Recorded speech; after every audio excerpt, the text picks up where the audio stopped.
One of my favorite podcasts of the year. It's time for our live 12-team Roto Auction. Welcome in to Fantasy Baseball today. You are listening to this on Wednesday, March 12th. I am Frank Stampfl, joined by Scott White and Chris Towers, and we are getting right in because we have a long night ahead. Are you guys ready? I'm ready. I've been chanting cool. No, Chris is tilting from the start. I didn't eat dinner until like 12 minutes ago. I didn't have like my spreadsheet ready. I'm fine. I like it. I like it. Chris is frazzled. I have been chanting cool as a cucumber over and over to myself in preparation for this. You are going to see the most relaxed Scott White you've ever seen. I am turning over a new leaf. There's this no auction, way. A cucumber leaf. There's no way. I don't even know what the lady doth protest too much. No, you will see. You will see. I am going to be so chill. It's going to blow your mind. The plan is no plan. Do I look like someone with a plan? No, I don't have a plan. And it's going to be perfect. You know what? I hate cucumber in my water. Get that out of here. Anytime I see cucumber in water, I'm running the opposite way. I hate that. I like a good lemon water. Yeah, that's fine. Cucumber. Yeah. Get out of here. We are taking bets right now in the YouTube chat for over under when Scott does start to tilt in the middle of this auction. We are going to stream the entire draft here on YouTube. The first 2 hours will be made into a 2-part audio podcast. So once we sign off audio, you can tune in on YouTube to follow along with the rest of the picks. This is a 12-team Roto standard 5x5 categories with a $260 budget. Standard Roto lineups, 2 catchers, 1 of each infield position, corner, middle, 5 outfielders, 1 utility, 9 pitcher spots, and 7 bench spots. Scott, I didn't write that. 7 bench spots. All right. Well, somebody named Scout Whitty won this league last year. Do you guys know anyone of Now, I got to give credit where it's due. Scott won the championship last year. So shout out to you, Scott. You are the reigning, defending Memorial League champion. Even though I was tilting out of my mind. So maybe I don't want to be cool as a cucumber. That is true. All right. Some housekeeping real quick before we get started. It is that time of year. Brackets are back, and you could get in on the madness today on the CBS Sports app. Enter the bracket challenge for the chance to win a new Nissan Armada and trips to the 2026 Final Four. You can also run men's and women's bracket pools with friends and join our pool. If you were in it last year, you're automatically in again. All you've got to do is make your picks. If you want to join our bracket game, find the link in the episode description, or I tweeted it out on X. If you're watching us on YouTube, there's a QR code. You can scan that. That will take you right to the link to join as well. The winner of our FBT bracket game will get a 1-year subscription to Paramount Plus for free. Play today on the CBS Sports app. No purchase necessary. See terms and rules for details. With that, we are ready to go. I've got the draft room up and running. And Scott, fire us up, baby. All right. I get to nominate the first player here too. Sometimes I like to go with an oddball nomination early on just to get a feel for how the room's going to react. But I'm not going to do that for the very first player. I'm going to nominate Bobby Witt. Never saw that coming, Scott. I've heard of him. For $1. Come on, you got to throw him out for at least 20, right, Scott? Keep this. Someone will jump it up. I'll do it right now. Oh, there you go. Chris, up to 30. Let's go. Oh, I didn't get him for 30. Did not think that was going to happen. All right, let's see the bidding. Bobby Witt crosses the $40 threshold. Not surprising here. I think we all have him for over 40, closer to like 45 to 50, something like that. Wow. And the bidding is up to $48 already. I think that's where we all have him, right? I have him 45. He is tied. It's a 3-way tie.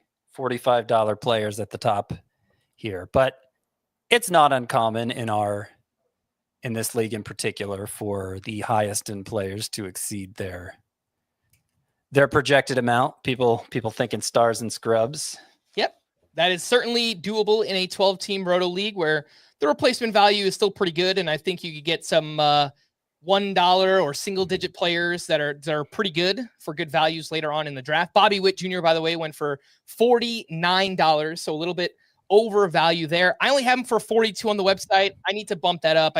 I'd probably be willing to go as high as like 45 on Bobby Witt this season. Chris, you are currently in the bidding for Fernando Tatis, but not anymore because Scott is on top with a $35 bid on Fernando Tatis. And Scott, you have won Fernando Tatis for $35. How do you feel? Okay, pretty reasonable so far. All right. I feel all right. It was exactly what I marked him down for. And so I'm just trying to go with the flow here a little bit. All right. Ooh, Aaron Judge throwing out there for a hefty value of 35 right from the jump here. Oh, why not? I like Aaron Judge. Whoa, Chris, $46. Yeah, come on. Again. Bobby went for 49. Oh, $49 for Aaron Judge. I thought about throwing it out there for 50. Just seeing if you get it. And there you go. Aaron Judge goes done it for $49, the same amount as Bobby Witt. And based on this season, we have it seems like a tier of 3, a consensus top 3 between Judge, Bobby Witt, and Shohei Ohtani. So they should all go for, I think, relative similar value. What's interesting about Judge going for 49 to the same player that got Bobby Witt. So Raz Beadon is clearly going to go stars and scrubs here. I think he did this last year as well. I think he went Acuna and another top 5 guy last year. We'll see if it works. I am interested to see how the team turns out there for Beadon, who, by the way, will be joining us on our mock draft mega stream on Thursday in the Yahoo head-to-head categories mock draft there. So happy to have Beadon on. He does a lot of these drafts with us. And Kirby Yates went for $2. Chris, did you throw him out for 2? Just hoping to stay? No, he went out there for 2 for 1. And okay. I don't mind. Like, I get it that, he's not necessarily a closer. I don't mind spending $2 early in a draft on a guy like that, just to like have a little bit of price certainty. Like, I know Kirby Yates is going to be good. I won't mind having him around. So I never mind doing that. Alrighty, we have Ellie De La Cruz is out and he's up to $43. Going once, going twice, sold. Yeah. Mechanic for 43. So I pushed him up to 42 to get that last $43 bid in. I would have been willing to go a couple dollars over for somebody who's going to totally dominate a category like De La Cruz is going to. And obviously there's a potential for him to do more than that. So this is interesting. Doc Eisenhower is in this. Somebody nominated Caleb Durbin for $1, which you'd think, okay, obviously he's going to go for $1, except it wasn't Doc Eisenhower who nominated him. I think it was a little bit of a fishing expedition, except now he's up to $5. Now he's up to 6. Too much. This is insane. Doc Eisenhower will not be denied on Caleb Durbin. I like Caleb Durbin a little bit. He was my deep sleeper pick for the Brewers, but Scott, you're going to have to write about this. That's a $1 player. Yeah, this is one of those bids. He ends up going for $10 to Doc Eisenhower, obviously. Would have been, it was almost, I wonder if it was almost a Jed Jerko there situation where somebody got stuck with Durbin for $9 because Doc Eisenhower refused to go the $10th. But yeah, this is one of those bids where it's like, yep, I'm going to have to write a sentence about that. I mean, that's the kind of thing, though, that like you got to know in your auction that if there's a certain person or people in your league who like a certain player or team, you might be able to take advantage of that. Well, I'm going to keep the Doc Eisenhower train running here because I nominated Wyatt Langford, someone I know he drafts in almost every single mock that we do. Usually it's in the 3rd or 4th round. And I threw him out for 10. He's all the way up to $26 right now.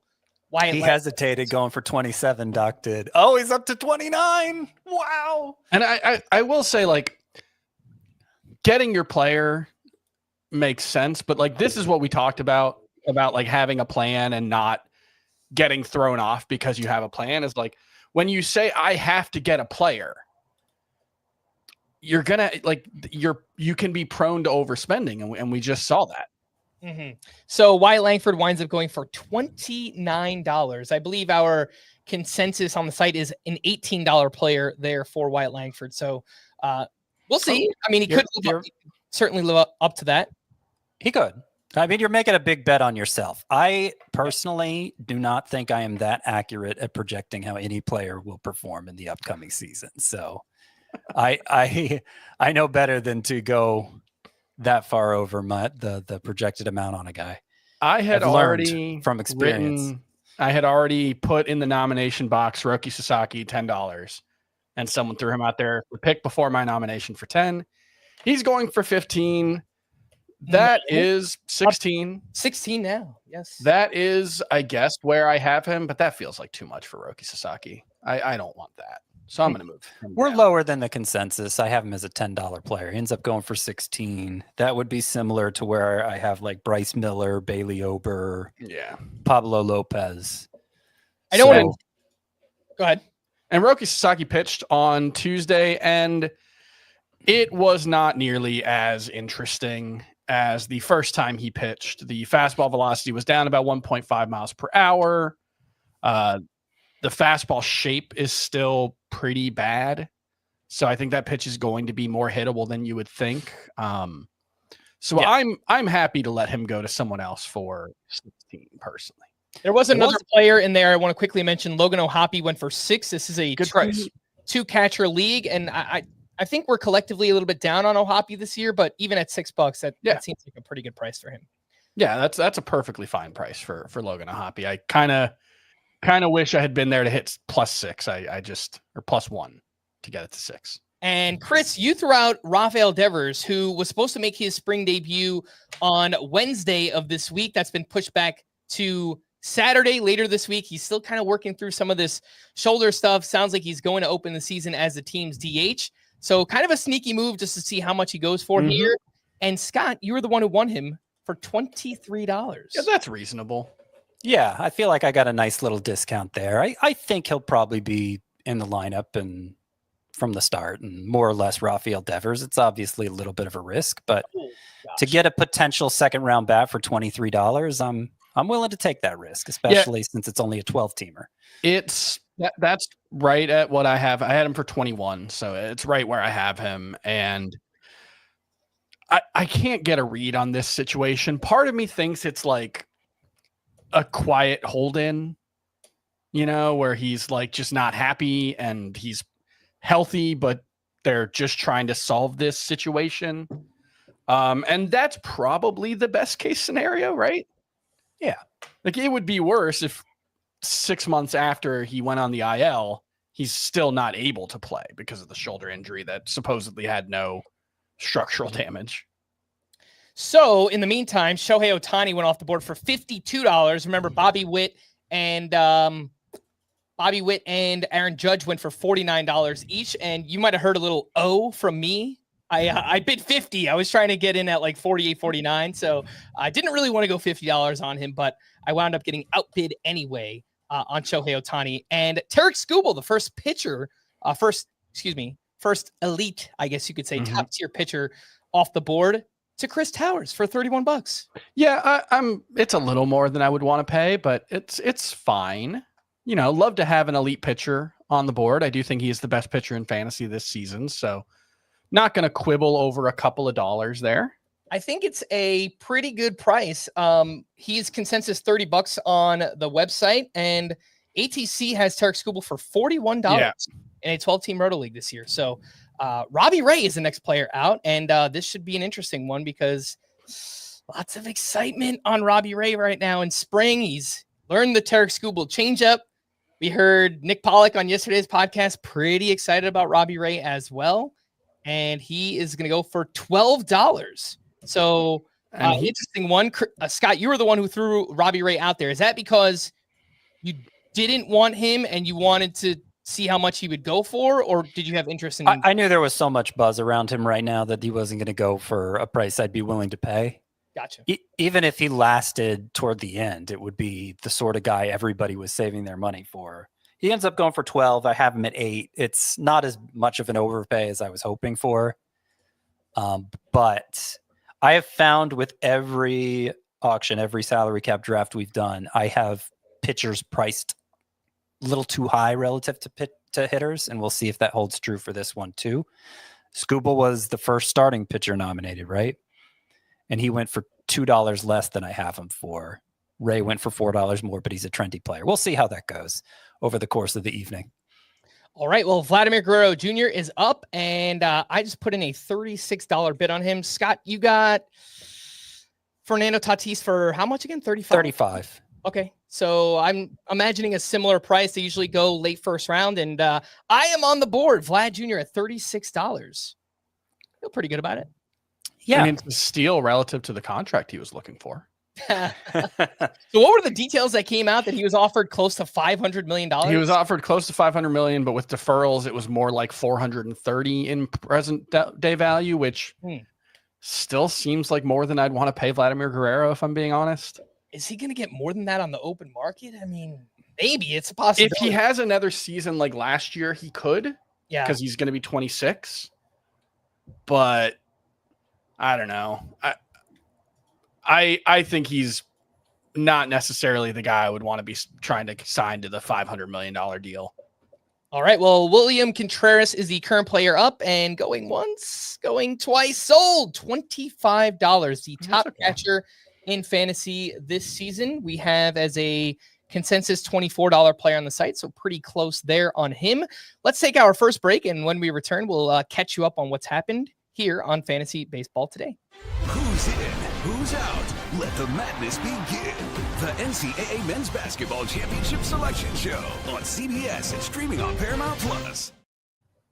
Welcome back in Fantasy Baseball Today, live 12-team Roto Auction here tonight. We are going to be live streaming the entire thing on YouTube. The first 2 hours will be on the audio side. If you are here watching, make sure to hit that like button, subscribe to the channel if you haven't already.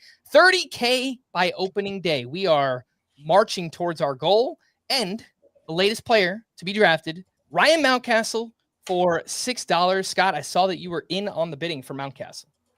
Yeah, one of my favorite sleepers. I have him as a $5 player. I wasn't willing to go beyond that. It's the sort of thing where Mountcastle tends to be a later draft guy. And a lot of later draft guys, especially with some of the big bids we've seen so far, are going to go for less than we have him projected for. Most of them will, I expect. So it didn't make sense to me to go over 5 on Mountcastle. He ends up going for 6. All right. Jose Ramirez, next up, $42. One of the most consistent players in fantasy baseball over the last handful of years. And I believe that was $1 less than Ellie De La Cruz, which they usually go in that 4 to 6 range. And I think it makes sense for them to go for a similar cost in this draft. And I think an okay one there on J-Ram. Yeah. That's a good nomination. George Kirby is up, and he is dealing with shoulder soreness, so will be a very interesting one to see where he winds up. I think he is still in the SP 25 to 30 range for all 3 of us. And he's consensus 98th overall player for us on the site. And he is currently going for $9 to Chris. Do we have an FBT duel here? Scott and Chris back and forth. Unless somebody else bids, I'm going to let Chris have him for 11. Okay, $11 to Chris. I'm okay with that. I have him at 15 still, so that's okay. Okay, I have him at 13 for what it's worth, so I could have forced the issue. I'm still in the mindset of I think I probably have every pitcher for a little too much, and I didn't want to test that theory with Kirby, an injured arm. All right, especially since I already got Devers. I threw out Gunnar Henderson to kind of keep with the theme early on here to see where banged up players are going for and how much of a discount they could be had. He's still priced out as a $35 a player on the website. We'll see if he does get up there. He is our 9th overall player. Okay. For Scott and I, for Chris and I. Scott has him 1 spot lower at 10th overall in the rankings. He is the latest that we've heard is that he's taking swings, still uncertain for opening day. He's dealing with that. Sometimes they say side, sometimes it's intercostal. I mean, I think it's all kinds of related. Yeah, it's all related there. And it's that strip of water between the beach and the mainland in Fort Lauderdale. Gunnar Henderson goes for $37. And that is one more dollar than I paid for Vlad Jr., which I think makes sense just relative to everything else that's going on and kind of where we dropped Gunnar Henderson to in the rankings right now. Jacob deGrom, an interesting one who we have talked a lot about this week, made his spring debut over the weekend. And it sounds like he is throwing with less velocity on purpose this season. And perhaps that can help him stay healthy. We'll find out. Perhaps. I'm still skeptical. It's exactly what I wanted to hear from him. It's the one glimmer of hope I have for him potentially ending the constant breakdowns from his arm, just not holding up to the rigors of pitching. But it's still a long shot, right? 36-year-old, age 37 season, actually, coming back from Tommy John surgery, not 100 innings since 2019. He ends up going for $19. All right. Yes, Jacob deGrom for 19. Next up, we have Wilson Contreras, the brother Contreras. What are we calling the plural Contreras, Chris? Is it Contreras? Big Willie style. Yes, William and Wilson, and Wilson up to 7. Yeah, the early discounts on Wilson Contreras have mostly evaporated. He's up to, I think, 4th or 5th in catcher ADP over the past couple of weeks, and yeah, your chance to get him outside of the top 100 in your drafts pretty much gone. And yeah, I don't know. Yeah, we have as a consensus $15 player on the site. He is now up to 20 and could be a cheat code this season, playing first base for the Cardinals. The guy who took William Contreras really wants him. Yeah, I mean, whenever you can get brothers on the same team, you got to try. Yeah, I mean, he's not going to get him, though. It's Doc Eisenhower jumping in with 21. 21. All Wilson right. For 21, William for 25. The hype continues on Wilson Contreras. Robert Suarez thrown out there for $8 by Chris. See if anyone else bites. Maybe a little early for okay. I might get him. Nope. I was wondering because I thought 8 might be a good, because I have him as a $15 player, even though I'm not really into him.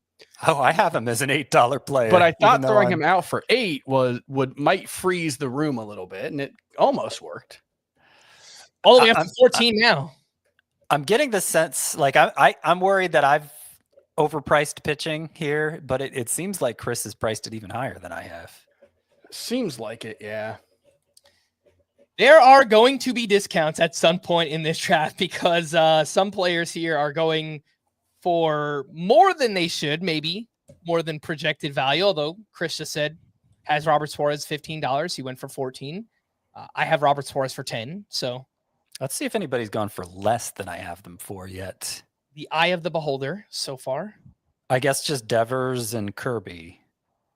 Yeah, what about Caleb Durbin, Scott? You don't have him as a $15 player? I have him as a $0 player. As a matter of fact. Ooh. Paul Skeens is up.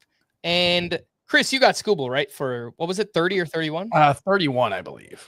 Oh, Skubal went for less 31. Than I have him for, and it looks like Skeens is going to now too. I had Skeens at 32. He just went for 31. So basically on point, but yeah, I may have priced pitchers as a whole just a smidge high. I have a spreadsheet where I put my valuation plus the ATC projections plus the bat and just average them out.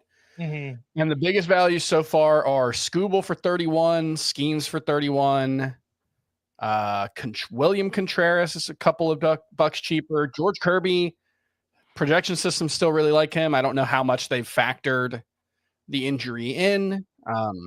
So yeah, a couple of values. It's not getting blown out yet. All right, Paul Skeens went for 31, the same price as Skubal. It does seem like elite pitching might be going for less than elite hitting so far in this draft. And Scott, I can't let you have that. Francisco Lindor is up to 32. Scott has him up at 33. And I will not be bidding anymore. If no one else does, he's yours. Welcome back to the championship team. Oh! Francisco Lindor. All right, so you've got Lindor and Fernando Tatis, $33 and $35 respectively. And two players, if everything works out, you're hoping for 25-25 probably from each. Yeah. Yep, Now, I'm happy what with did you that. get I had Tatis that's for $3 last less than I project Lindor for. So that's what I'm looking to do. That's the cool as a cucumber approach. Just sit back and wait for the discounts. At some point, you're not going to be able to take advantage of them all, but particularly in the early rounds here, when in a shallower league, when you want as many studs as possible, anytime you see a stud go for a discount, just jump in there and take it. So no planning, just see what studs you get and then build around that. So Lindor, Tatis, Devers, that's my start. All right. I like it. Like it quite a bit. Mason Wynn goes for $10. A little more than we have him on the site. We have him projected as a $7 player. So Mason Wynn, a popular sleeper candidate this season, hoping to steal 30 plus bags this year. He's had a really rough spring, but I'm not personally worried about it. I think his job security is extremely safe.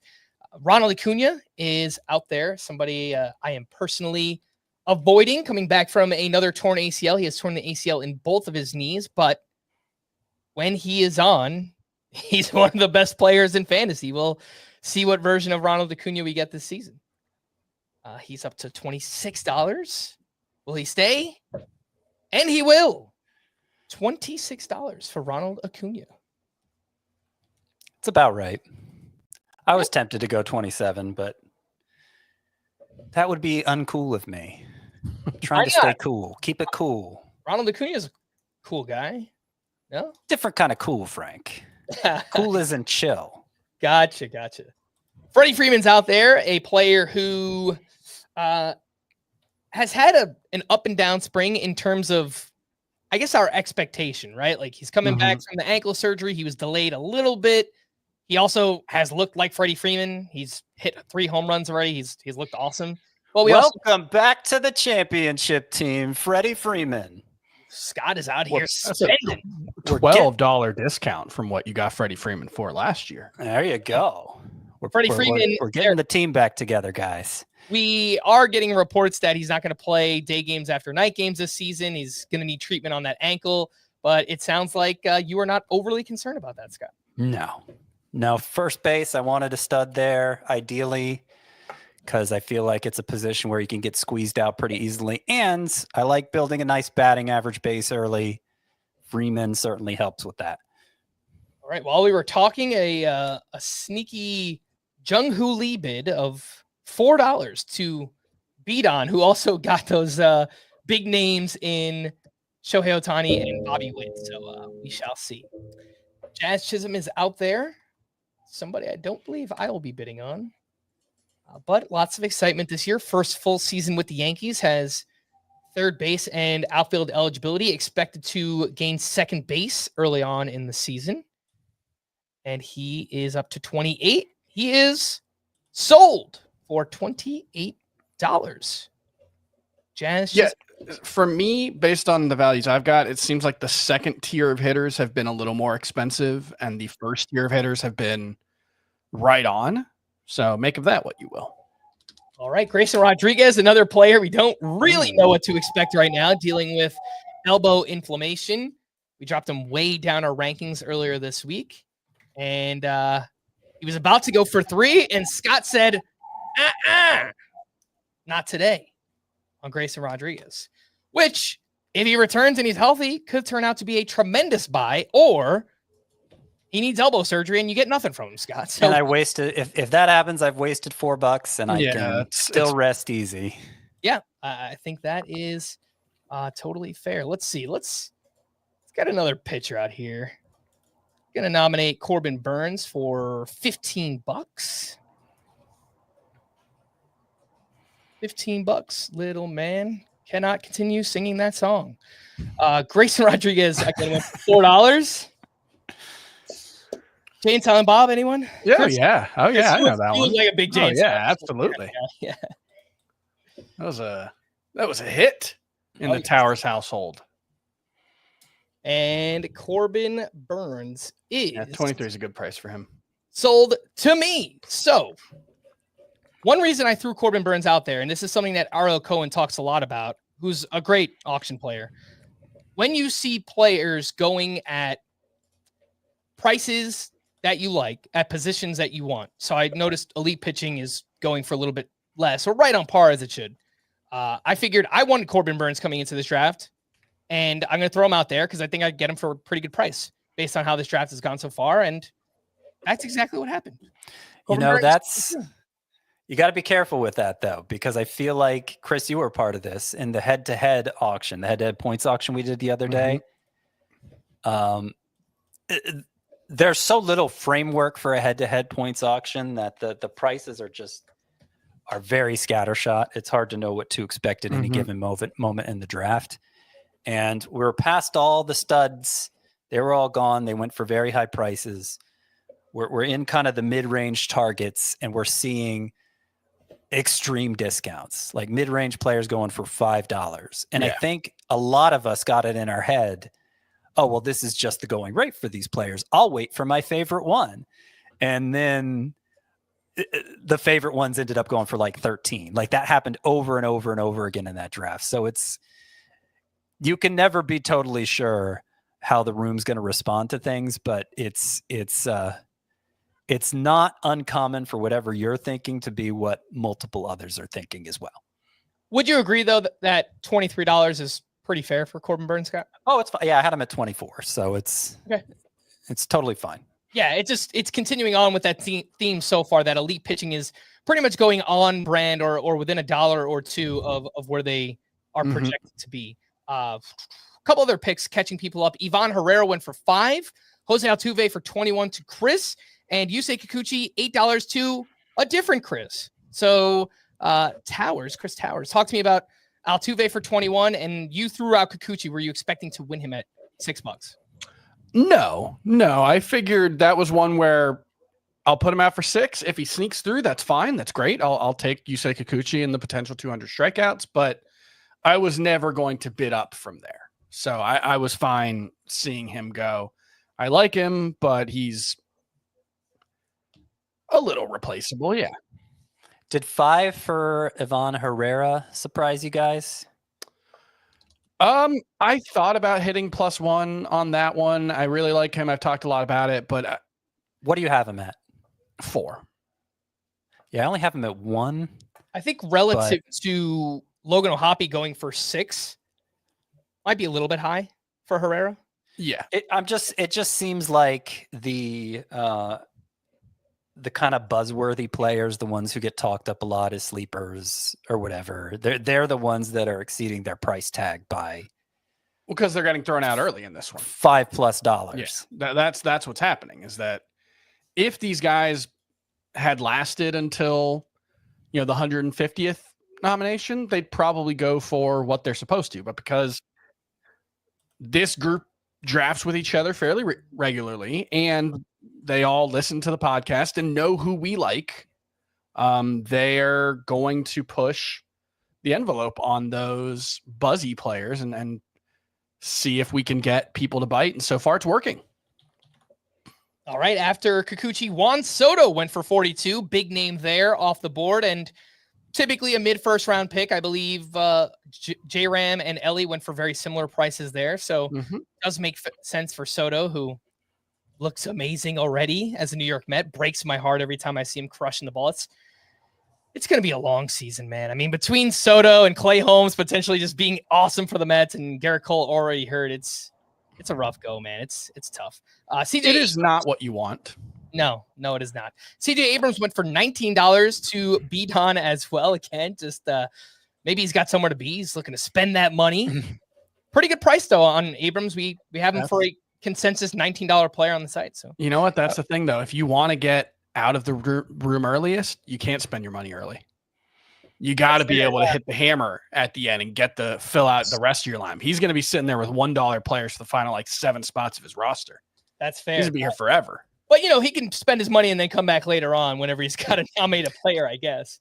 Plus, there's a reserve draft, so nobody can actually leave early. Just want to remind them all, if they're listening, you can't actually leave early. You're here forever. Forever. For the next 4 hours at least. Oh, Scott is going crazy today. He's got couple $25 players already and trying for Corbin Carroll. Frank We'll jumps in and denies me. For now, you can go higher, Scott, if you'd like. Did you not really want him? No, I did. I wanted Corbin Carroll. Yeah, I wanted I said I didn't have a plan coming in. I had a very loose idea of what I wanted to do. I wanted one strong batting average, 4-category player, and then I wanted Corbin Carroll. So I wanted like one of Judge. So that was your linchpin right there. Yeah, I wanted Carroll. So I was waiting until the last second to get in on the bidding there, and wound up getting him for 36, the same price for Vlad Jr. So you raised my hopes. Did our first dollar player just snuck through? Yeah, yep. Patrick Bailey for $1. Beat on is going to need a lot of those. So there you go. I think Patrick Bailey has a little bit of breakout potential. I hate the ballpark, but his quality of contact metrics were very good last year. He was one of the biggest underperformers among catchers, along with, I believe, Austin Wells. And he's a really good defender. So he's maybe the best defender in the NL. His playing time should be really safe this season. Again, that's Patrick Bailey. We get back-to-back Giants. Elliot Ramos for $6. Elliot Ramos, not a name that we've talked a lot about, but the power metrics were legit last season. He just had huge left-right splits. And so something I worry a little bit about, where is there a, 10, 15, 20% chance he becomes a short side platoon this year if he just can't hit right-handed pitching? It's a possibility. There's a chance, but it's an interesting bet because there just are not that many players who truly can hit lefties and can't hit righties. It's just, there are some. Lane Thomas has like 180 point spread in his career OPS, but for the most part, that type of player is pretty rare. And so, yeah, I could see a world where Elliot Ramos is like a 770 OPS against righties and 880 OPS against lefties, and he's a pretty good hitter. Yeah. Last year, I think it was like a 650 OPS against righties and 1,200 against lefties. It was something crazy for Elliot Ramos. Yordan Alvarez just went off the board. Let's take another break, and when we return, we'll catch you up on his price right after this. One of golf's elite courses, Quail Hollow, hosts the game's top players at the PGA Championship this May on CBS. Welcome back in Fantasy Baseball today, doing our live 12-team Roto auction draft. And reminder, this is one that we are. Oh, sorry, I didn't know I was up to nominated player. My bad. This is a league that we're playing out, by the way. This is not a mock draft. We are actually playing this league out this season. And Yordan Alvarez, we left off with, went for $37. And Mitch Keller, a $2 player, the very next player. And now Kyle Tucker is up. And he is up to 37 buckaroos. I feel like the studs going off the board now, kind of the stragglers of the studs, they're getting priced up relative to the ones who were nominated right away. 38 for Kyle Tucker. Yeah, that's spot on. Mm-hmm. 42 for Soto seemed high. Yeah. And Alvarez going for 37. That was a couple dollars high. I think people are feeling the pressure to get one before they're all gone in a way they weren't before. I was going to say, Scott, do not say Corbin Carroll. And there's really only two. That was a great buy by me. We'll see. There's only two left. You're saying, like, Chris? first round caliber players, Julio Rodriguez and Mookie Betts. Yeah. There's several second round types. Yeah. In the meantime, Max Fried went for $15. That was not less than I have him for. Same price as Roki Sasaki, I believe. I'd rather have Fried. Me too. Me 3. Even with me being, I think, the most cautious about Max Fried this season, I would still prefer him over Roki Sasaki. Julio Rodriguez, all the way up to 36. Was he thrown out for that price? He was thrown out for 35. Okay, so then whoever threw out for 35 was hoping to get him at that, and then $1 bid after that, and Julio Rodriguez goes for $36. So those late first, early second round players all seem to be in that $35 to $37, $38 range. So Billy Ober thrown out for $11. One of Scott's bold predictions early in the offseason. Bailey Ober wins the American League Cy Young this year. I'm probably not sticking with that prediction when we actually pick our Cy Young winners. It's a bold one, you know. Yeah, It's it could bo- it still was- be your bold prediction. You can have a regular prediction and then a bold prediction. No, I say you just And go then a for it, prediction Scott. in italics. Just one go for it. underlined. Bailey Just go Ober, for it. baby. Let's go. I don't know. Bailey Ober for 16. How do you feel about that, Scott? Spot on. Spot on. Okay. It's $1 too much, really. Trey Turner thrown out there as a mid-second round pick in most Roto drafts this season. Let's see what my buddy Ariel Cohen has him for. All right, got a little idea here. Do I want to jump in? Should I bid 30? Nah, I didn't do it. Scott did though. Scott's going for all the $30 players. And he's already got Francisco Lindor. Is he going to do it? Wow. It's done. All right, Scott. It I mean, is done. you don't have $30 any Trey money Turner. left, but you've got the players. Yeah, I'm gonna have to slow down here, but I consider that a discount. I had him at 32, got him for 30, and he helps in batting average and speed, both of which I wanted to take care of. Actually, it shows him for 33. I thought I lowered him to 32. I'll have to check that. Anyway, I got him for 30. All right. Next up is Corey Seager, who's up to $23.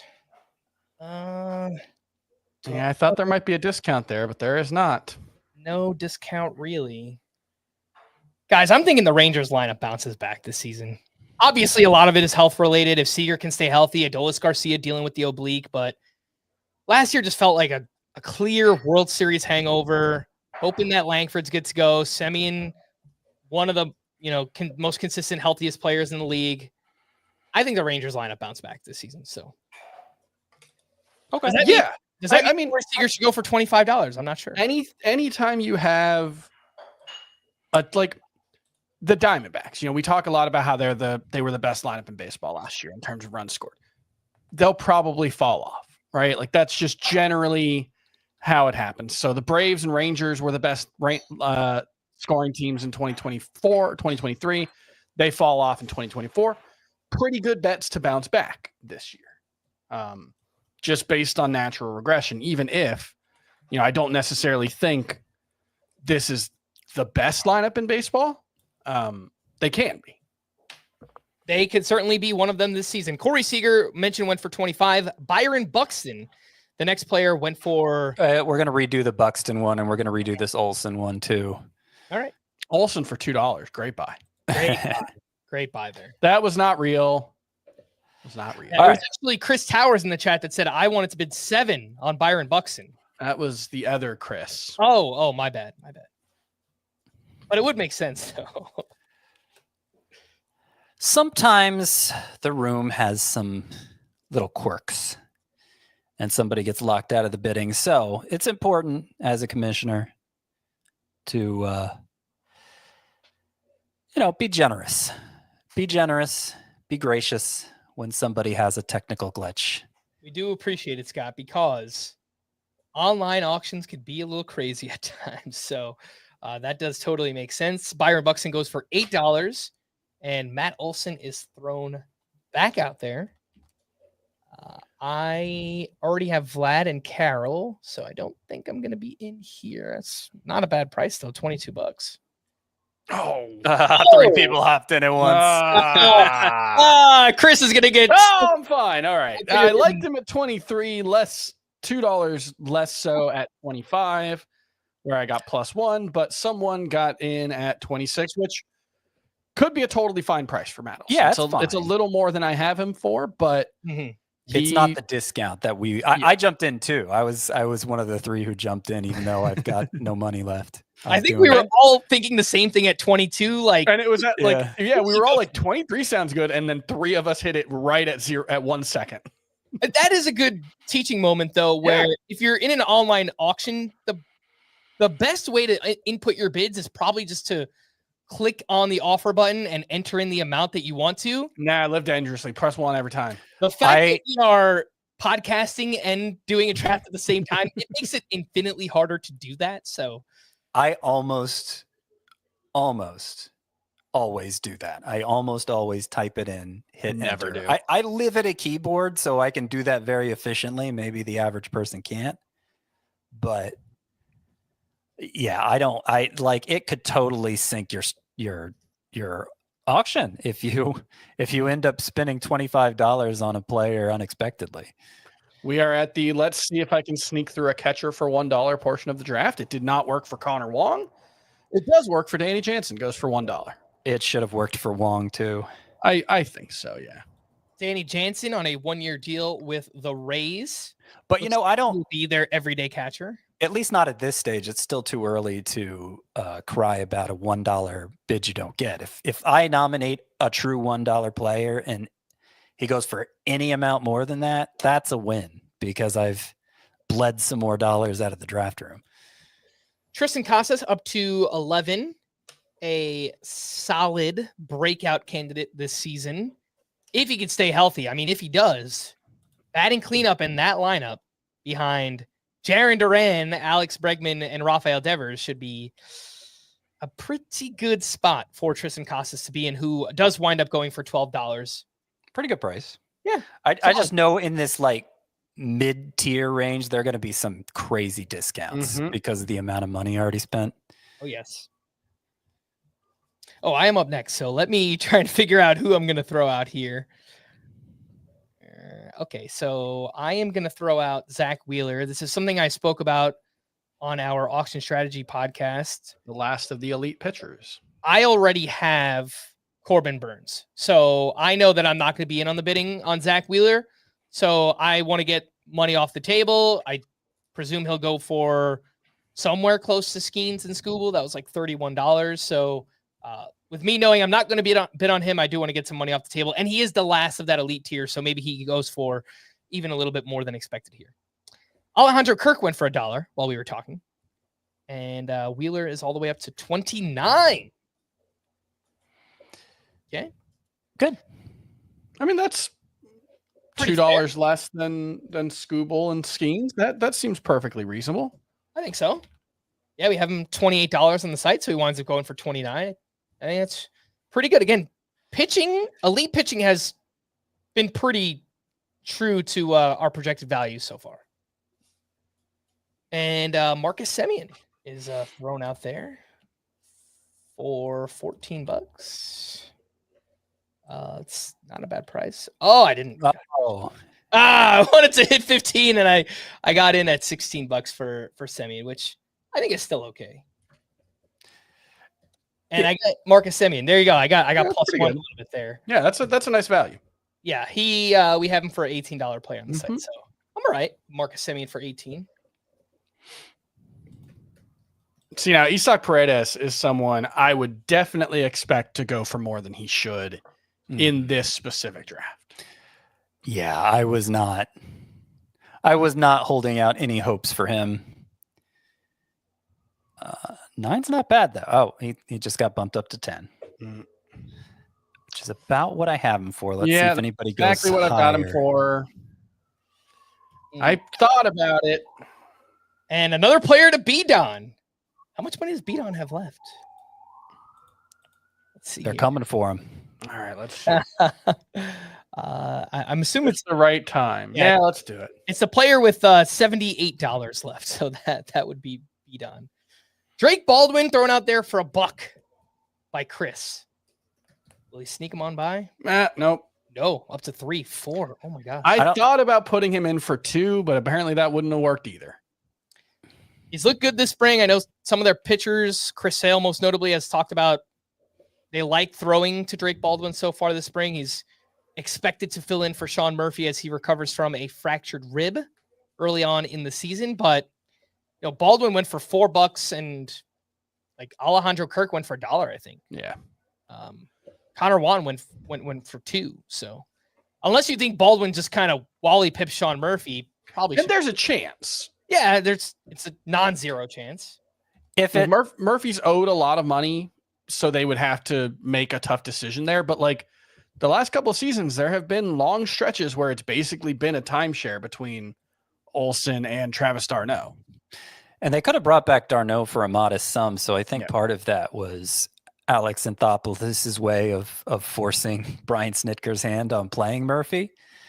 I And then think Murphy got hurt. it's possible Baldwin, Wally Pips, Murphy, but if Murphy's timeline is what it's been presented as, he'll be back by the third week of the season. And I just don't think Baldwin will have a chance to get a foothold during that time. Jackson Chourio for $30 to me. What do you guys think? $30? I'd rather have him for 30 than Turner for 30. So yeah, that's good job. I wish I wasn't talking. I might have bid. I do have to slow down a little bit here. I have an idea of how much I want to spend on my hitting versus my pitching, and I am pacing a little bit too much. In hindsight, getting in on Semien probably was not the best idea, but we'll see how that turns out. Ryan Walker, $13. We haven't really seen many of the top tier closers thrown out just yet, but 13 feels okay. Maybe a touch high for Ryan Walker. Yeah, it's a little higher than I would go, but it's probably fine. Yeah. All right, I'm nominating Xander Bogaerts. I have 2 shortstops already, no second baseman, but I have $107 left to spend on a bunch of roster spots. So I am, for the next long while, just nominating players that I don't actually want. No, $7 for Bogaerts isn't bad, but it's not the sort of discount I'm looking for within this range of the rankings. Mm-hmm. So you won't see me bidding much for a while. I'm not going to promise I won't at all. You never know. The price is right, but yeah, I gotta dial it back a little bit. Still cool as a cucumber, though. Yeah, you've got $107 left for 18 players. I got 5 really high end hitters and also Grayson Rodriguez. So I'm not stressing about filling out my roster. Will be interesting to see how the outfield comes together, Scott, because you did allocate a lot of those funds to the infield. Freddie Freeman went for 28. You got Devers for 23, Lindor for 33, and Turner for 30, as well as Tatis for 35. So will be interesting to see how it comes together there.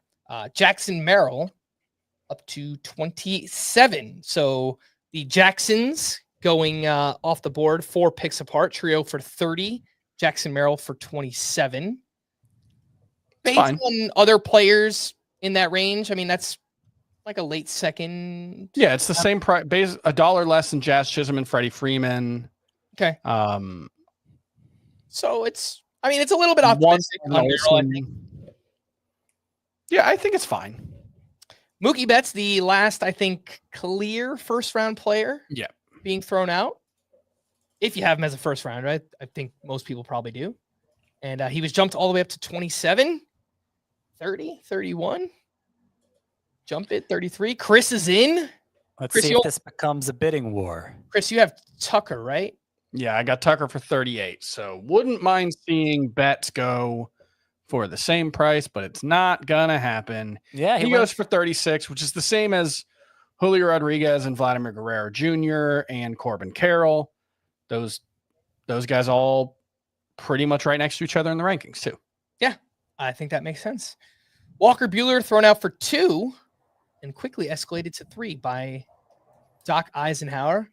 We had Nick Pollock on yesterday, asked him about Walker Buehler. He said, I don't know. I don't know what to make of Walker Buehler. We haven't had any StatCast data from Buehler yet this spring. He's looked good, but we don't have velocity readings or. Yep, still waiting for that. Yeah. Specifically, I'm waiting to see if his slider, the big increase in slider movement that happened in the postseason has carried over, because that would be the game changer for Buehler. If that's not there, then I'm skeptical he's going to be able to bounce back and be a halfway decent fantasy option. So we have $1,307 spent on, according to my values, $1,191 worth of player. That's quite a bit of inflation there. Yeah, it's about 10%, which is pretty typical, I would say, for the first 100 picks. And then you start to get the the values. Mm-hmm. Ozzy Albies is slowing down a bit and not making me feel too great about Marcus Semien. That's gonna be. I think that's gonna be just the one that kills me all draft. Now I'm gonna keep thinking. What was it? 16? That's fine. $18. Yeah, okay, that's $2 less fine. And Ozzy Albies too. Oh, the guy who said he was stopping. Scott Well, is a liar. Said he was cool as a cucumber. I said you never know if the price is right. I'm going to jump in there. I think $20 for Albies is pretty clutch. I would rather have Albies for 20 than Semien for 18. So 16. You got Semien for 16. Oh, 16. That's what I thought. Yeah. Wow, I feel so much better about it now. Look at that. $2 better. Kind of do, yeah. All right, Scott, your infield is amazing. Again, I'm interested to see how the outfield comes together for you. Well, I got Tatis, but yeah, the rest is we'll see. We shall see. Yeah, it's okay. I'm still cool as a cucumber. The one I might like to have back is Tatis for 35. It was so early on that I didn't know how. The studs often go for several dollars more than they're projected for, and Tatis 35 is pretty much spot on. I would have rather had Betts for 36. Yeah. You can't predict the future, and part of the cool as a cucumber, go with the flow approach is just, particularly with these high-end guys that are rarely going to go undervalue. When you see the price is right, you just go for it. And not worry too much. The thing that I know about being a cool guy is the more you say how cool you are, the cooler you are. I was just going to say, whoever's listening to this podcast drinking game, every time Scott says cool as a cucumber, you have to drink, which means that is my mantra. That is my mantra. And it's cool as in chill, not cool as in like hip. We get it, James Dean. All right. Somebody please tweet at me tomorrow with a counter on how many times Scott has said it so far. Bryce Harper for $31, right after Tomoyuki Sugano went for $3. Japanese import this offseason to the Baltimore Orioles has looked pretty good so far in spring. And Brent Rooker is up to $17. Util only to start the season, could gain outfield eligibility. And according to our prices on the website, that is spot on, $17. Yeah. How long before we see Schwarber and Ozuna nominated now? Would guess it's going to be pretty quick. That's generally how this works. Yeah.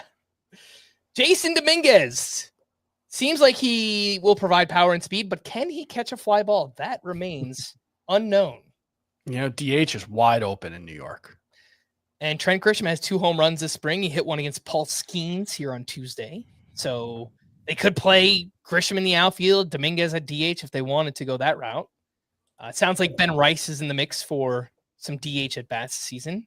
And he was my deep sleeper for the Yankees, Ben Rice. Lots of excitement here on Dominguez, who goes for $15. All right.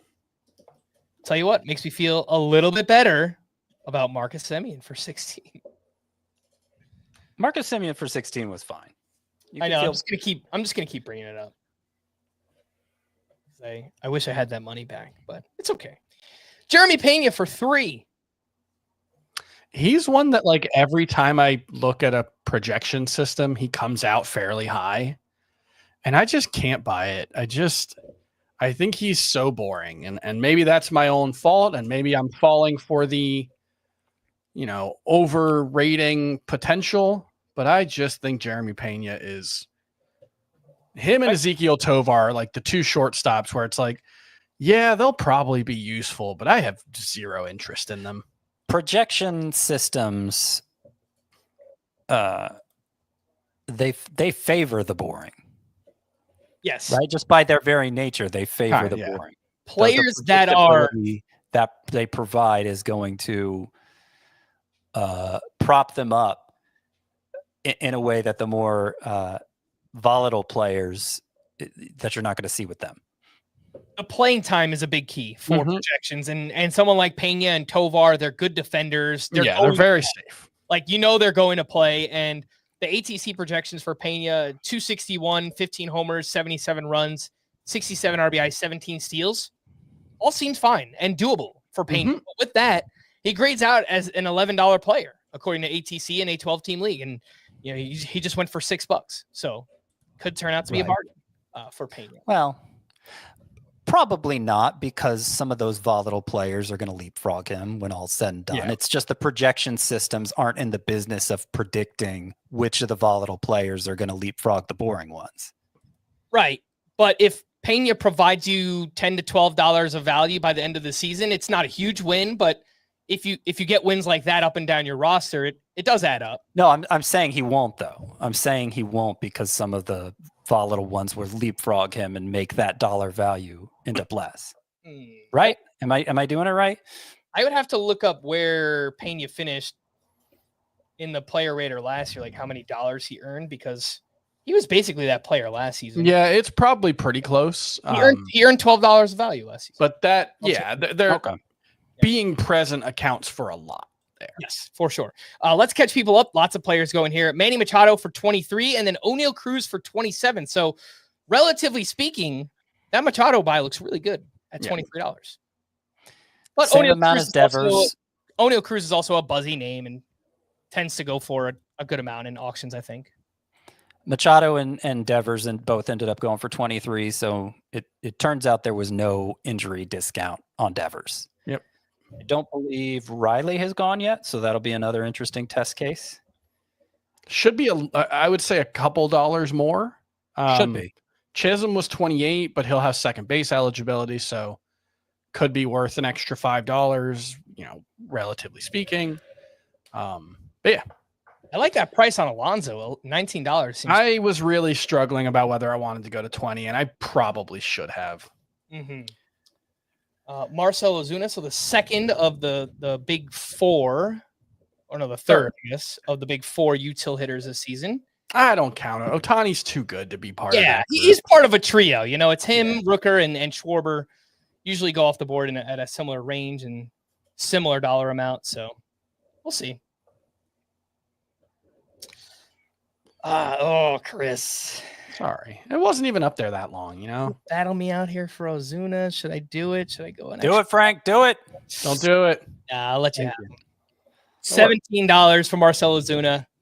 I have him as a $18 player. Yeah, I have him at 18 as well.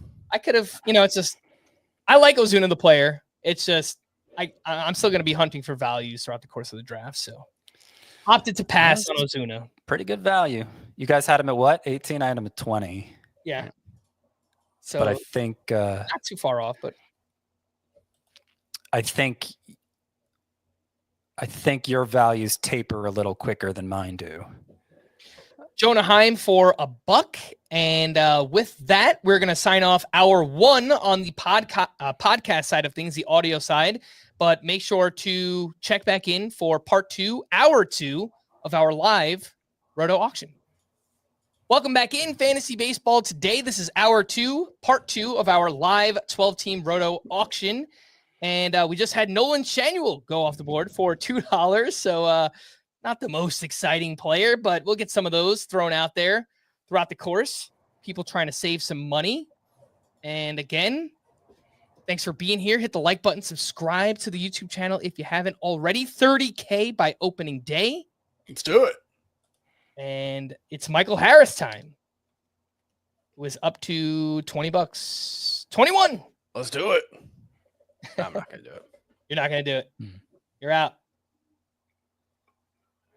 And sold. $21. Chris, you have Michael Harris for exactly $21. Yep. I thought about it, but Scott, didn't want to go that extra dollar. What's the latest on where Michael Harris is going to bat in the lineup this season? What are you thinking there? Well, presuming Profar is ready to go, which I think is a big presumption with a bone bruise in his wrist, but that's what the Braves are saying. Presuming he's ready to go, he's supposed to bat leadoff while Acuna is out. And I believe Harris is going to hit 5th. I think that's the plan. Yeah. So he won't be in the top 3 or even 4. But batting 5th would help his counting stats, I think, tremendously, right? Certainly RBIs. He's probably not going to score many runs from that spot if he's there consistently. Okay. But That's always been what's held Harris back. Well, injuries also, but runs in RBI production because he tends to bat so low in the lineup and doesn't have great on base skills. So we need good health. We need him to be a high end source of batting average, as he's been 2 of his 3 years in the majors, and we need him to really take to a higher lineup spot, which it appears he's going to have a chance to fill this year. Again, that was Michael Harris that we were talking about. Kyle Finnegan went off the board for $7, and we now have Logan Gilbert at $23. Same price. I think same price I got Corbin Burns for, which I think makes sense. Well, Gilbert usually goes a little bit ahead of Burns, but they're close enough, I think. I'm going to predict now we will see higher end closers than Finnegan go for $3 or less. Okay. Yeah, I think that's probably accurate. I wonder if saves will get pushed up a little bit, at least based on the pricing I've seen so far. Ryan Walker for 13, Finnegan for 7, Robert Suarez for 14. So saves going for, I think, a little bit more than expected, at least. None of the elite closers have come off the board yet, right? No, they have not. How about you change that, Chris? Ryan Walker is the highest end one who's been nominated.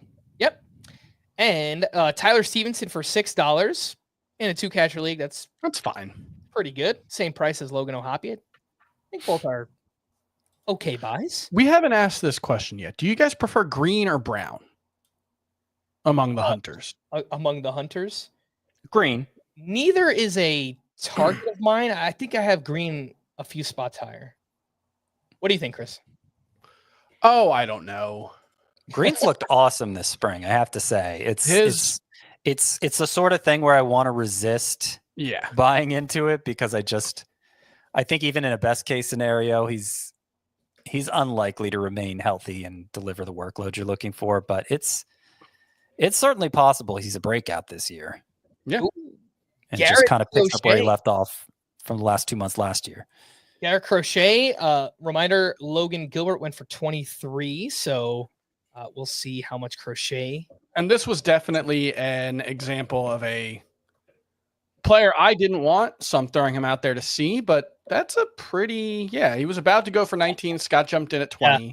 I think it's a pretty good price. I already spent 23 on Burns. I don't really want to spend 20 plus on 2 different pitchers, but I think it's probably okay. And 21 for Garrett Crochet. To beat on. Gets himself an ace, even with his small. Who does beat on have? Pile of cash. I mean, look, he's got some good players. That's mostly what's been nominated. I want to check in on his team. Jaron Duran is up. We'll catch you up on how much he goes for, but beat on has Connor Wong for 2, Jazz for 28, Mason Wynn for 10, Jeremy Pena for 6, O'Neal Cruz for 27, Dominguez for 15. Do I have the right team here? No, I don't. I'm reading off the wrong team. I was like, these don't look like his players. Jonah Heim for $1, Patrick Bailey for $1, Tristan Casas for 12, Paredes for 10, Bobby Witt for 49, Abrams for 19, Mountcastle for 6, Aaron Judge for 49, Jung-Hoo Lee for 4, Crochet for 21, Ober for 16, Suarez for 14, Mitch Keller for 2. So, Beaton's got somewhere to be. Gone tonight. Spending that money. Well, he's got to stick around for the reserve rounds. Not going to let you leave, Beaton. You can do that one on your phone, you know. Yeah. Jaron Duran for 29. I think he was the highest player left on the board. Yep, that's what I have him for. But obviously, this deep, you would hope to get a little bit of a discount. It didn't happen, but it's fine. It's fine. You know, Jaron Duran is one of the players this year. I just haven't been able to click draft. Yeah, this was the first time I've drafted him, I think. Oh, you got him. Yeah. All right. Nice. Yeah, so I've got Jaron Duran, Kyle Tucker, and Jose Altuve, and Marcell Ozuna on my offense. Tarek Skubal, Kirby Yates, and George Kirby. George Kirby Yates, there's the team name. Very nice. Brandon Lau snuck by for $5 while we were chatting. Neither of you gents wanted to get in. I know you both like Brandon Lau. Wait, I was bidding. No, it didn't take my bid. We're going to have to redo that one.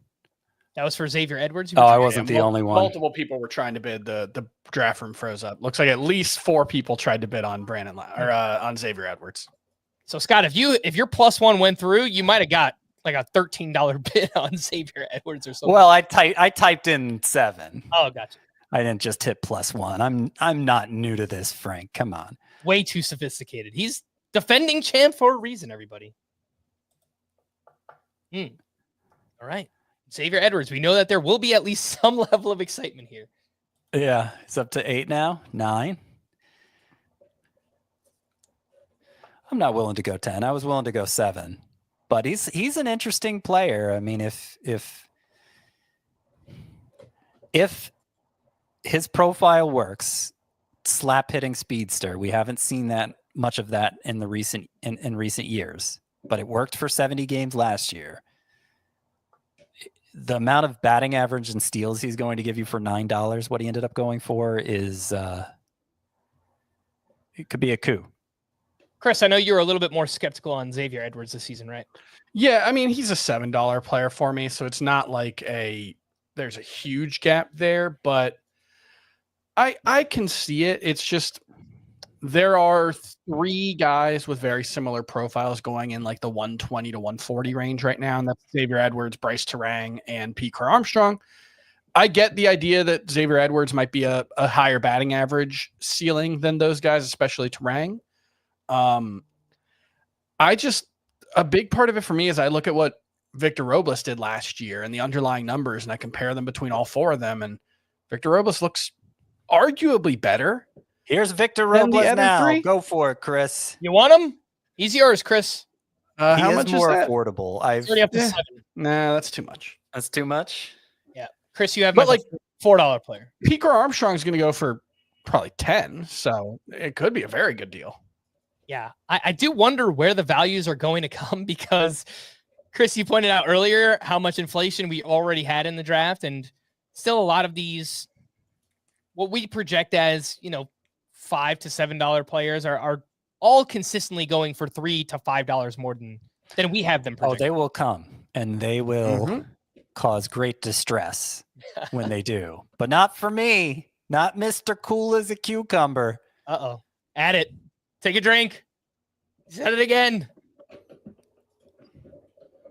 Anthony Santander in Toronto, where, as we spoke about in hour 1, they tried their darndest to extend Vlad Jr. Sounds like $500 million. And it did not happen. But what did happen is Chris got Santander for $15. Yeah, that'll play. Yeah, you like it? It's Yeah. Okay. I know I see you adding some pop here, Chris. You got him and Ozuna recently. Yeah, and I've got a little bit of speed there with Tucker, Duran, and Altuve. So it's a nice balanced team for the most part. Should be, I like it.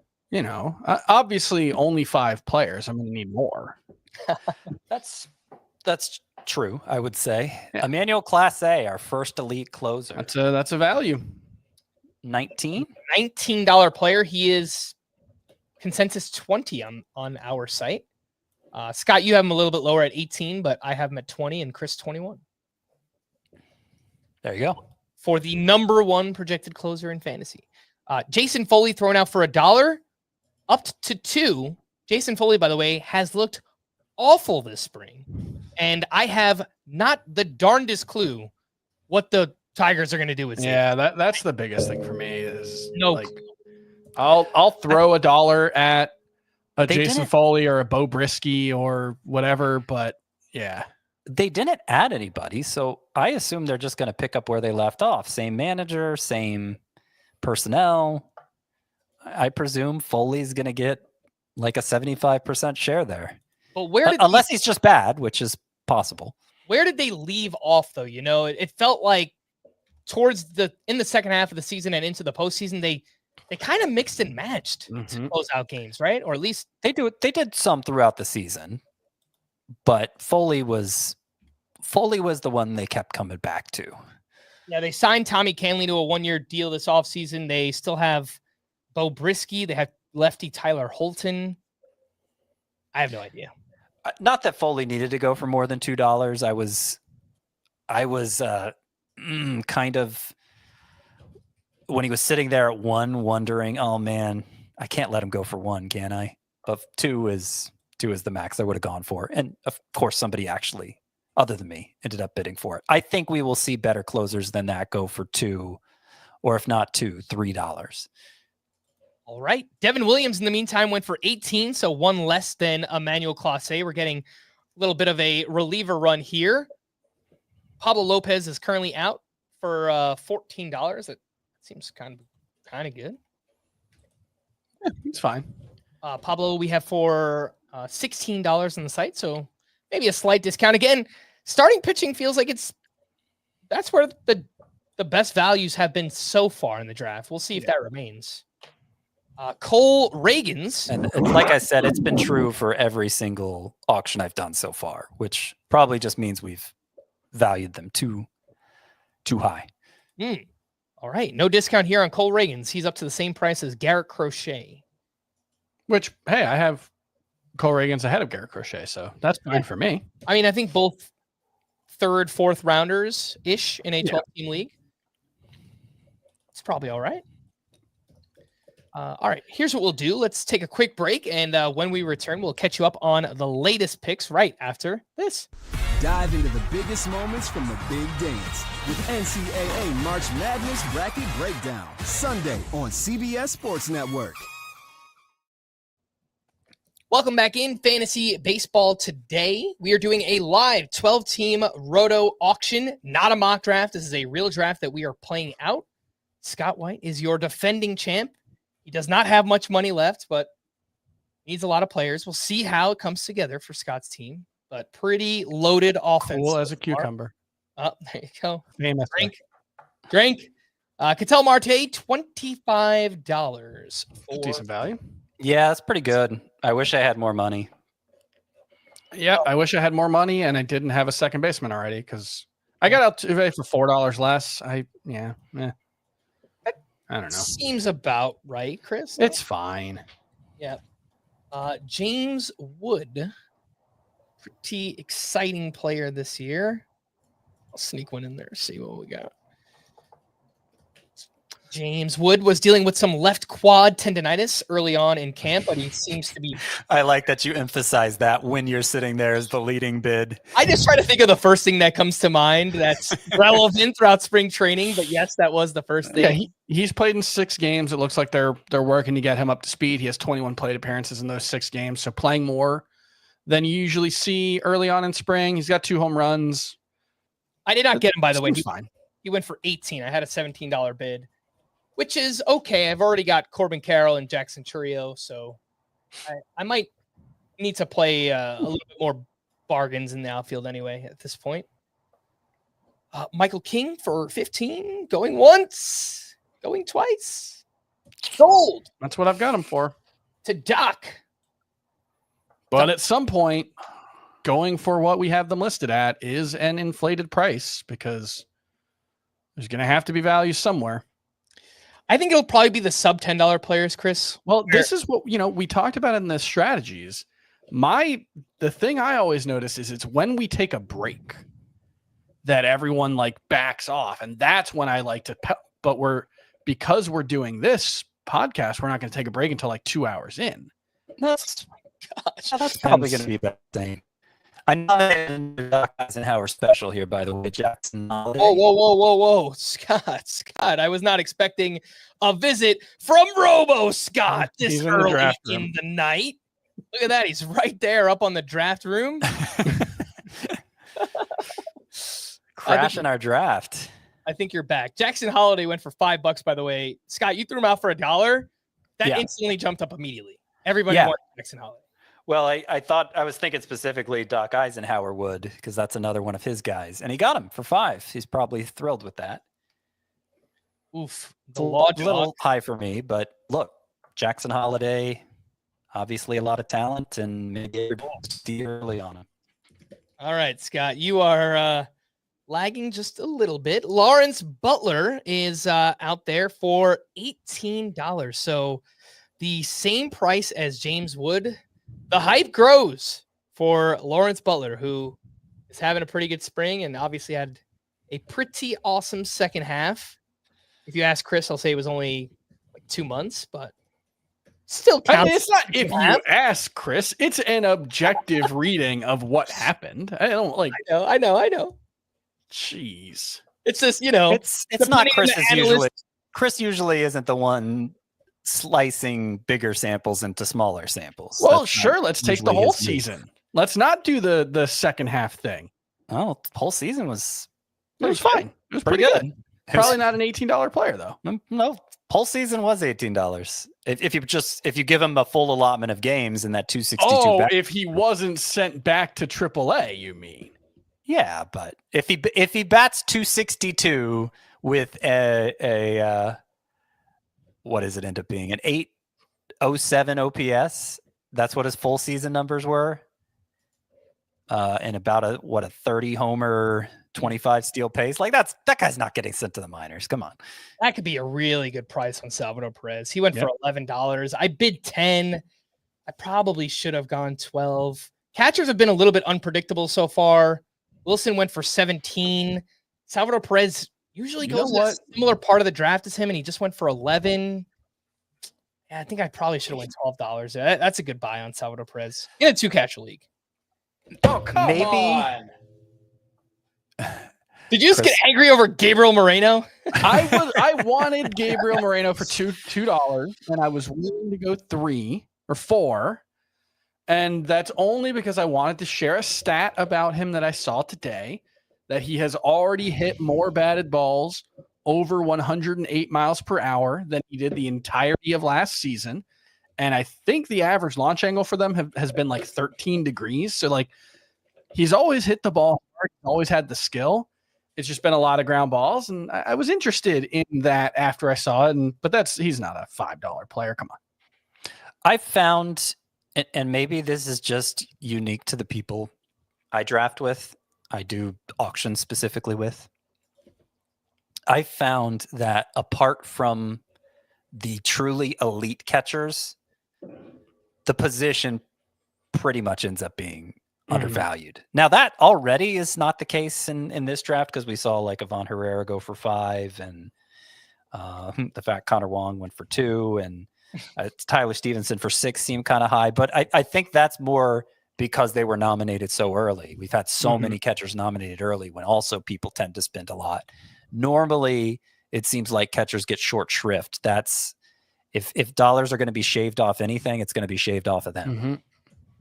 All right, so we've got some jokesters in this draft. Earlier, Wilson Contreras went off the board, or William. One of the Contreras went off the board. Then one of the next nominations was the other Contreras. Then we get Edwin Diaz for 16. The very next nomination, Alexis Diaz. So the brothers Diaz. And they went to the same team. Beat on there. I should probably stop talking because I have to nominate a player. I keep nominating elite pitchers, and I think I'm just going to keep doing that for now because I have Corbin Burns, and I don't want to bid on another one. So, Chris Sale for $1. Do it. See how high it gets. Should be at least 20. Yeah, should be close to 20. Are you guys saying that because you don't want Sale and you hope he gets at least $20? I think everyone in the draft should bid 20 at least. If he goes for less than 20, he's going to me. So Homer Scott says not today. let's do it. I'm in at 19. Okay, he's up to 20 now. All right. That's where he should be. Exactly keeps what going. Exactly what we have him for on the site. It's $1 less than Garrett Crochet, $3 less than Logan Gilbert, I believe. Yep. Chris Sale, who is your reigning National League Cy Young Award winner. Can he stay healthy for another season? We'll find out. But he was amazing last year. And Dylan Cease. So keeping the pitching rolling here for one more. Dylan Cease, by the way, does not sound like he'll be traded before the season. So bad news for my Yankees. Dylan Cease will not be part of their team, and he is also up to 20, same price as Chris Sale. That's fine. Yeah. Who would you guys rather have in a vacuum, Cease or a Sale? Sale. Sale. I think I like how you said in a vacuum cease. I thought you were about to say vacuum seal. Yeah. That's what I was hearing. Vacuum Sale, Scott. That's what we're going for there. But yes, same price back to back. $20 for both Chris Sale and Dylan Cease. All right, all the pitchers going. Framber Valdez is the next name up. And he is entering a contract year with the Astros. Ooh, that price climbed quickly. And Yeah, it's fine. 16's fine. 16 is pretty good. Do you wonder who else I should get in on at some point? Let's figure this out. Oh, Bobo. Uh-oh. This is the one draft where he's not going to be a discount.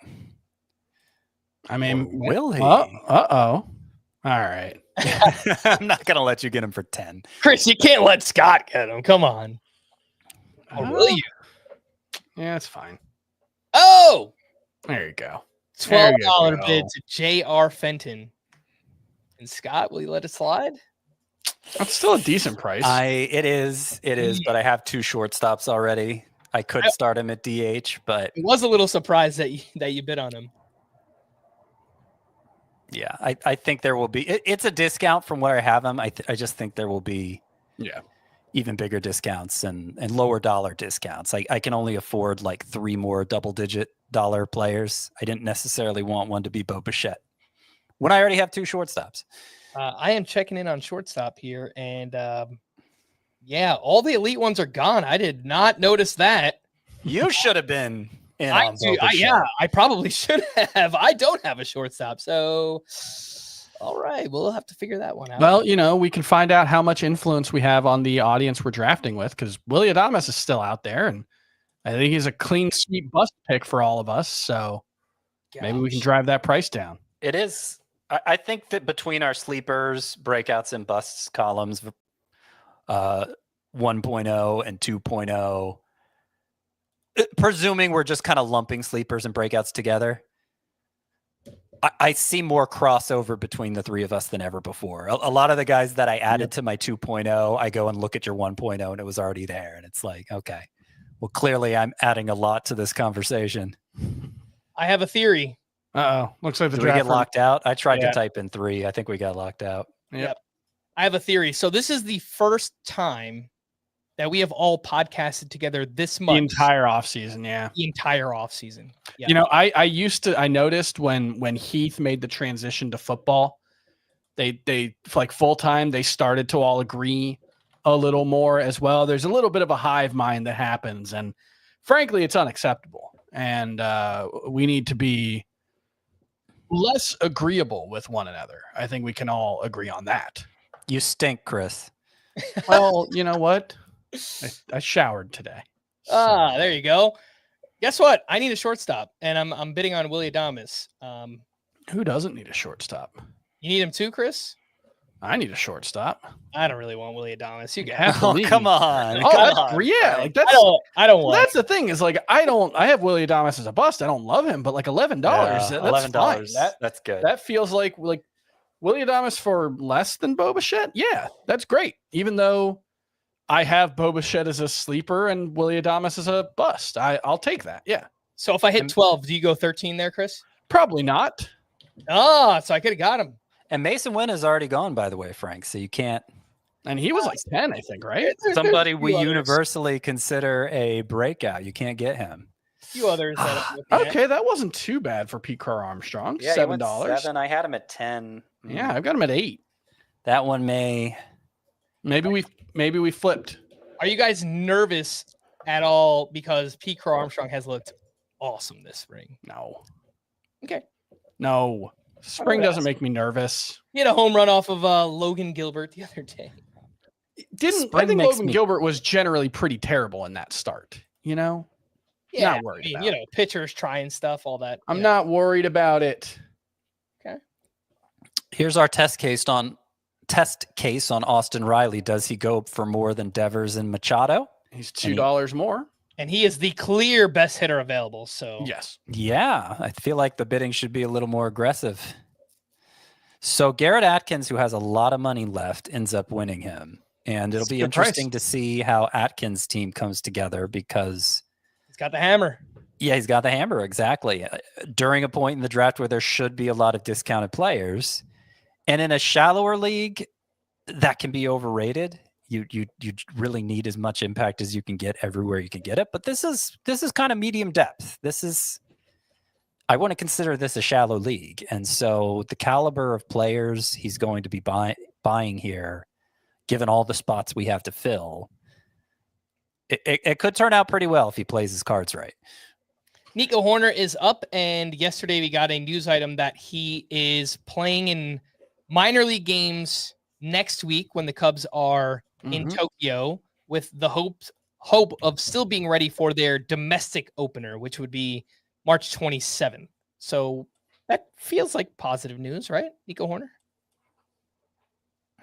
Yeah, I think so. I mean that sounds like it's been the hope for a while, but it seems like things are coming together for him to miss 2 games, and I'm still worried that he'll get off to a slow start. This is a fairly quick recovery from a flexor tendon surgery relative to other players who have had it, but if he's ready to go, I think he makes for a nice discount right now, although not in this draft where he went for $8. All right. Although that could be a discount. Ryan Helsley for $13, the same price as Ryan Walker. So comparatively speaking, I think we all rank Helsley ahead of Ryan Walker, right? Yeah. That's pretty good. Raisel Iglesias next up. So we got some closers going off the board. It's all a matter of timing there, Helsley versus Walker. If Helsley got nominated first, I bet he would have gone for 16, But 13 seems like the price for that second tier of closers, because that's where Raisel Iglesias went as well. I thought about hitting 14 there on him. I did too. Yeah. You snooze, you lose. I don't have a closer yet.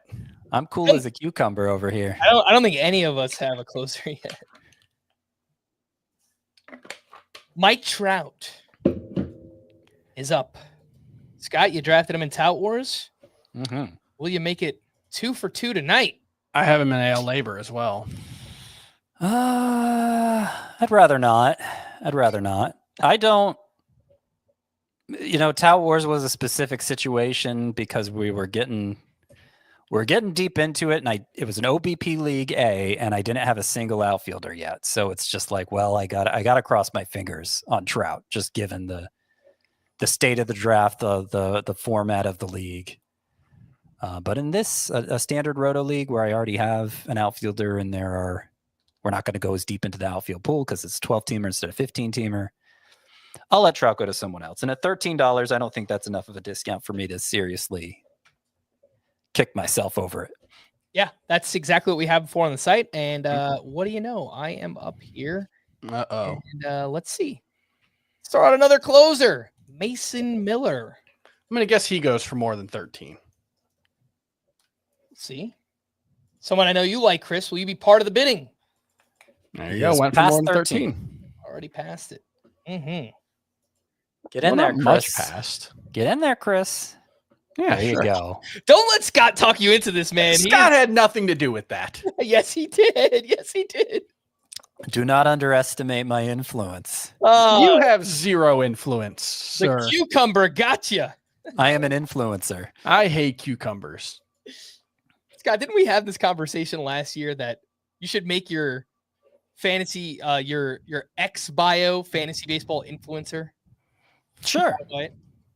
That would make sense. I mean, what is an influencer exactly? That we go online and make videos. It has about that topic. It's just a person. It has many definitions. We're influencers, right? Yeah. Maybe not always in the best ways possible, but I think so. We are influential. Or negative influence? Is that what you're saying? Not always. Are you thinking of a specific kind of influencer? No. Okay. I don't know what you're giggling about something. Nothing. I've got nothing. Maybe if you had a beard, you'd be a different kind of influencer, Scott, but not today.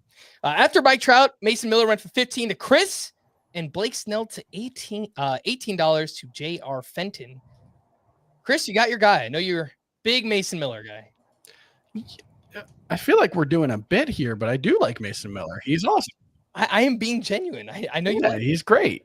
I don't have a closer. 15. He went for less than the I consider him to be part of the first tier of closers, and he went for less than those guys. So I think that's fine. And I'm trying to figure out, we'll throw this guy out there for that amount, and we'll see what happens. He will probably go for more than this. Yainer Diaz for 8. Yep, is what Chris threw out. He will go for more. He's up to 11 now, and he should.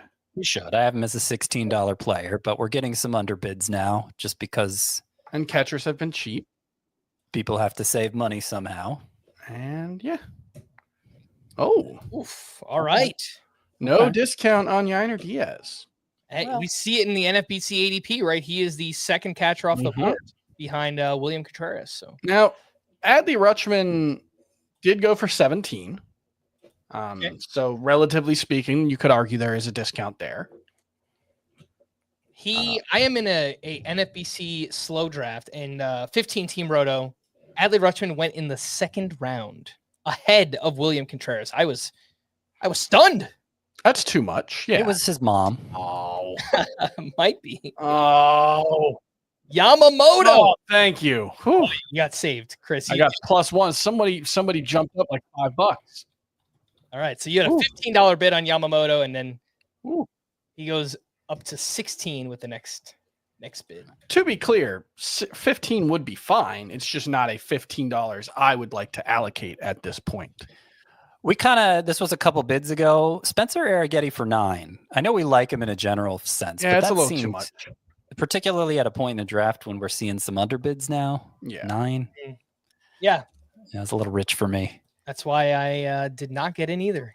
Oof. I'm a little worried. So Glasnow has talked about how he's changing his mechanics. Same thing we heard from Grayson Rodriguez, right? Yeah, and I get it. Okay, that makes sense, I guess. But yeah, elbow injury, changing the mechanics to try to avoid elbow injuries. Maybe it'll work out, but no guarantee he'll be as effective with slightly different mechanics. And I don't know. Anytime you start to talk about pitchers changing their mechanics, especially because of injury, that's one that it feels like you're messing with the kinetic chain there. That's the term we like to use. Glasnow and Yamamoto, $16 each. That's fine. Back-to-back bids there. Yeah, the price itself was fine. Scott, you threw out Yelich. Is that with the hope of winning him? I don't know. Probably not. I believe he homered on back-to-back days. Yeah, he's not going at a discount. Nope. Yeah, he's up to 13. I think that's the same price as Mike Trout did, right? Yeah. Yeah. Which I thought he might. Reasonable. I did nominate him with the hope of winning him. We are seeing some underbids at this point, and I thought maybe with his health status coming back from back surgery, all the uncertainty, that people would be extra cautious bidding on him, but it turned out not to be the case. All right. Well, yes, Yelich went for 13. And next up, we have Teoscar Hernandez. It's up to 11.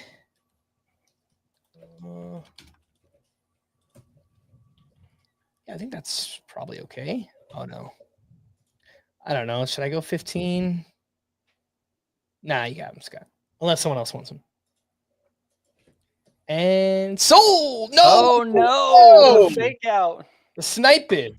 I almost got him for 14, but somebody jumped in at 15. I will not be going 16. Good price, though, on Teoscar, $15. Yeah, that's pretty good, yeah. Yeah. If I could have gotten him for 14, I would have definitely been glad I didn't go 14 on Yelich, because Teoscar, I think we all rank higher than Yelich. But 15 is not bad either. I list him at 18. Next up is Zach Gallen, who is looking for a bounce-back season, dealt with the hamstring last year. The whip was elevated. Weird control year for Zach Gallen. Just a weird year in general. He had that stretch where he couldn't throw strikes. He had that stretch where his fastball velocity was way down, but it was like a hamstring injury. I don't think he had any arm issues. Yeah. $10. He's been undervalued, I think, increasingly so. So yeah, that seems fine. Comparatively speaking, $1 more than Spencer Arrighetti feels pretty good for Zach Gallen. So as much as we like Arrighetti, but. And another guy who has been kind of habitually undervalued is Luis Castillo. So I'm interested to see what happens here. Luis Castillo, I wrote up in Bust 2.0. Velocity was down last year. Fastball effectiveness was down. Swinging. Are you the high bidder right now, Frank? No. Okay, just making sure. No, I was just giving the case of. I mean, I knew I was not going to bid, but I've moved him way down recently too. I might. Velocity's down again in spring, by the way. I might find an opportunity. Probably my spring training winners and losers. I'll be able to shoehorn Castillo in there and talk about how, the velo being down even more this spring when it was already down last season. He performed well enough that I kind of was just like, okay, it's not that big of a deal that he lost. What was it, like 1 mile per hour and a half off his fastball? Mm-hmm. But with the way it's dropped again this spring, I would say I'm more concerned. He's really reliant on his four-seamer, 4 whiffs. Probably the biggest drop in his whiff rate last year came from his 4-seamer going from arguably the best in baseball among starters to just good. And, his arm slot has dropped since his time in Seattle or Cincinnati. He's a different type of pitcher. The changeup hasn't been as effective. I do wonder if there's a world in which he could just go back to spamming the changeup a little more and get some of that back. But, the shape isn't the same. I'm not 100% sure on that one. Yeah. Can we also talk about how the Mariners have another Luis Castillo that's a pitcher? And so now when you look at the box score, it says Luis middle initial Castillo. And it's just kind of annoying. That's probably only in the spring, I would guess. I hope that's the case. I know the other Luis Castillo was already sent back to the minors. So. Okay, we can stop then. Yeah. So Luis Castillo ended up going for 11, and right after him, Spencer Strider went for 12. Strider for more than Castillo, which we haven't seen in a lot of drafts. But I'm there now in my rankings. I've dropped Castillo behind Strider, among others. Mm-hmm. Yeah, Strider went for 12, and Brendan Donovan went for $2 in this draft. Bellinger is one. That's who you nominated, Frank, and his price has been rising. He went for 28 in AL labor. I nominated him with the hope of trying to get him, and he's all the way up to no discount there. He's more than Teoscar Hernandez. So now I kind of wish I bid another $1 on Teoscar Hernandez because he went for more than Anthony Santander and Teoscar Hernandez. I am not getting Bellinger. Yeah. I wonder how much of that is, he's hitting well this spring. I mean, obviously the majority is he's at Yankee Stadium now, but I feel like it's been recent. Yeah, no, he's been climbing. He's rocketed up the rankings. Yeah, it just feels like it makes so much sense, right? Like his swing in Yankee Stadium, and I totally understand the hype. I mean, that's why I want him. I want at least one share by the end of spring. We'll see if I can actually get it done with Cody Bellinger. Spencer Schwellenbach is out there, and trendy name. So you're getting him for 14, Frank. What do you project him for price wise? I probably not that much, but I did really want him. You're getting your guys. I have him as a $13 player, so I overpaid by $1. Thanks for bidding him up, Chris. Yeah, this is one that I have not moved up as much yet. Gavin Williams, he's probably too low in my rankings relative to where he's going, but I don't know. I'm still a little iffy on him. I think he's the biggest riser this spring. The number of whiffs he's getting on his fastball alone is absurd. I really wanted to get him. He went for 8. I almost went 9. Almost went 9. I have a feeling higher ranked pitchers are going to go for a similar price there, 8. So I backed down. All right. Shota Imanaga is up, and Scott has him for $12. Up to 13. I swear, I'm not in on the bidding. I'm just going to bring this up because it's the most recent thing on Shota Imanaga.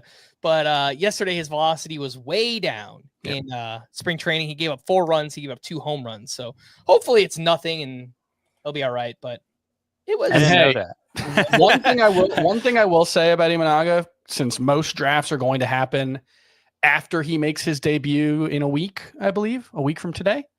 Yeah. You should probably expect him to not be very good in that start. I don't think any of the starters in the Korea series last year did well. I'm expecting things to not look so great for those guys this time around as well in Tokyo.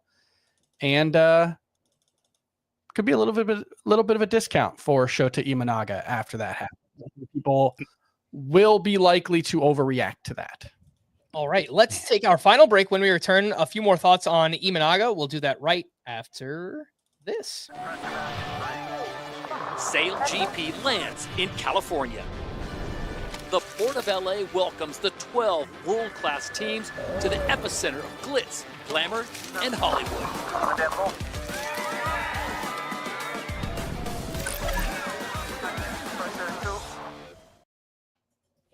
Welcome back in Fantasy Baseball. Today we are doing a live 12-team Roto Auction, and it's not a mock draft. This one we're playing out. We left off with Imanaga for 14 to Scott Christian Walker for 11. I think that's pretty interesting.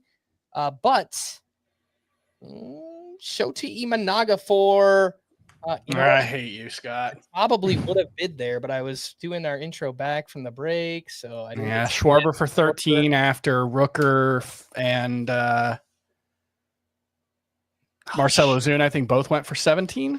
Now So, somebody's that saying worked somebody's out. saying they hit 14. Yeah, okay. Yep, I hit 14 too. I swear I did. Everyone saw me on the screen. Try to do it. It's not fun to be on the winning end of one of those players, but Schwarber goes back up.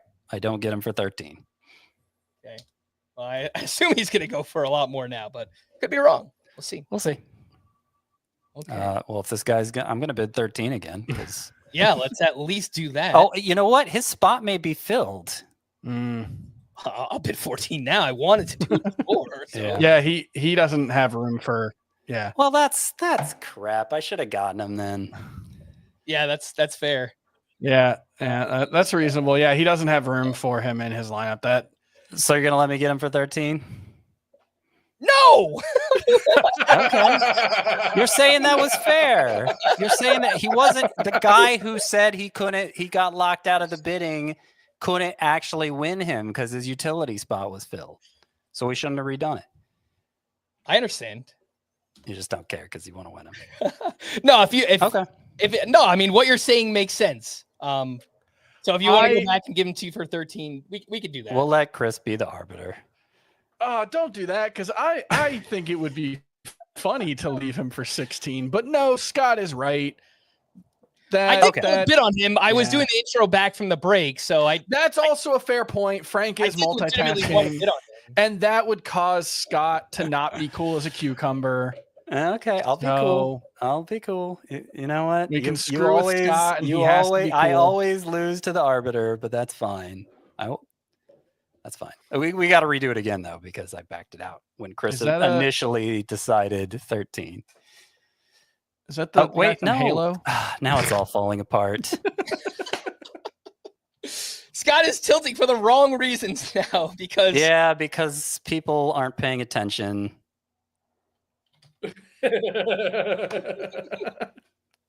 I'm sorry, I messed everything up. No, it wasn't you. It was Chris M.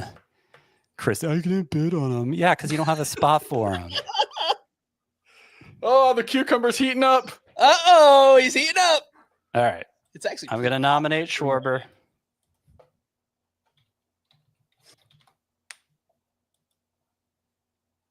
I better do it quickly before this guy nominates somebody else. Okay. Frank, go 16 on him. I don't know if I want him anymore.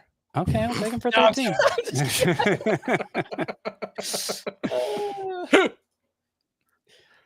So I've got Kyle Schwarber for 16. Thank you, Scott, for being a gracious commissioner. Well, I was gracious to Chris M. I don't think he deserved to have an extra chance to bid, but Well, anyway. You know what? We left it up to Towers. So now that's a spicy pickle. Well, he was, yeah. Okay. I feel like we have at least one of these every auction draft that we do where Right. And I think you guys just to like to laugh at my reaction. So I'm just, you know what? I'm just going to be ruthless commissioner from now on. No, my way or the won a highway. bid, and I was coming back from break, and I didn't get to bid in time. Right. But that's not usually an excuse to redo the bid. I wasn't paying attention. Okay. Yeah. Next year you will host this auction, Scott, and we'll see who wins the championship then, huh? How about that? Yeah, we could do that. I did want to make that point earlier. I'm pretty sure the only reason I never do good in this league is because I'm also hosting while drafting. That's also why I do poorly. Yeah. It's just an excuse. But Aaron Nola's up there for $13 to Scotty Dubs. And sold. See? There You'd go. rather have Aaron Nola than Kyle Schwarber? Way better Philly for $13. No, I would have rather had Schwarber. But you do need pitching more at this point. We could agree on that. Maybe. I don't know. This stream is going to end and Scott's going to like out on us. Oh, Wait, gosh. It's good to laugh. Junior Caminero. Caminero.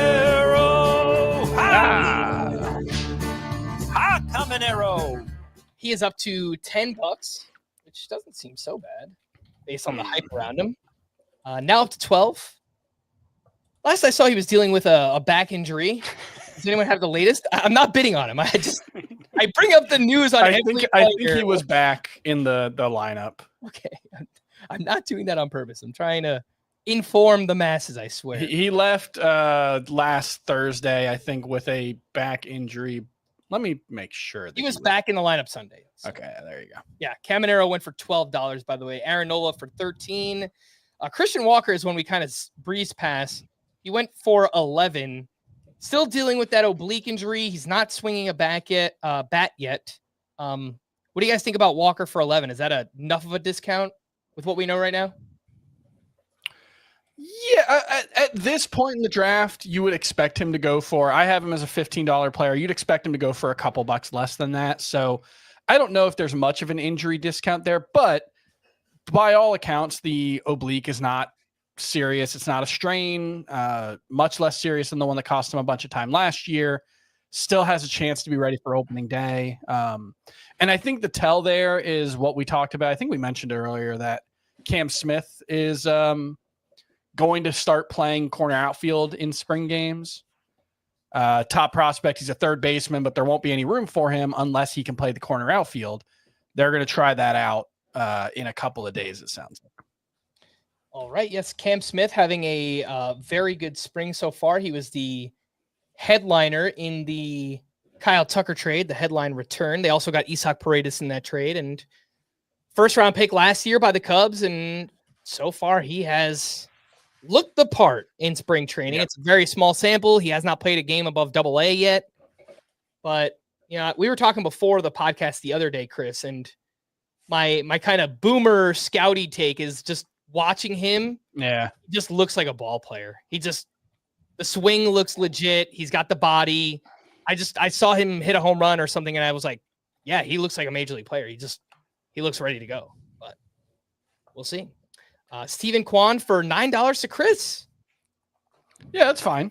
It's enough of a discount at this point in the draft.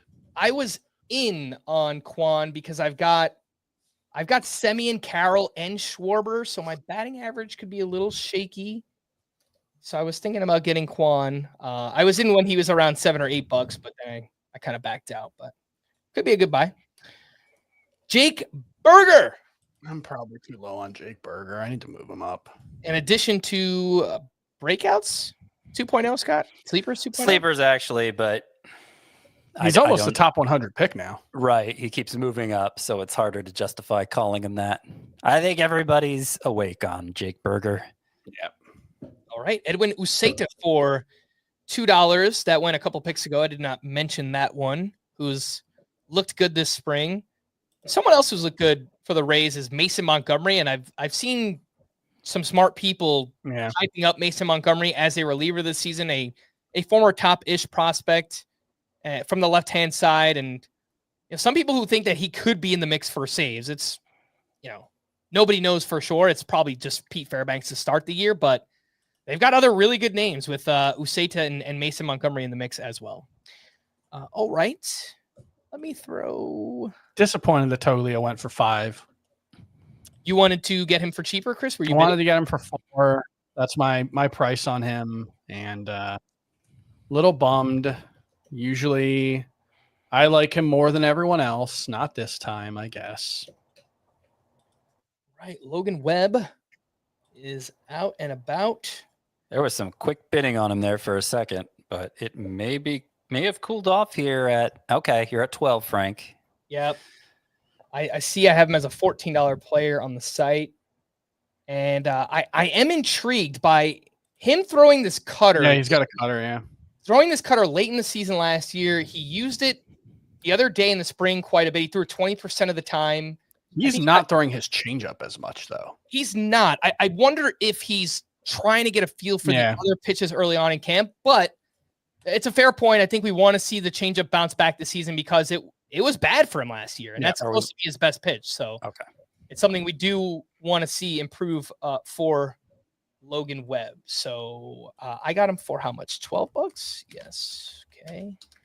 Yeah, and that's something to keep in mind when you see a pitcher's usage in spring changing. And I want to highlight Clay Holmes when I talk about this, because there was an interview with him where he was talking about his first couple of starts. He wants to focus on the changeup in one start, then the cutter in the next start, then the four-seamer in the next. And what he said was he's kind of going to figure out which one works best and whittle down from there. So he might not have this full 6-pitch mix, Clay Holmes, when the regular season starts. He's trying to figure out what works best and move from there. It all seems to be working so far. I mean, yeah, that's the early returns are very, very good. Josh Naylor is the latest player up. Riley Green went for 11. Let's see what we have him for on the site. 13. So yeah. Not really a discount on him or Josh Naylor here at 10 so far. But they're discounts. They're just modest discounts. We're all kind of they're discounts from face value, but not once you start accounting for the deflation that should have happened by now. I do have Greg Lathrop texting me on the side here. He wrote, "My Logan Webb for $11" with the angry cursing face emoji. I guess he really wanted him. So I'm sorry, Greg. I didn't mean it. Josh Naylor up to 13. And that's what he goes for. How do you guys feel about Josh Naylor? I am down on him a little bit this year. I know you are. And, I don't love the park shift, but look, he's batting cleanup for the team that just led baseball and runs scored. So, I mean, he could make me look stupid. I'm not sure. This is probably a dumb thing to say, but I'm not sure that I totally buy the park factor number for Arizona home runs for left-handed hitters, which is the worst in baseball, supposedly. But then you actually look at the left-handed hitters and look at their home runs by ballpark, and it's like, it doesn't seem to match up. Yeah. So one thing that could be going on there is the humidor effect, because that is a slightly elevated. I think they're like 1,400 feet or something in Phoenix, and very dry atmosphere that the humidor should have. Well, it did. That used to be one of the best hitter parks in baseball, and now it's kind of middling. So it could just be that like balls hit, 108 miles an hour at a 27-degree launch angle are home runs. Those are probably home runs everywhere, actually, but you know what I mean. That a ball that has the characteristics of a home run in other parks wouldn't travel as far because of environmental effects. That could be what's happening in Arizona. I'm not sure. That's just my theory. Right. You just see it with like they're hitters that theoretically should suffer in that ballpark if the park effects are right. Don't really seem to. And Josh Naylor's her expected home run stat for Arizona is not an issue either. So I don't think it's going to be a problem. He has the sort of profile where he can trade off some power for batting average, as we've seen just the last 2 years. I think he's going to be, I don't know, like his numbers could take on a few different performs. Yeah. But I think he's going to live up to his ADP or price tag. And it's like what we talked about with Jake Berger the other day, where, Berger's skill set, because he's not going to put the ball in play. He doesn't get a lot of like the productive outs. You're not going to get a lot of like, you'll get a relatively lower number of RBI than you would think relative to his overall production. Naylor has been the opposite in his career, where he drives in way more runs than you would expect just from looking at what his OPS looks like at the end of the season. He was on like 120 RBI pace in 2023, 100 plus in 2022 as well without the injuries.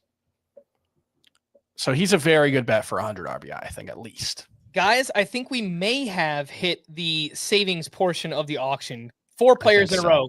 Felix Bautista for 9. Shane O'Mac. Here comes the money. Here we go. Money talk. Here comes the money. Shane McClanahan also for 9. Hunter Brown for 9. And Royce Lewis for 8. So all 4 of those are under values, at least according to our site values. And all seem like pretty decent buys at cost. You know what position still has a lot of good names left? Third base. And I made a point to look because I did a 14-team league the other day, and I waited way too long at third base, and it was horrible. So I wanted to make sure we hadn't gotten to that point. But there's still there's going to be some really good values at third base, because you got Westberg, Bregman, Vientos, Suarez. Let's see, but I suspect that's why Royce Lewis went for 8, Matt Chapman went for 9, is everyone's like, well, I can still get Bregman.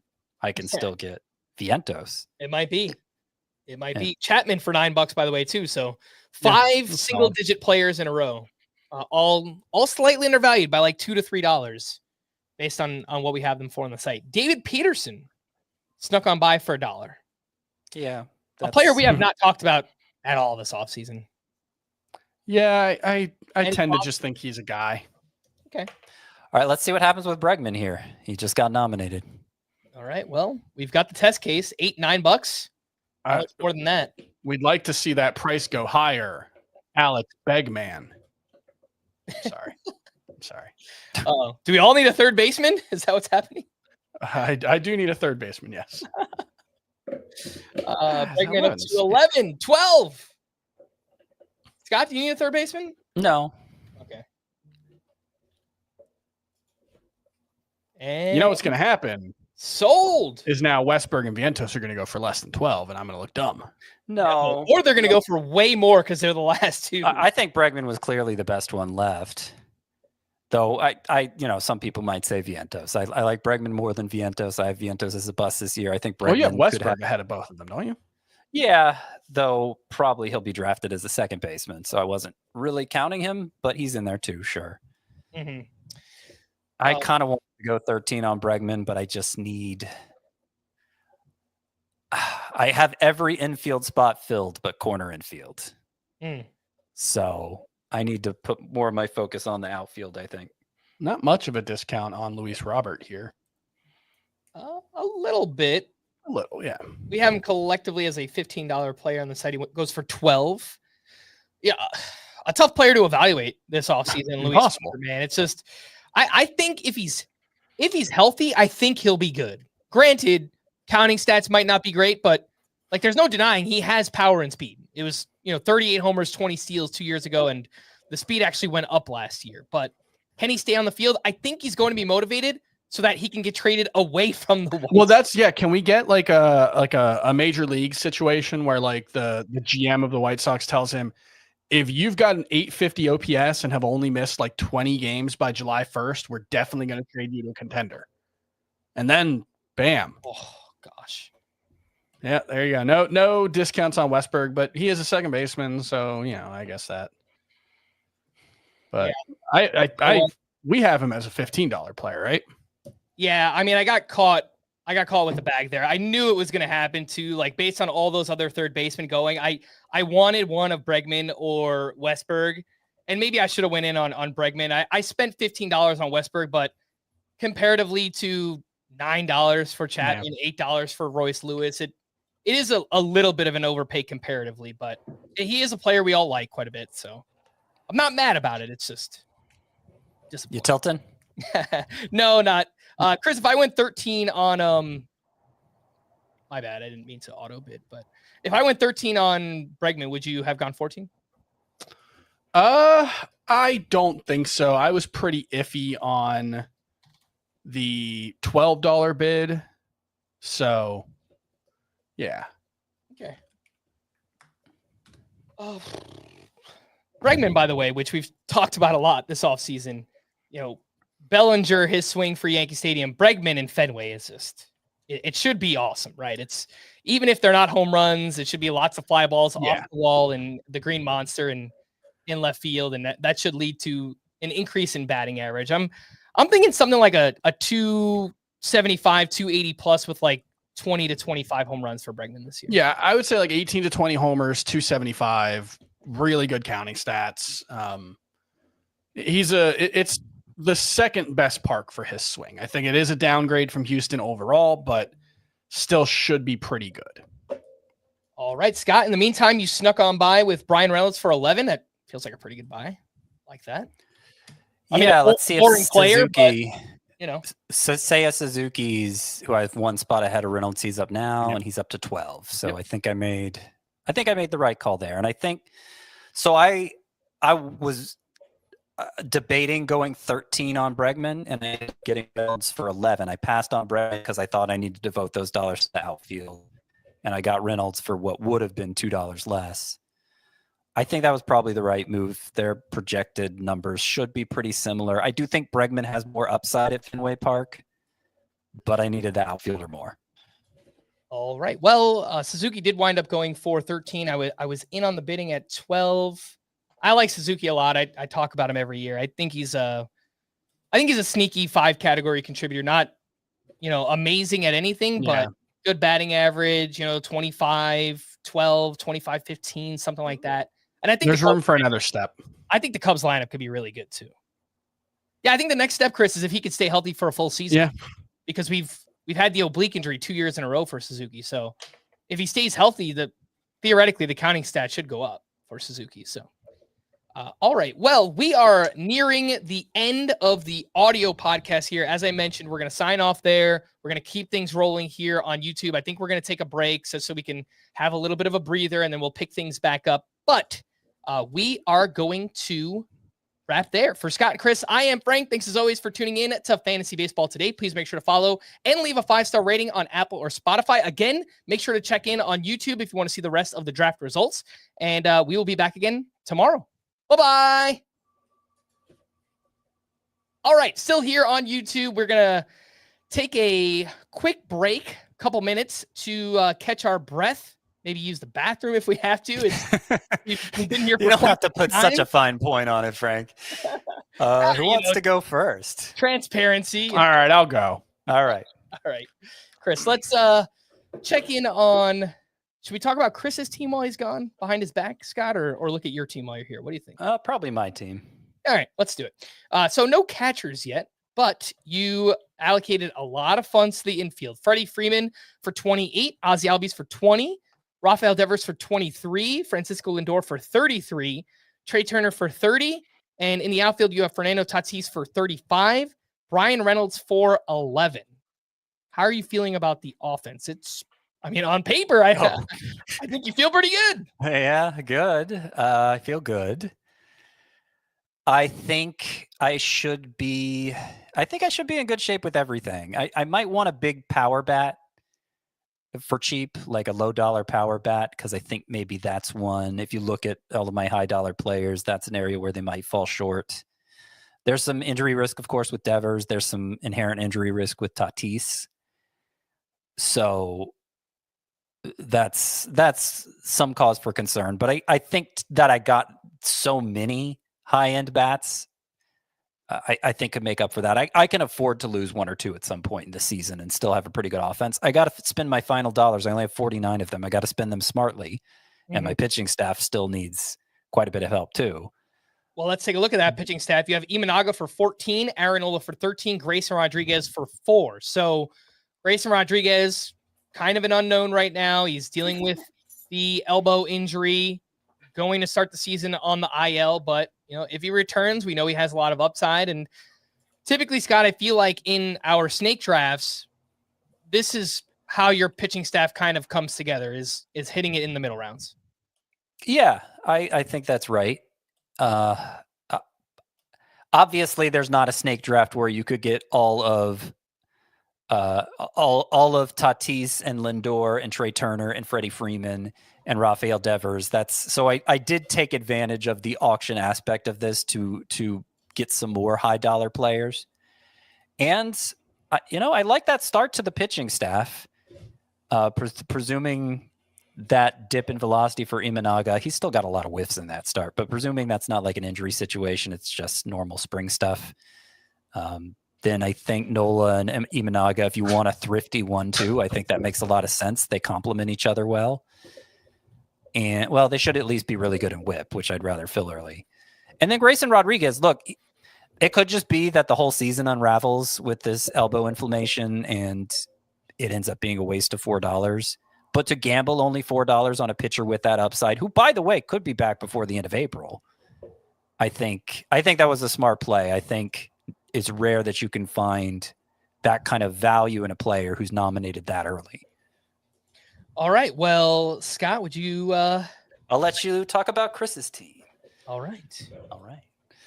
Chris, you're back. Hey, Let's take a look at your team. You've got let's do it. Jose Altuve for 21, Alex Bregman for 12, Willy Adames for 11, Kyle Tucker for 38, Anthony Santander 15, Jarren Duran 29, Steven Kwan for 9, and Marcell Ozuna for 17. It feels pretty balanced. What do you think? It's a heck of a team so far, I'd say. I've got lots of power. I've got a decent amount of speed. This might be a team that could use a stolen base specialist, and unfortunately a lot of them are off the board by now. I think Terang is still out there, but I would prefer not to have to rely on him. I But don't know Edwards if you necessarily need it, though. I mean, you're projecting 30 plus for Duran, 20-ish for Altuve and Tucker, 10-ish for Adames, 20 for Tucker, 15 to 20 for Kwan. I think you're probably okay. It's probably okay, but I can't not worry about steals. I'm certainly not at that point. So, especially when you consider like the positions you're missing, catcher, first base, corner, those are all positions that are not going to give you steals. So. We'll see what it looks like. There are still some multi-category guys out there.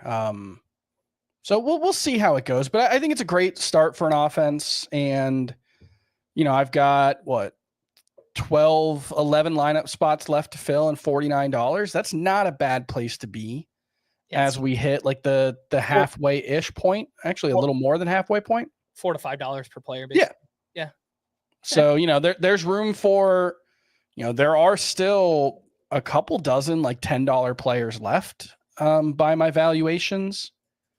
Let me see exactly. By my valuations, we've got, about 24 double-digit value players. Obviously, they won't go for double digits or not all of them, but, there's room for me to spend $8 or $9 on a few guys and still be in good shape to not have to fill out with all $1 players. And for as deep as we are into this, there's still a lot of talent left. I think especially surprisingly at catcher. Mm-hmm. Where I think like 4 or 5 of the top 10 guys are still left. Yeah, there's Cal Raleigh, Will Smith, Shea Langoliers, JT Realmuto, Austin Wells, who looks like he's going to be the leadoff man for the Yankees. At least against righties, and he is now number 12 in our consensus rankings after somebody got hurt. Somebody moved down. Sean Murphy. Sean Murphy moved down. Maybe that was it. Francisco Alvarez. Francisco Alvarez moved down. Austin Wells is now the consensus number 12 for us.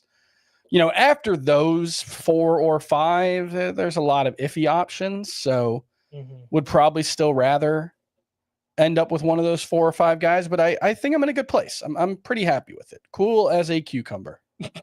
Drink for the pitching. That's my line, Chris. I am cool as a cucumber. Your pitching staff, you have Tarek Skubal for 31. You have Mason Miller for 15, George Kirby for 11, and Kirby Yates for 2. George Kirby Yates. Yeah, George Kirby Yates. That's going to be the team name, obviously. And yeah, I think it's okay. This is Kirby. It just kind of depends. I'm hopeful that this will end up being a relatively minor issue, but you never know, especially when you're talking about shoulders. There's a lot of muscles and ligaments and joints up there, and you never know how it's going to work, but nobody seems particularly worried about this shoulder issue. So I'm hoping that that Kirby for $11 ends up being a really good value, because if he wasn't hurt, obviously it's a $24 player, $22 player, something like that. Yeah, probably somewhere in the low 20s, I would imagine, on George Kirby. So... How much money do you have left, Chris? 49. You and I have the same amount, but I have 2 fewer spots to fill. All right. Well, Frank, you can go take a break. Take a look at my team and rip it apart. Go use the potty, Frank. Whoa, gosh! I'll be back. I thought we were allowed to talk about it. Frank did. How crass! I don't believe you, Chris. Did you guys talk about Frank's team? Not at all. Well, let's rip it apart.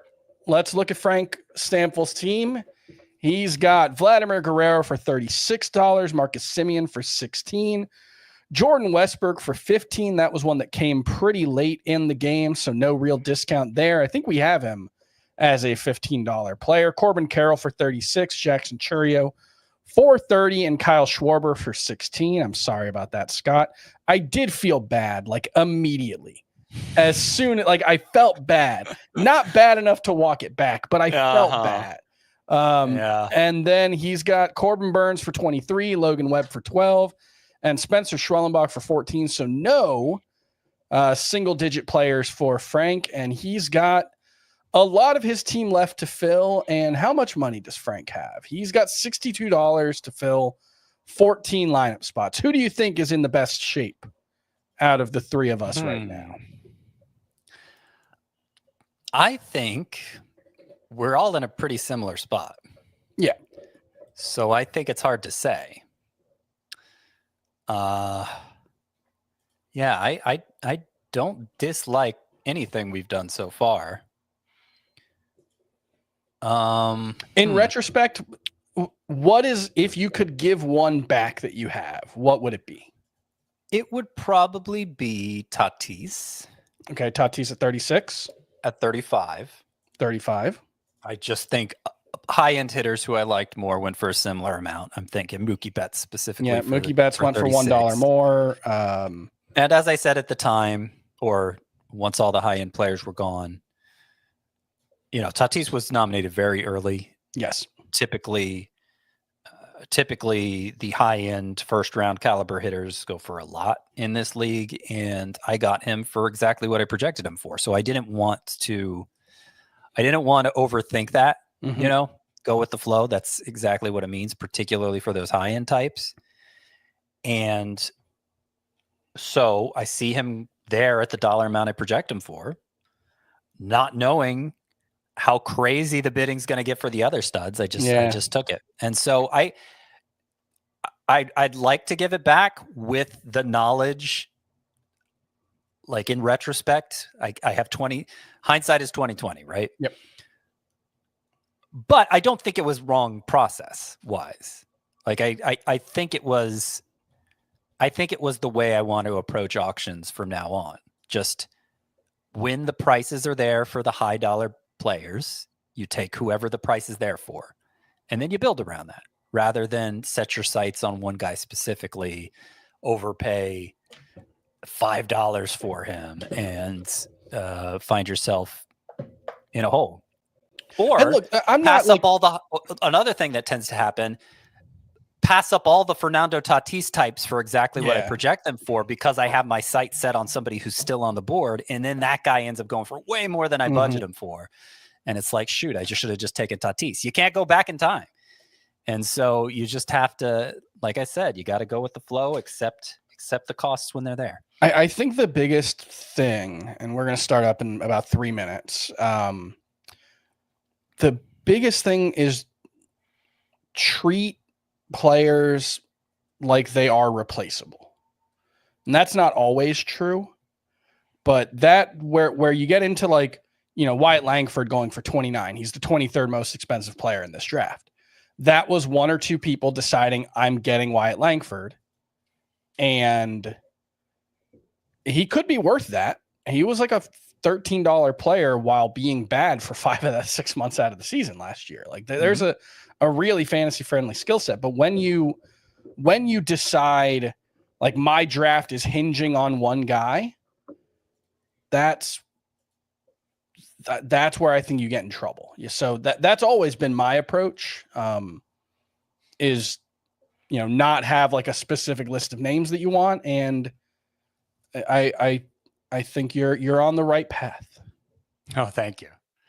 I sage advice to the person who won the league last year. You're welcome. Yeah, maybe I'll win it again. I'm glad I can help. But I kind of did that by accident last year is the thing, because I accepted the value on Shohei Ohtani and Francisco Lindor.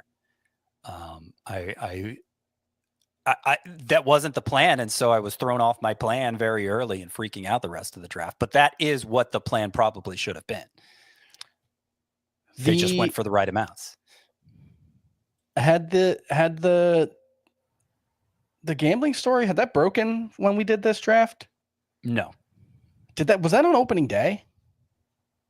No, it was weeks before that. Okay. Was it like the like fake opening day? I think it was fake opening day. The Korea series, the Seoul series last year, I think was the day it happened. Because I think I was at like the Rate and Barrel live podcast, and everybody started looking at their phones at the same time and trying to figure out what was happening. What do you guys think of my team? Is it okay?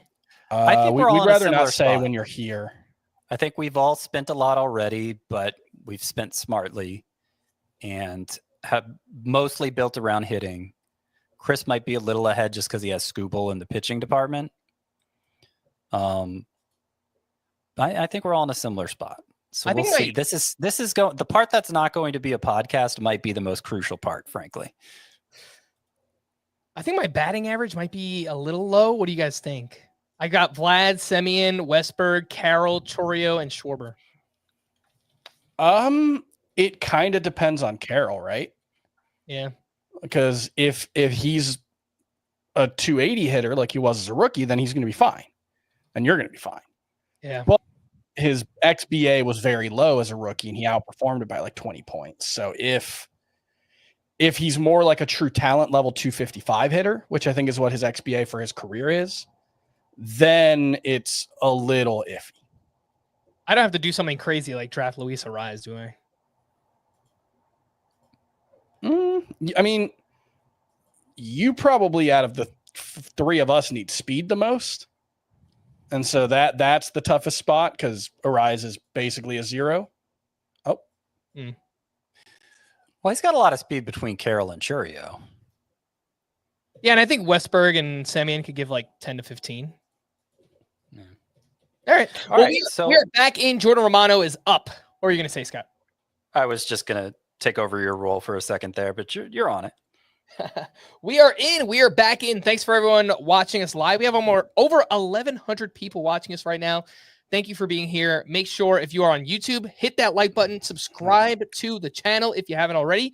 YouTube.com/fantasy baseball today. 30K by opening day. We are marching. 30K by opening day. 30K by opening day. 30K. Okay. Cool as a cucumber. Chris, you got Jordan Romano for $5. That's fine. That feels okay. It's fine, yeah. I do, I did see there have been a couple of spring games where Alvarado, Romano, and Orion Kerkering have all pitched, and it's gone in that order: Alvarado, Romano, and Kerkering. I don't think there's anything there. Spring is weird, and I'm not even sure if they pitched the 7th, 8th, and 9th, but that was one thing that I noticed. I just took one of my bus picks. I was about to call you out. Mark is it? Vientos for $9. As the guy who's down on Vientos, I have him as a $12 player. Yeah. I was telling you during the break, Frank, I think I need to get one big power bat. It just made sense. It could be Mark Vientos. It could have been. It is, it turns out. Anthony Volpe, that seems kind of cheap. I don't know. I really I want mean, you do need the steals. It's just the batting if you're worried average. about your batting average, Anthony Volpe might be pretty harmful there as well. So Yeah. I don't know. I just $3 felt too cheap. I could be wrong about that. We have him as a $7 player. yeah, no, it's a good value. It might not be great from a team building perspective, but hey, Right. go grab Luis Arias. I don't really want to, but Just do it. maybe I'll have to. Who knows?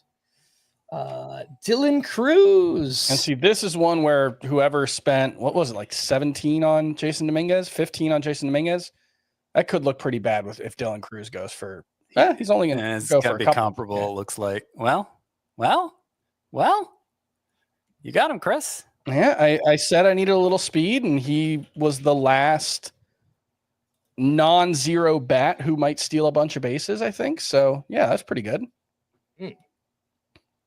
Not the last, but the highest. Yeah. So that's okay. Trying to figure out this Volpe bid. I don't know. That's weird. I never draft him. It's only $4, but I don't know. Whatever. Yeah, it's Yohan only Duran is $4. going for It's good $7. value. I would much rather have him than Romano for $5. I feel dumb. Yeah, we have him for 12 on the site. Yeah, that Romano bid was just a like, oh, do something. And it's like, don't do something. Beadon, by the way, Matt Wallner for $1. Beadon has $7 left with a max bid of 4. Yeah, he mentioned in the chat that he forgot that we're not auctioning the benches. And so he's got some iffy players clogging up starting lineup spots. Gotcha. That was actually Doc Eisenhower who said that. Oh, yeah. Sorry, Doc. Not be done. Matt Wallner went for 2. I've seen some rumors that he could lead off against right-handed pitching. Yep. Interesting. That's, again, Matt Wallner with the Twins. Kind of a 3 true outcome player. Probably not going to play against lefties. And Bryce Miller is up. Should be a positive whip contributor. Currently going to Toss him on the whip pile for Scott. Scott All right. for $11. That's pretty good. Hate it. That's good, yeah. Lifted $15 site for all of us. Mm-hmm. $15 player, on the site for all of us. Consensus. Michael Garcia getting some work in the outfield this spring. Could play a little bit there. Potentially gain that eligibility. He's got second and third to start the season. I'm about done, though, I have to say. I don't think I can. I'm pretty much limited to. Your max bid is 19. Right. 29. Yeah, I'm in a similar spot. Yeah. So I'm in in-game mode already with only 160 picks in. Because I don't. I could go 19 on a player, but I want as few dollar players as possible. Yeah. There's a scenario where I might not have a single dollar player because I want to be able to jump in when others. I don't want to be the guy who has to wait every round for his nomination because he only has dollar bids left and lose all the good sleepers that way. That could be a really good buy right there. Ryan Weathers is up for 2. Nobody wants to go to 3. Do it, Chris. Now, Made another start here on Tuesday. fastball looked phenomenal. Averaged 98 miles per hour at the fastball, maxed out at 99.6. Yeah. It's a little concerning that he's sitting so close to his max. But he was getting 18 inches of vertical break of IVB and 10 inches of horizontal run. Looks like if this is at all sustainable, this could be, it looks like one of the best fastballs in baseball. But 98 with 18 inches of vertical break from a lefty is bonkers. he looks better. I was so high on Weathers last year that it's like I don't really want to do it again. But obviously he's throwing harder, and the readings on that pitch are phenomenal. So and the changeup and sweeper were already very good for him last year. There is the fact that he's on the Marlins, so it could be a Garrett Crochet situation in the bad way too, you know. But meh, it's fine. Clay Holmes, $6 to Frank. That's a good sleeper pick, Frank. Do you think the price is okay for $6? It's a little high, but it doesn't matter. Like, you got to get guys. Right. There was Andres Munoz in the meantime as well for $8. That was $1 more. That's a good one, man. Yeah, I threw him out there because Duran went for $7, and I was hoping to get Munoz for the same price. I mean, $1 more is fine, but I recently moved Clay Holmes way up. Just like I said, I moved Gavin Williams way up to make him an $8 pitcher. Now Clay Holmes is right there with them. He's $7. So you got him for $6. It's all in the eye of the beholder, I guess. I think you got a fine price. Yeah. There will be bigger discounts, but I think $6 is fine for Holmes. Yeah, I do love what we've seen so far this spring. He's throwing the extra pitches and everything. So yeah, oh my goodness. Okay. Wow, everyone was waiting for Jeff Hoffman. He's going for more than Munoz. He's going for more than Duran. Up to $9. Duran his $7. That was good. Let me make sure. I think Jeff Hoffman's velocity was down a little bit. Every closer's is down a bit. Yeah. Josh Lowe, by the way, went for $12 in the meantime. Yeah, that was pretty aggressive. But we do, you and me, Frank, we like Josh Lowe as a sleeper. So yes, certainly. With the George Steinbrenner Field, Swamp Brenner Field, as you've called it, Scott, should favor Josh Lowe, same dimensions as Yankee Stadium, so as a left-handed bat, that should be pretty good for him. And Jack Flaherty for $7. Just after I got Clay Holmes for $6. That feels pretty good. Kind of regret getting Clay Holmes. Yeah, it's a little more than I wanted to spend on any players, but take the values when they're there. All right, Nate Lowe. Now with the Nationals. I think Nathaniel Lowe is a sneaky good, like $1 or $2 player in these leagues. I think he's gonna, not a ton of home runs, but he's gonna be a decent source of batting average and 80 plus RBI. I think that he's like a decent corner infielder who's being totally overlooked. I like that one. All right. Scott, also, you are nominated a guy. It hasn't gone through yet. There it is. Sean Murphy for $1. Jake Baldwin went for what, 4 earlier on? Yeah, he did. All right, Scott, you gonna sneak him on by? I don't know. We do have IL spots in this league, right? Did you 5 of them? Did I want him? I hoped I could get him for $1. I didn't want him for more than $1, so it seemed like the right time to throw him out, and it worked out. Sean Murphy for $1. Hopefully, I get 5.5 strong months out of him. All right, we're getting back-to-back catchers here. Shea Langoliers, who, by the way, has strong home road splits in his career, being on the road. So stronger numbers away from Oco. They're not playing in Oco anymore. They're playing in Sutter Health Park in Sacramento, which should be, we think, a better hitting environment, a little bit better at least. Let that happen. I can't. He almost went for 3. Yeah, I mean, my batting average is low, so I'm not going to be in on Shea Langoliers. So, yeah, Jeff Hoffman's velocity was down 1.2 miles per hour in this start. It's not terribly worrisome. Most closers are worse than that, I feel like. Yeah. Most closers are down like 3. That's one that I just feel like people would be on heightened alert for because of the concerns about his shoulder that I think are mostly overblown, but obviously they are there. By the way, Shea Langoliers ended up going for 5 after he nearly went for 3. I went 4. Someone else went 5.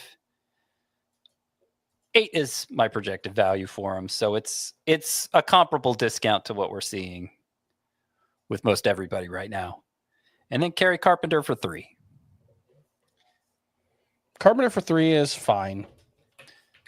Yeah, I'm lower on him than the consensus just because I think he's basically with the strict platoon role he's in, and AJ Hinch does not sound like he's backing down from that despite Carpenter's wishes. He's basically Jock Peterson. Yeah, no, I agree with that. Jock Peterson might actually not be DH only. Yeah, he's been playing a lot of first base this spring. Mm-hmm. Yeah, I mean, Berger is just such a bad defender, so it kind of does make some sense. Yeah. Apparently, the guy who hasn't played first base since 2021 might be a better defender than Jake Berger. Oh, this is a great lesson right now. Justin Steele just zoomed all the way to 11. Part of the reason I was like, I don't know that I should have gone 7 on Jack Flaherty, even though at face value, good deal is like, well, Justin Steele's out there. Could I have spent that 7 on Justin Steele? Like you start holding out for your favorite in a particular price range instead of just accepting the obvious discount, and that's where you get in trouble. So I'm glad now that Justin Steele has gone for 11, I'm glad I got Jack Flaherty for 7.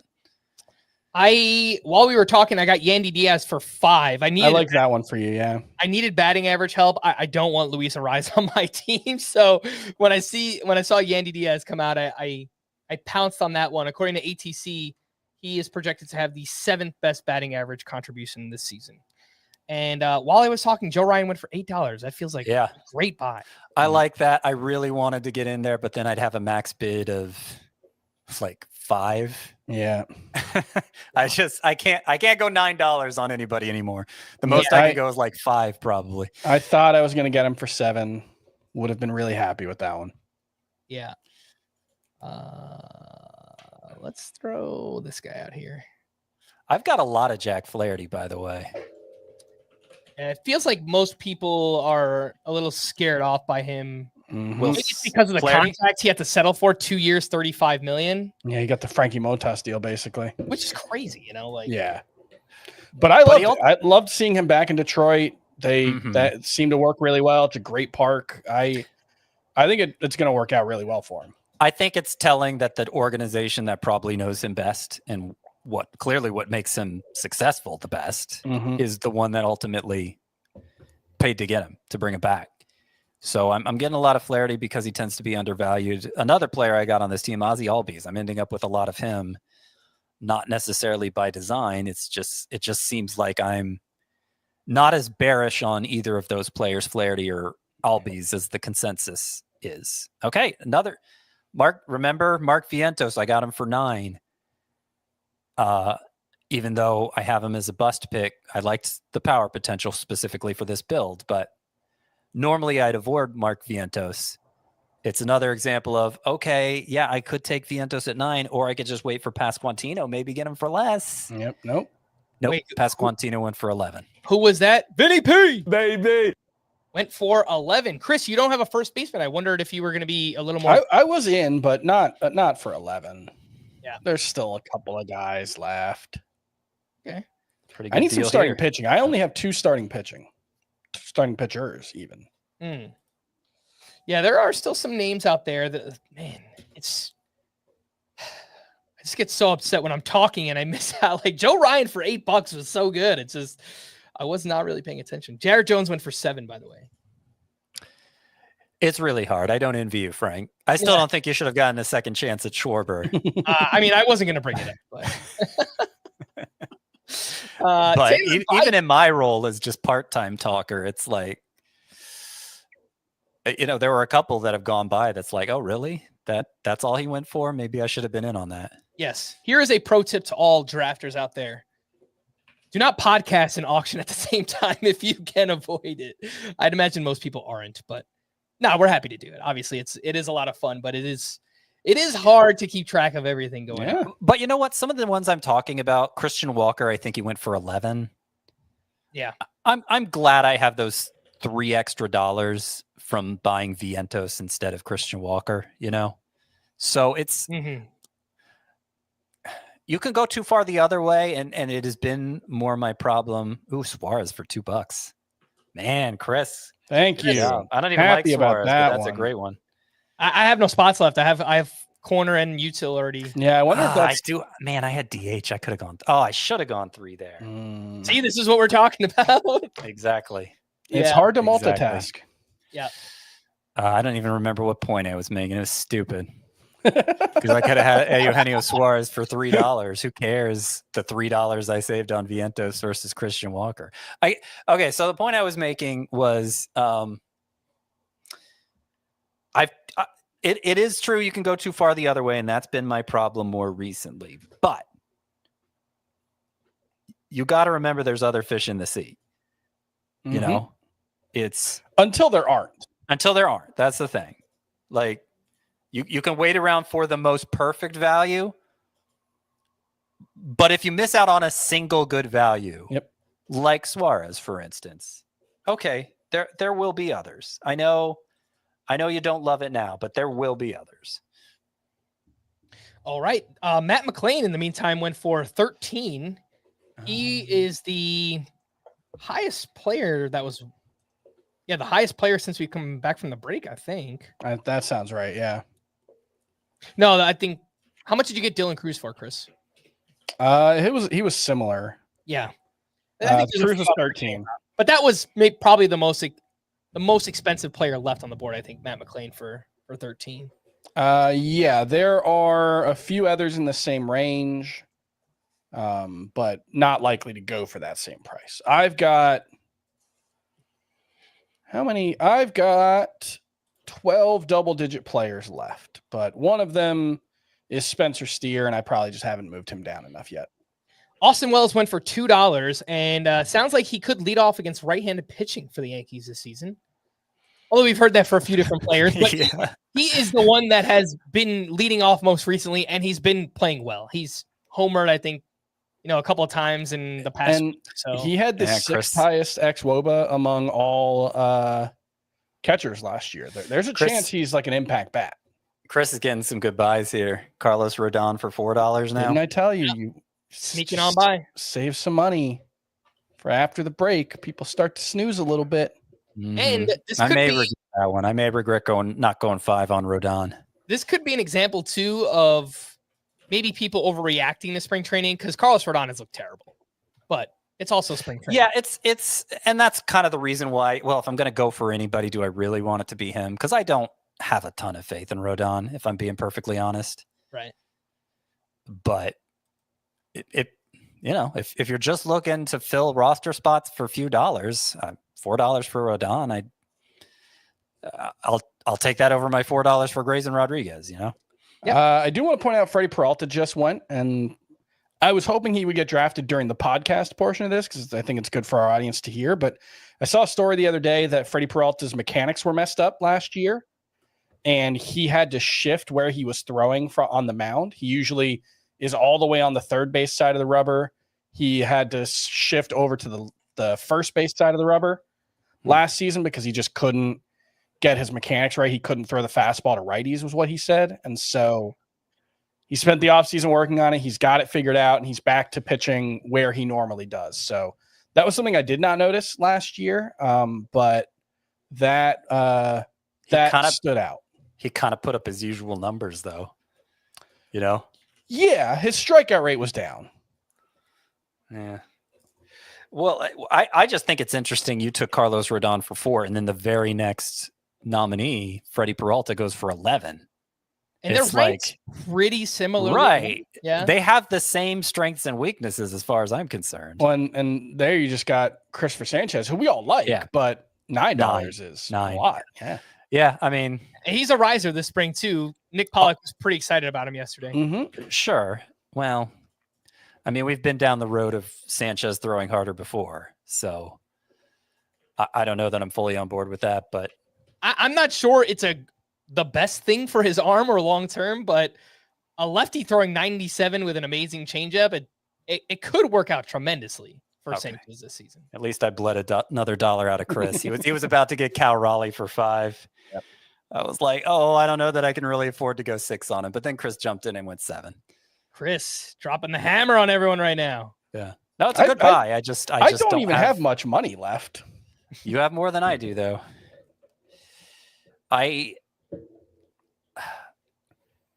I can. Yeah, I'm looking at my budget now. It's all 3s and 2s and a couple of 1s. So if I go 6 on a guy, Oh, I have to nominate a player. I need a lot more 1s.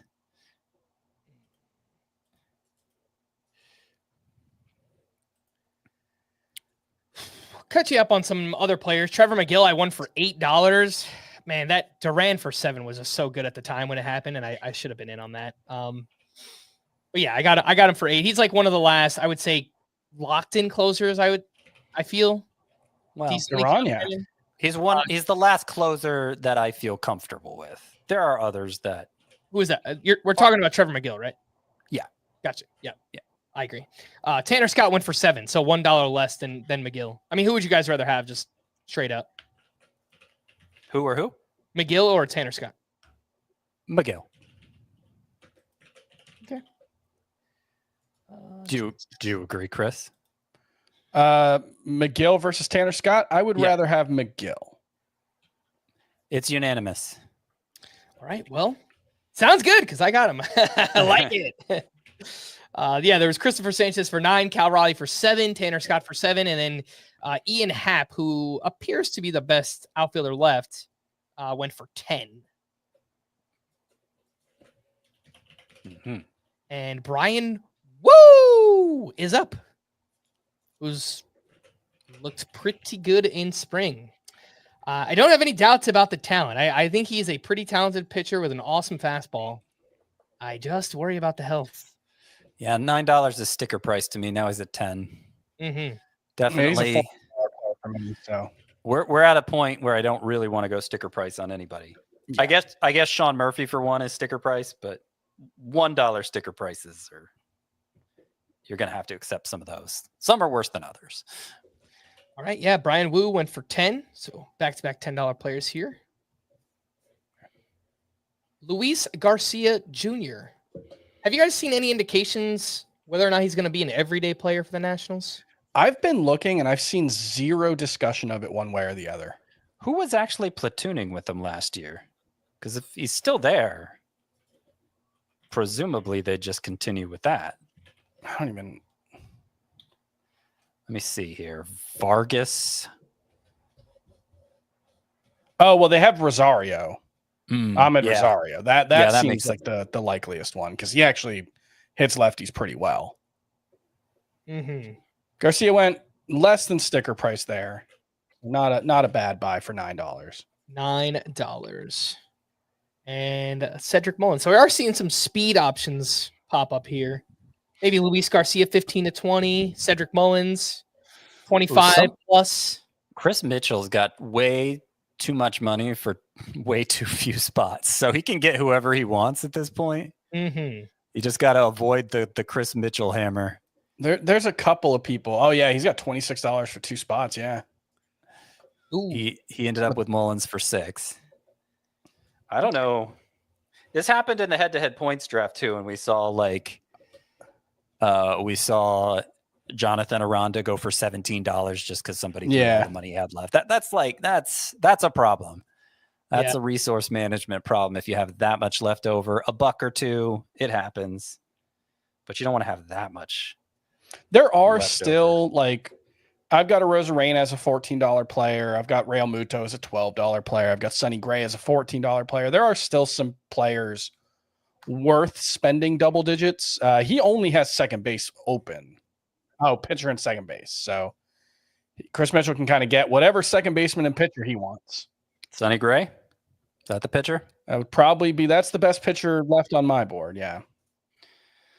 All right. So Joey Bart was my second best catcher left. I just got him for $1 to fill my second catcher spot. So I'm not going to complain about that. I am curious to see what the top catcher left on my board goes for, though, JT Realmuto, because he has been, for reasons I don't really understand, he has been sliding way down draft boards. Yeah, people have really given up on JT Realmuto, which I guess you could hear them saying we want to get him more days off is a bad thing, but the way they talked about it was we want to get him more days off at DH. Yeah, and when he came back from the torn meniscus after only a 6-week absence, that was his best stretch of the season. Yeah, he hit really well. Hit really well. He's talked this spring about how he wants to get back to running again. Obviously was favoring the knee last year. But the athleticism was still very good last year. He was still 80th percentile sprint speed. I haven't been able to take advantage of that discount yet, him sliding, but I've come so close. I can taste it. And I hope I don't end up regretting filling that second catcher spot with Joey Bart, because I don't know. I'm hoping Real Muto goes for like 6 or something where I would have been priced out. Not that he isn't worth 6, just I don't have that kind of money to spend on him now. Adolis Garcia went for $6, and it sounds like the news has been pretty good on the oblique. He's still trying to be ready for opening day. And then Randy Arozarena, the very next player, for $10, which also seems like a pretty good value based on what we were saying before.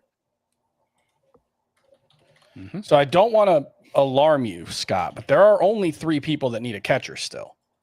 So there's a decent chance Real Muto ends up being. You're right. But I think one of them is Garrett Atkins, who has $42 left as his max bid. Oh, my goodness. So I'm going to guess Garrett Atkins is waiting for JT Real Muto. That's the sentence I'm going to have to write in the recap. Victor Scott for $1. I mean, this is Doc's last player. He's got $22 left. He's getting Victor Scott. Yeah. Yeah, there's going to be a lot of money left on the table here, isn't there? Man, that's. And I got Sonny Gray for $10, and there was other teams that had a lot of money left. I didn't think there was any chance I would get him, and I did. Yeah, it's looking at my pitching staff. Great, not great. Great in NL only. I mean, I only drafted National League pitchers. I don't know why. I've got Burns, Schwellenbach, Webb, Clay Holmes, Sonny Gray, Trevor McGill. You know, they do have the DH in the NL now. Yeah, I know. Strategy's not going to work. Yeah, I forgot about that one. Oh, well. So Doc is reminding us that he was not familiar with the rules, didn't realize that there was a reserve draft to fill those bench spots, and that's part of the reason why he has so much money left over. You got to know the rules. That is true. All right, we'll see what Real Muto goes for. It looks like it's between you and Frank. Chris is at 4. He's up to 5 now. He's at 6. Okay, I can breathe a sigh of relief. I never had a chance at Real Muto, and that's why you take the bargains when they're there.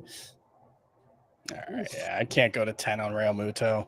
He's getting up there a little bit. I said it, though. That was going to be Garrett Atkins' guy. Yeah. And I got Will Smith for 8, so I feel pretty good about that now. Getting him for $1 less than JTR. You know, Victor Scott has had a pretty good spring. It's just, I don't think there's a spot for him right now on the Cardinals roster, right? Oh, they're saying Alec Burleson's playing time might be in danger, actually, because they're undecided between Victor Scott and Ciani. I forget the first name. Michael Ciani. Michael Ciani, yeah, in center field. So, sorry, I wasn't on the bidding there on David Bednar, but I am priced out. Yeah, so they say they want to give center field. It looks like they want to give center field to one of those two. I really think it should be Scott over Ciani, which would mean Lars Nootbaar left, which would mean Brendan Donovan at second, which would mean what for Alec Burleson? Perhaps part-time duty. Yes, that would not be great. I kind of like the skill set of Alec Burleson, but he's been bad against lefties so far in his career. This is why they wanted to trade Arenado. So they could just stick Gorman at third base, not use DH at bats on him. And I'm pretty sure they still want to. Yeah. Oh, they would love to trade him, yes. Yeah. Yeah. Is this best use? No, it doesn't matter. Sorry, thinking aloud. I like Swanson a lot this year. I think he's undervalued. My column came out earlier this week, most undervalued players by ADP. He was among them. But ultimately went for too much. For me, his $6 is fine, but Terang. You know, I was just having fun bidding and stuff. I did not realize that I have $14 left, which is not crazy. I mean, my max bid is 8. But yeah, I kind of went a little crazy there on spending, and I was not paying the most attention. I got to figure out how I actually want to fill my openings because I have several. Not Bryce Terang for 8.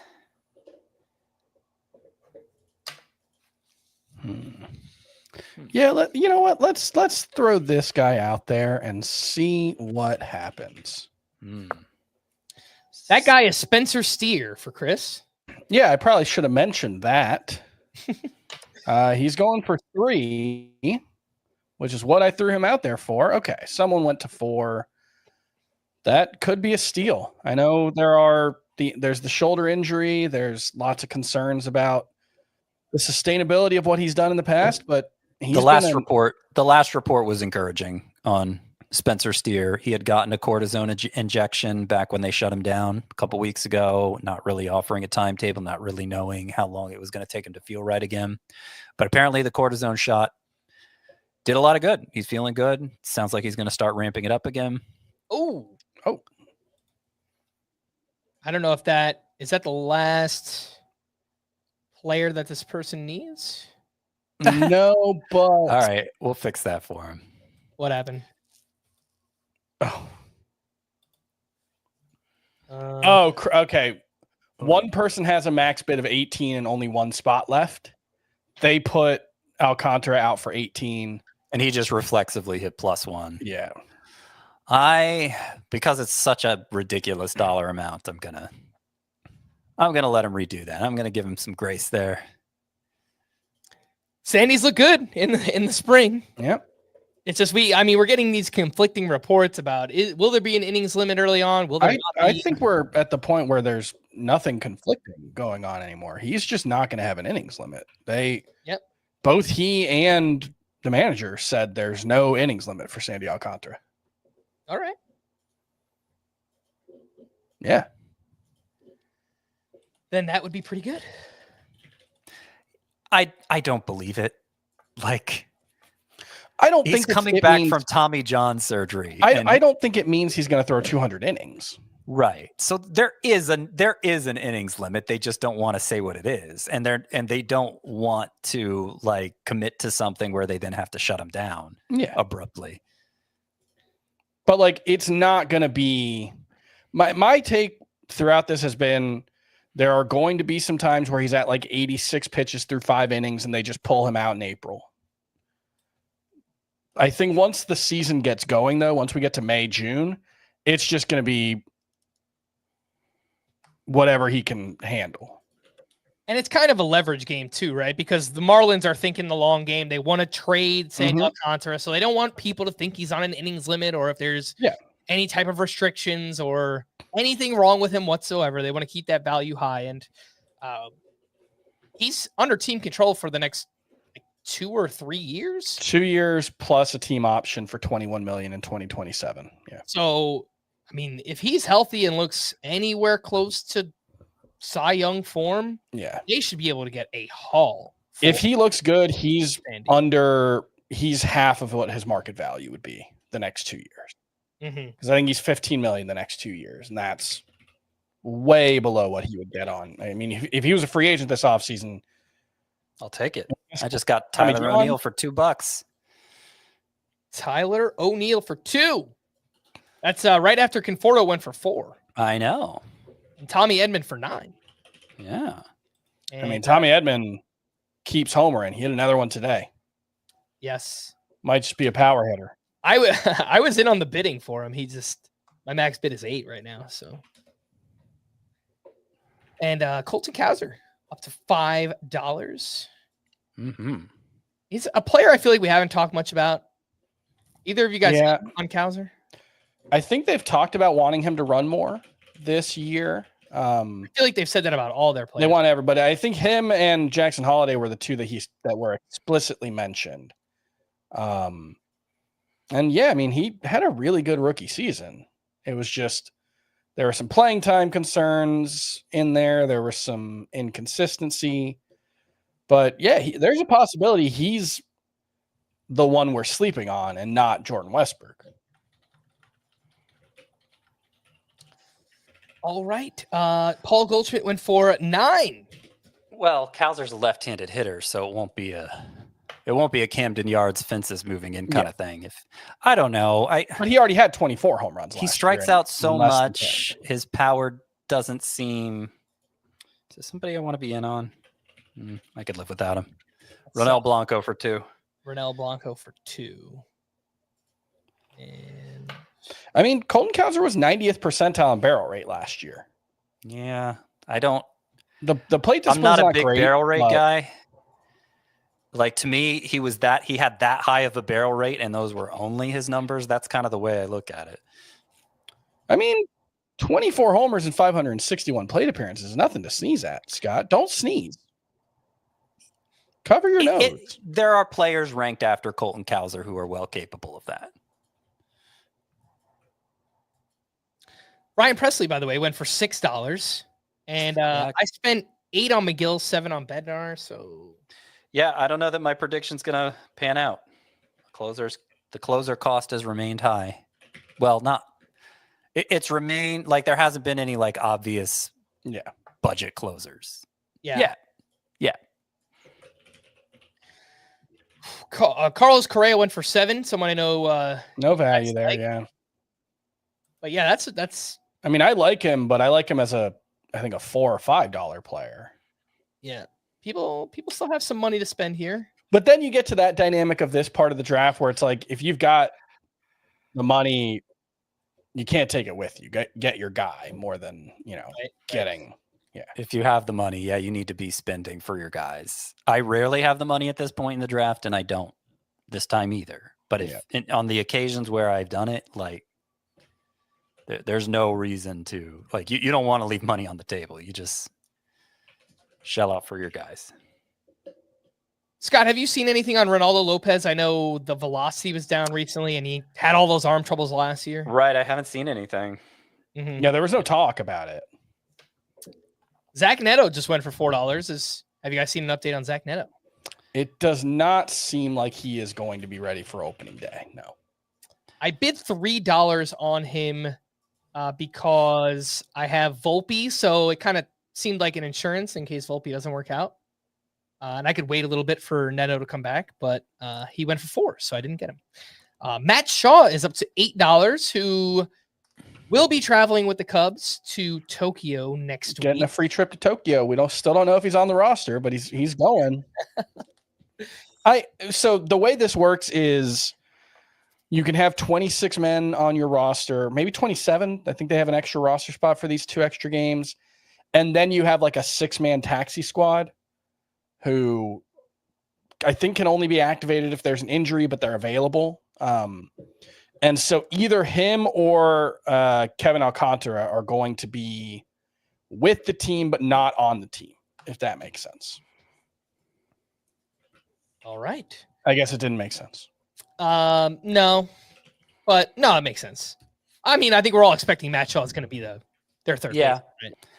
Like, if it doesn't happen by Tokyo, it's just because he didn't have enough time to get the necessary at bats. But he'll by league wide opening day, I think Shaw, the fact he's traveling with them is a good indication. By the way, Zach Neto will not be ready for opening day, but they still expect him soon after. Although I haven't seen anything about him like throwing at full strength. So I don't know.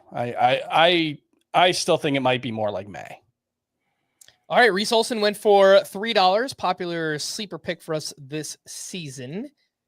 We are up to the third hour. We are entering the third hour here of broadcasting live 12-team Roto Auction.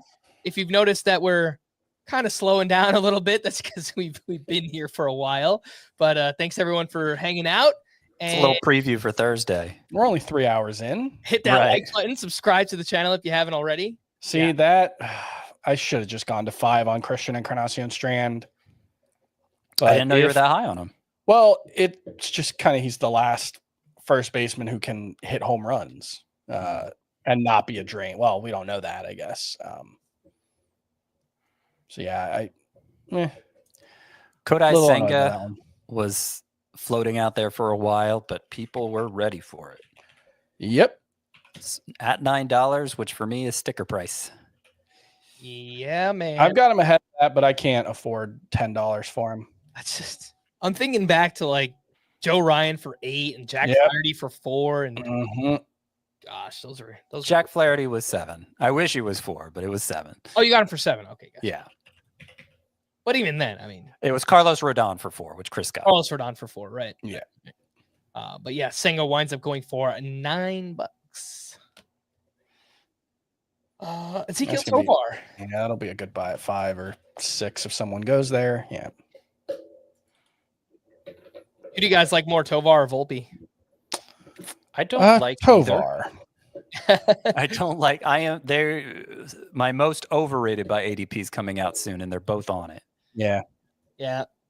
Like I didn't want Volpe for 4. I mean, but again, it's like $4, so it's not a huge deal. But Yeah. I was gonna wait for Swanson, and I think he went for 5 or 6. Could have done that. Tovar went for 5, by the way, and Jurickson Profar goes for 8. $8. I haven't seen him discounted that much for this bone bruise in the wrist. Yeah. I did get him in TGFBI around 210, which that felt good. Mhm. But for the most part, he hasn't really been sliding. I think I need a discount from Profar at this point. But They you say he's already gonna be were ready for getting a opening discount, day, right? What was that? Do you mean a discount from his previous price or from what you had him ranked before? I need him a discount from what I think he's worth Come on. when guys, healthy. What are you doing? Jeez. One of my guy, Jorge Soler, threw him out for 2. He goes up to 6. And Scott got Tyler O'Neill for 2. Come on. That's above sticker price. Jeez. Yeah, I have Soler at 3. Yeah, it's kind of a weird one. I like Soler. I mean, I threw him out for 2, thinking I used Scott's Tyler O'Neill. I was like, all right, like that's, I don't know. They're both like power hitting outfielders. Hey Frank, which catcher do you want? Can we just come to like a detente here that we just get our whatever catcher we want for $1? We're the only ones who need a catcher. None of them are great. No, I don't know. Do you have a preference? hoping you'd say it first. I probably want Caber Ruiz, but I don't. You can have Caber Ruiz for $1. I swear I won't bid on him. This is unethical. And I, as a penalty, I There's am no revoking proof. Kyle Schwarber. There's no proof. Scott, we can't go that far back in the draft. I'm sorry, man. I can do it afterward. Seth Lugo for $5. That's a decent buy, yeah. No one's excited to get Seth Lugo, but I keep drafting Seth Lugo this spring, actually, weirdly. It's one of those. It's one of because those. no one's excited Everybody's to get him. Yeah. everybody's out on him, so I'm in on him by default kind of picks. Mm-hmm. Which is sort of how what Jerks and Profar was for a while too. I drafted where was it? Oh, it was a different. Let me see. Yeah, I drafted my 14-team FSGA league, and it was mostly pretty boring guys, including Seth Lugo. I'm trying to find it. Or maybe it was TGFBI. You can have that Swamp Brenner Field victim, Ryan Pepio. thrown out for $6. Okay, yeah, listen to this extremely boring TGFBI pitching staff that I actually kind of like. Emmanuel Clase, Framber Valdez, Lucas Urseg, Kevin Gosman, Seth Lugo, Clay Holmes, Yu Darvish, Cody Bradford. And then I've got Brian Bayo and Justin Verlander. I kind of like it, despite being It's pretty boring. Yeah. But like in a 15-team league, boring might be fine. It could. Yeah. I mean, most of the time, I think you value higher floor at that point. I don't know why I threw Thomas out there. I was never going to get him for $1. I guess I don't really want him, but he was my second highest ranked outfielder remaining. Yeah, I did bid 2 on him. I felt like I can maybe use another speedy outfielder, but he went for 3 instead. Ryan Pepio went for 6, by the way. Chris got Francisco Alvarez for $1. And Carlos Estevez for 4. Estevez has been banged up this spring. Yep. And then we also got that report that Lucas Erceg will pitch in the highest leverage situations for the Royals. So it casts a little doubt, I think, on. I'd rather have Erceg at this point. Yes, absolutely. I'm drafting a lot of Erceg now. Mm-hmm. Just because I think he'll be good no matter what.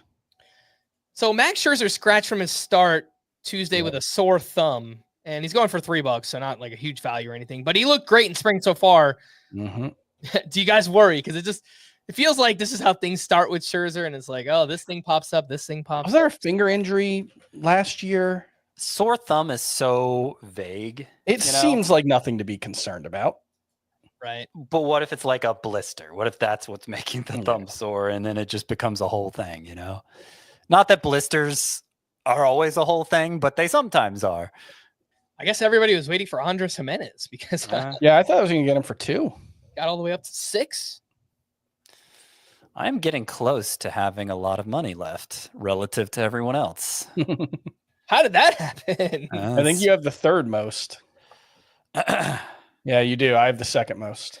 I want to control the end game, so that is always a high priority of mine. Get a couple dollar catchers. Would you say that we are in the end game now? We are. I don't remember whose voice.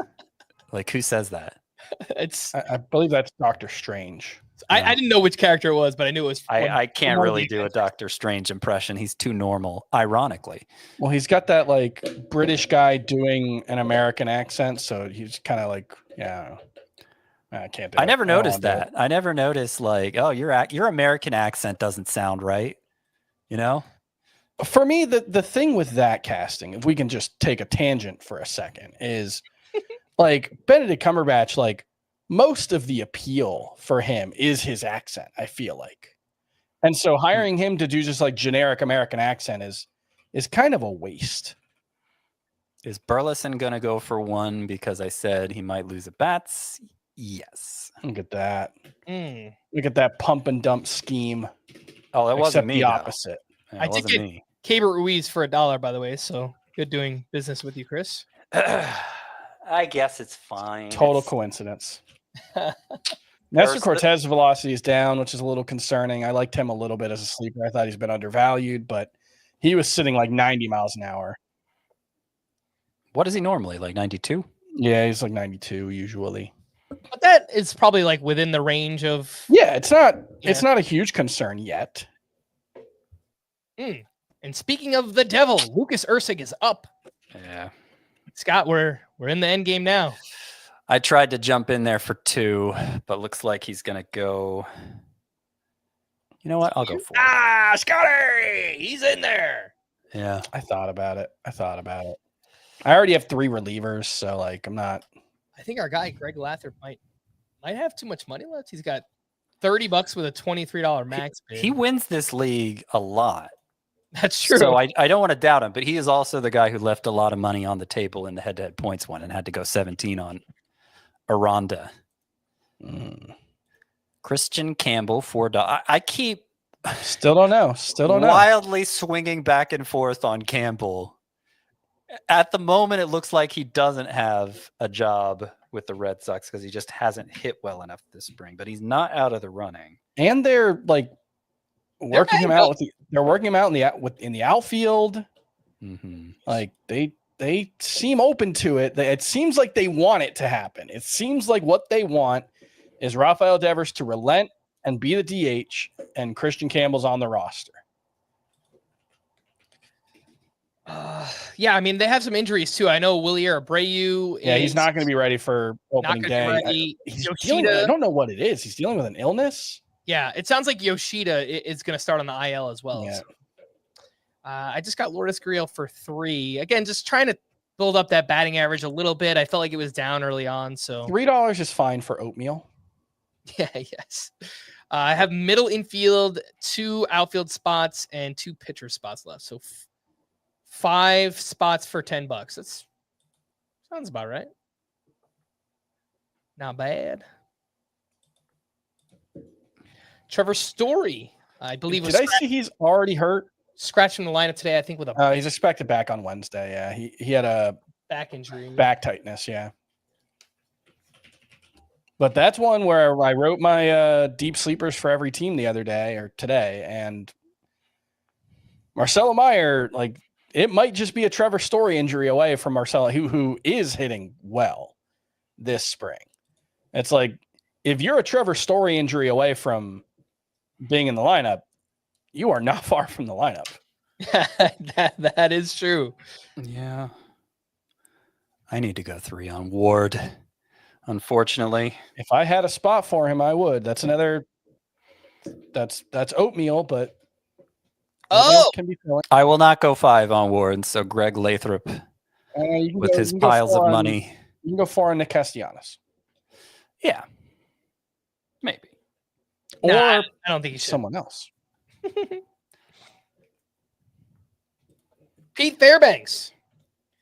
Shoot, somebody beat me to it. It doesn't matter. He's up to 4 now. He's all the way up to 4. Scott, you still have a max bid of 9? Just Yeah. letting you know. I also have 6 spots to fill, so not maxing out for Fairbanks.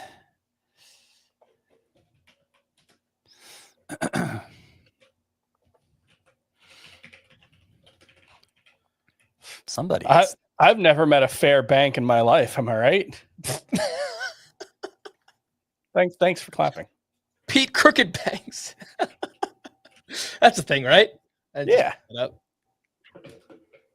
All right. Greg's throwing it around now. Kenley Jansen for $4. That's pretty good. Is that the last closer? He might be. No. No. Well, there's the Arizona situation. There's the Arizona guys. There's the Texas guys. There's Texas. Come on. Boston, Miami, Colorado, Chicago White Sox. Who is closing for Texas? Me. Is it Chris Like Martin? it seems like Bruce Bochy names a new candidate every day. Oh my gosh, I can't believe I just did that. I almost went straight to 4 on Nimmo. Got him for 2. Happy with that. I threw him out there just because I knew you were going to bet on us. I thought that's what everybody with money left would be piling it on for. Scott, I don't know how to tell you this, but you're kind of on an island at this point. Yeah.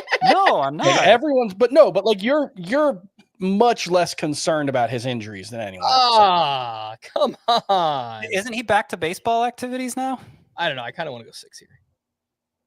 It is not like I'm getting Brandon Nimmo at every draft because he falls so far. Like, people are still taking him about where they've always been taking him, which I was high. I thought that was too low to begin with, but now I've kind of caught up to everyone else on him.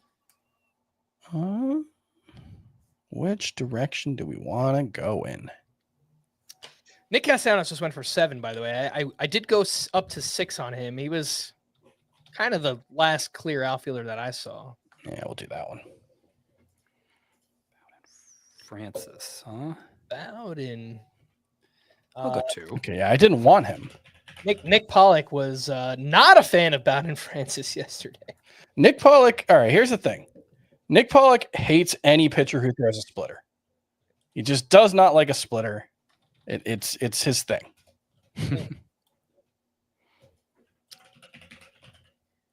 There's a part of me that feels like Yu Darvish just being undervalued. Yeah. He was still good when he pitched. Yeah. It's just he's ancient. It's sort of like Scherzer, except the upside isn't as enticing. Yeah, I guess the strikeouts have been much lower the past 2 years than the last 3 years. I guess he's been right at a strikeout. I don't know what I want to do here. Let's try this. All right, I do have to start spending some money though. Not on TJ Friedl because I cannot buy him. Yep, I believe I have the big stack now. Outfield's a little gross. I'll go 3. I want a little speed. Yeah, who's the best outfielder? It's not great. George Springer. Luis Rengifo was not outfield eligible yet. George Springer's still out there. Cedon Rafaela. Yeah, that's why I went 3 on Friedel. That's my last outfield spot. I do have DH open. I don't think I'll be filling DH with an outfielder because Castellanos already went, right? Yeah, $7. Mm-hmm. Lodolo for 3. That's fine, but I only have 2 pitcher spots left and bigger fish to fry. Luis Arise out there for $1. Not anymore. Chris, do you need batting average? No, but I need a first baseman and a middle infielder. So he's going to slide into one of those. And like, you can always use batting average. You never know. Yeah. You never know. I don't know if I have enough power, and there's not really much available. That was a good $4 nomination for Doug Rowe because I don't want to go to 5 on Kevin Gausman. And Chris, you got Luis Arise for 3, by the way. Kevin Gausman for 4.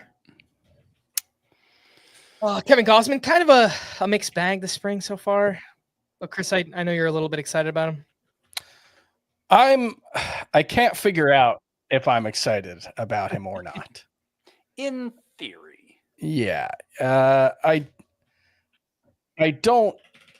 His velocity's up, and that seems like a good sign. His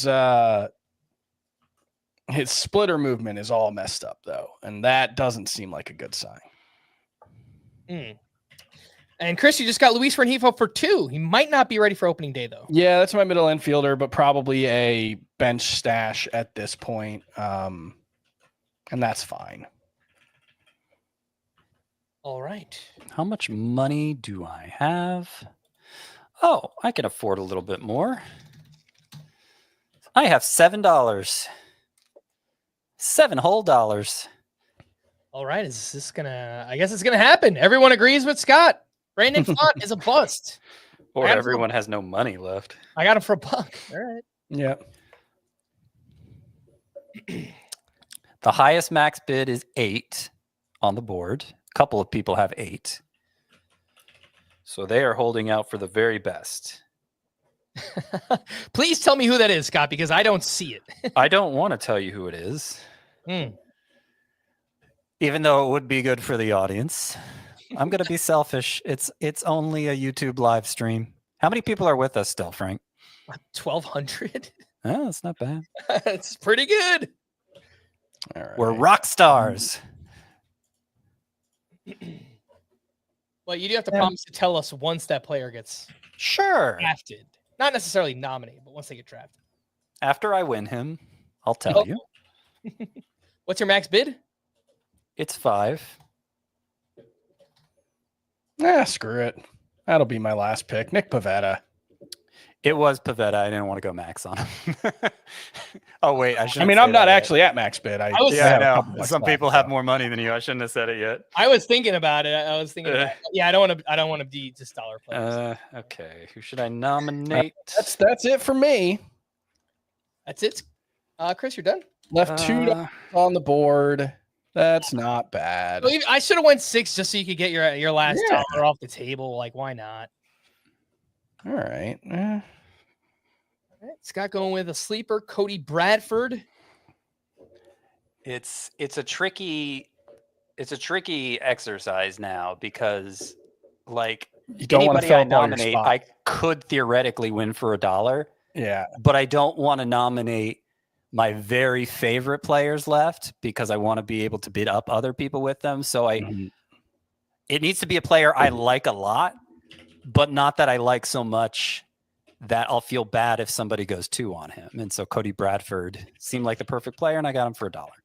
So I got 2 spots left, $6. You pretty much get whoever you want.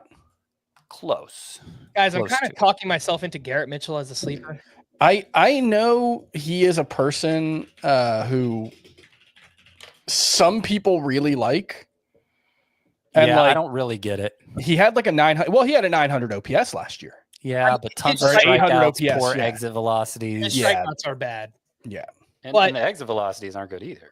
when you consider that he has a lot of speed and he's going to be batting cleanup. And he's hurt all the time. The roster space. Yeah, it's fair. I mean, it's just like $2. I like the lineup spot that he's going to be in and the fact that he does offer some power and speed despite the exit velocities. So not to backseat drive here. I would rather have gone $2 on Parker Meadows. I liked Meadows too. It's just like the uncertainty right now of this like nerve issue that he's dealing with.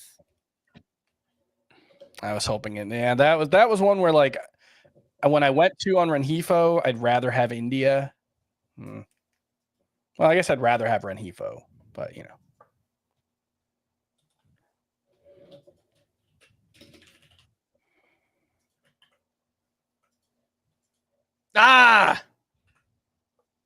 You did that on purpose, Scott. I did not. Okay, it doesn't matter. I had gone max bid on Bryson Stott, but somebody wanted him more and had more money. One of the two people with more money. One of the only person with more money, turns out. Well, yeah. I mean, you know what? We mentioned Greg had a lot of money left, and he got rid of all of it. So Yeah. he finds a way. Life finds a way, and so does Greg Lathrop. Lathrop finds a way. Bryson Stott for 6, by the way. That was the final cost there. Mackenzie Gore. Do I want to do this for Mackenzie? Yeah, this is the tough balance that you have to strike at this point in the draft. Is I filled up my roster and a bunch of my favorite sleepers were still left. Jonathan India, Mackenzie Gore. I won't mention some of the other ones because they haven't been drafted yet. And it's like, yep, I filled my last pitcher spot with Gore. And now there's really good pitchers left still, or really interesting pitchers at least. Yep, I'm not that, sure. like, I'm going to be happy with that in the long run. Yeah, like J.R. Fenton's got 6 picks left. His max bid is 1, but there's got to be a point where he just gets to pick whoever he wants. Yeah, and that's why, stars and scrubs can work. Yeah. In a 12-team Roto league, just because like that end game, you could still get some good players here. And see, that's where that $2 Kirby Yates at the beginning, where I'm like, yeah, $2 for Kirby Yates is fine. I was like, yeah, I'd like to have that one back. Yeah, there's just not enough pitcher spots to. Mm-hmm. Yeah, it's tricky for sure. There are a couple pitchers that I'm going to be upset seeing go to somebody else. I'm not going to name them because I have the first pick in the reserve draft. I'm also, wow, how'd that work out? Yeah, that's a little, I don't know about that. It is. Yeah, I did do the random draw, but it gave me the first pick, and it did that in another auction too, of the 4 we do here for content. I mean, I'd say the chances of getting 2 number 1 overall picks out of 4, very good, very high. I got Max Muncy with my $4, and as hard of a time as I was giving people for leaving money on the table, I didn't need to go 4 on Muncy, so I probably quote unquote left $2 on the. It's hard to say. There's still some max bids that could have beaten 4, or at least equaled it. Mm-hmm. But I threw my last $4 at Muncy for my DH spot. I also took him in TGFBI after all the other decent corner infielders were gone, Mountcastle, etc. There's one of the pitchers, Jackson Jobe. We have not talked about Max Muncy. Isn't Max Muncy still good? In 73 games, he homered 15 times, 48 RBI, 47 runs. So you just kind of double those to get his pace, 30, 96, and 94. The batting average, he hits 232, and it's probably not going to be much better than that. But he's batting 5th for the Dodgers. Yeah. He's been hurt a lot in recent years, but he's healthy now. And I think there's an assumption that he's not going to be an everyday player. I don't really know. They don't have an obvious option to swap places with him in the lineup. So, yeah, I think there's a decent chance he's just being overlooked. I shared that assumption, which is why I have him ranked behind Ryan Mountcastle. But when I was faced with drafting him, I was like, this is a great pick. Why are we doing this to Max Muncy? I agree with that. He's someone that I have ranked significantly higher than the ADP, and I never come to it, He's a tougher player in deeper leagues, but in a 12-teamer, the Yeah. replacement value should be okay enough. I mean, I get it in like a 15-teamer. It's just he's almost assuredly going to miss time. But What pick? I took him. I guess it was around ADP. In TGFBI, I took him 239th for my corner infielder. Yeah, that's great value. I agree. Thank you, Chris. So the previous turn, it was between Mountcastle, who of course is one of my favorite sleepers this year, and Jurickson Profar. That was at pick 210. And I was counting up the corner infielders left. I'm like, I guess I could live with Muncy. I guess I could live with Rhys Hoskins. That's another one, by the way. I think Rhys Hoskins, there's a good chance he wasn't quite right on that bad knee last year. Yeah, no, he's had a great been, spring. He's been crushing it this spring. 5 homers already. And so I said, yeah, I could fall back on those guys. I'll take Profar. Outfield is, I need an outfielder more than I need a corner infielder. So I missed out on Mountcastle, but I got Muncy there. And see, here I am like wishing I was part of the $1 brigade now because so many of the guys I like are going now. Yeah. So It's some like, of man, them, I wish I could have Evan Carter, but it's like, yeah, but I have Steven Kwan and Dylan Cruz. I'd rather have those guys. Right. It's kind of we're getting out of a portion of the offseason where we draft in a lot of deeper leagues too. So these low dollar players look better to us. Yes, that is. I'm in a 15-teamer and I finished a 14-teamer, and I did my AL only last week. And man, everybody looks so good here. Yeah. Compared to what we're used to. yeah, I just got Newt Bar for $2. Arenado went for $2. Man, this inflation, a Newt Bar for $2. Is that good or bad? I can't tell if you're being sarcastic. I'm just making a joke about his name. Impulse purchases in the checkout line. Got you. Rhys Hoskins. It's been a real problem. My local grocery store has had the I guess it'd be the Easter Reese's cup. The ones that are shaped like the Christmas ones maybe still. They've had them right by the checkout aisle. And I'm just getting one every single time I go. Those are the best. The seasonal ones. Best chocolate to peanut butter ratio in the game. Do they improve that with the seasonal ones? Oh, yeah. It's way more peanut butter than chocolate. It's great. Large surface area. See, there's another one. Luzardo. That's a great one to have saved some money for, Frank. Yeah, he was going to be my last bid for 3. I thought about nominating him earlier, and I should have just done it. Yep. All right, so I am done. Am I the last one? No, you're not. Scott, we still got a little. No, I'm sorry. Of the 3 of us, you're the last one. Yeah, we got 7 picks overall left in the auction. I don't think there's enough power on this team, but I guess we'll find out. Well, you know what? There's going to be decent players in the reserve rounds, so. But do any of them hit home runs? Sure. One just got drafted. Yeah. Sure. They might not hit 30 home runs, but there are some who could hit 25. I bet somebody makes it to the reserve rounds who ends up with 30 plus home runs this year. Definitely. Yeah. I mean, I guess somebody will go completely undrafted. Well, how many players hit 30 home runs these days? How many hit 30 home runs last year? I mean, there was at least one who was probably undrafted in most 12-team leagues who hit 30 homers last year. Who's that? Eugenio Suarez was probably undrafted in most leagues, right? Not Roto. I don't think any. I think he was drafted in corner infield leagues still. There were probably for about $2, which is what you got him for. 23 players with 30 plus home runs last season. And kind of a down year for power. Yeah, Suarez was 273 in ADP last year, so he got drafted in Roto leagues. Brent Rooker might have not been drafted. Nah, he was drafted. 287. I guess that's not far off. Oh yeah. Yeah, those would be the 2 most likely. And then you'd have to go. Langoliers was probably drafted. Chapman was drafted. Hoskins had 26. I forgot he had 26 homers.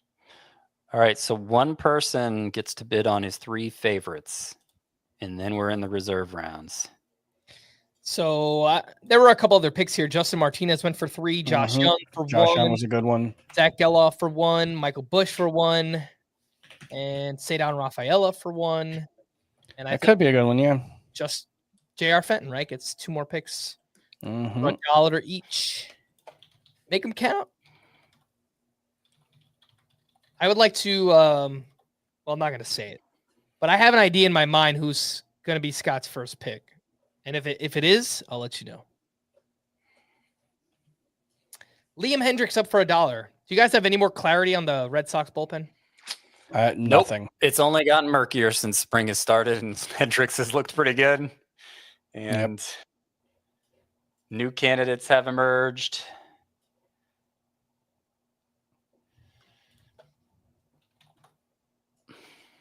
And the last pick, Aroldis Chapman. So J.R. Fenton gets both Red Sox relievers, trying to lock in whoever gets the saves there. Watch it be That's Chappie. Watch it be Garrett Whitlock. All right, you can go ahead and say who you think I'm going to take with, or you don't want to say it yet? No. Because what if Here we that are. player falls all the way to me? Manaya. Oh yeah, that 100% was the player. Yeah. I was oh, it's not letting me take him. It's not where I thought you were going to go with that song, though. Oh yeah, there's a more obvious player, isn't there? Sorry, I just hit pause to see why it's not letting me. I might just have to wait for it to time out and take from my queue because it's not letting me pick. We'll see what happens. The reserve rounds are possessed. They act a little possessed. These drafts are so long that I was like, oh, I got Kyle Raleigh. That was a good pick. Completely forgot. You forgot. Yeah. Okay, I gave him an eye. It worked properly. I mean, I hope we don't have to wait for this thing to time out every time, do we? I don't think so. Not. Well, then everybody could just put a guy in the queue and it's just gonna take much longer. Well, you just put if on everybody's on autopilot, it's instantaneous. And let me make sure JR is okay. So this is gonna take a little bit of massaging here. It says everyone's here. Yeah. In the user list, but you never know. But specifically is JR because he is the one picking. He JR Fenton picked up his Red Sox relievers towards the end there. Yeah, he was closed the laptop. He's like, I'm done. I'm out. Yeah. Okay. Not okay. All right, he's here. Don't worry, been there, done that, JR. Not allowed. There's one break allowed. Why does it show Garrett Cole in my rankings? I eliminated him from my rankings. Yeah, it's the same thing for me. I think it's just it resets at 300. I was trying to figure out why.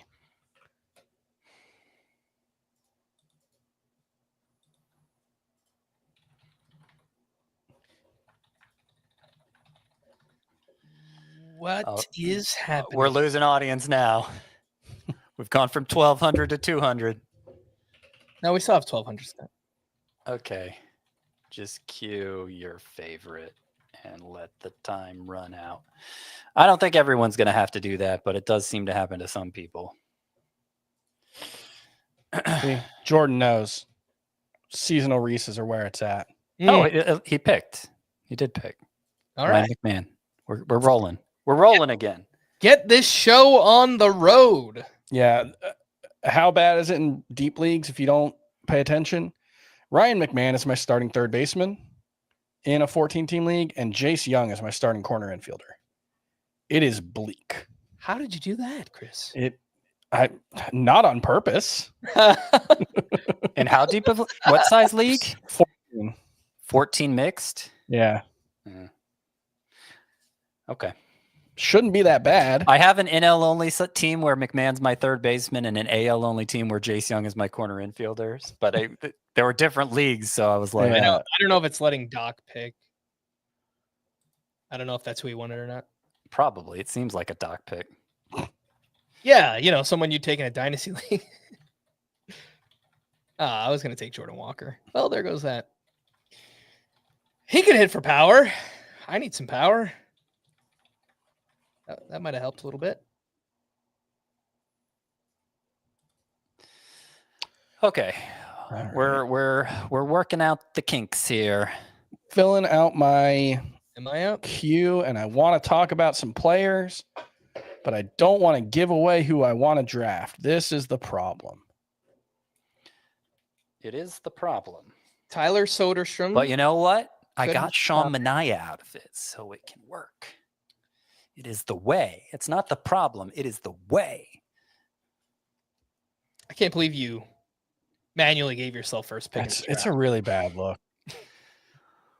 It is a small.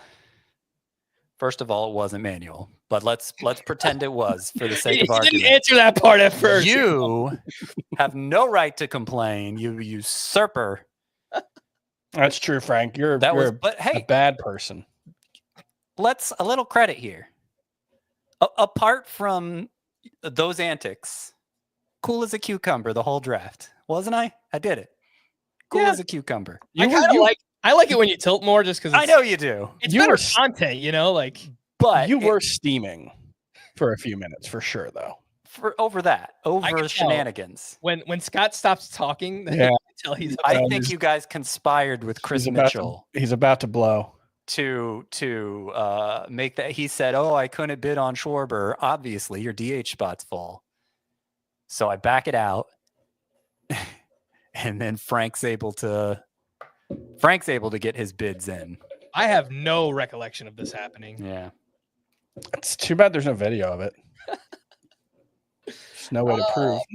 Mike Soroka. Yeah, do we want to talk about who we picked? I took Yeah. Max Meyer and Mike Soroka. If you've been listening to the podcast at all over the last 2 weeks, you know why I picked Mike Soroka and Max Meyer. Oh, right. Velocity's way up for hard. both of them. Jeez. Grant Holmes. Oh, J.R. Fenton is enjoying our. I can't think of the word. Our Banter? rapport, banter. Yeah, that's a better word. uh, So we're good for that at least. I stopped tracking people on my spreadsheet. I'm going to go ahead and do this. Do it. You're almost out of time. Ah, you jerk. Yeah, I almost took him. Puck. AJ. Yeah, I mean, there's a lot of interesting players left. Yeah. Aranda? Hey, Just got taken? No name dropping. No, I'm Oh, talking about guys who oh, have been he's already taken. gone. Yeah, he's gone. Yeah, I should mention those. That's my job. After I took, let's catch people up. I took Soderstrom in the first round. Then there was JJ Bleday, Drew Rasmussen, Max Meyer to Chris, Tanner Houck to the other Chris, Porter Hodge, Luke Raley, Chris Martin, might be the closer for the Rangers. I don't know. Mike Soroka, Jonathan Aranda, the Grant Holmes one. It's like I wanted to take him in the first round. I don't know. Maybe it'll be a mistake. I took Soderstrom just because I needed some power on the bench, but I thought about taking him, but I actually need a backup catcher, not a guy who might become a catcher eventually. Yeah. And I took AJ Puck after Grant Holmes and then Jake McCarthy. Yeah, there's some legitimate starting caliber players being taken in this range of the draft. JJ Bleday is going to be a viable starting outfielder.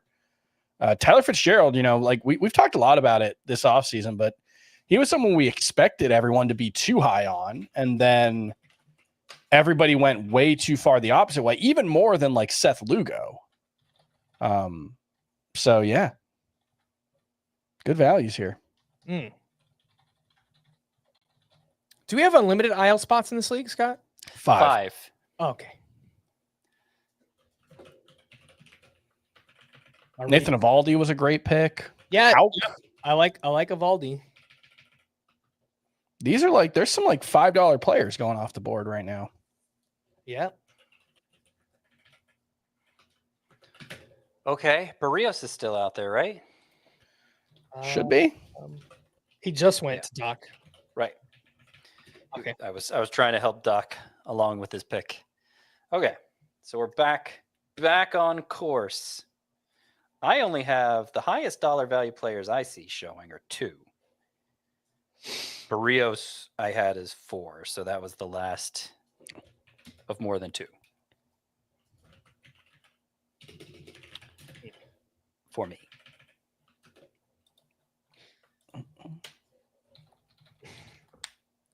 Do you guys purposely think about, because we're drafting this team, so it's not so far out, but we're like, still 2 weeks away from opening day. Do you maybe draft higher, farther away upside players just on the hopes that, they make the opening day roster or something crazy happens between now and... I'm more willing to take a Roman Anthony right now than I will be in a week, just because right. It's still unclear if he's going to make the roster or not.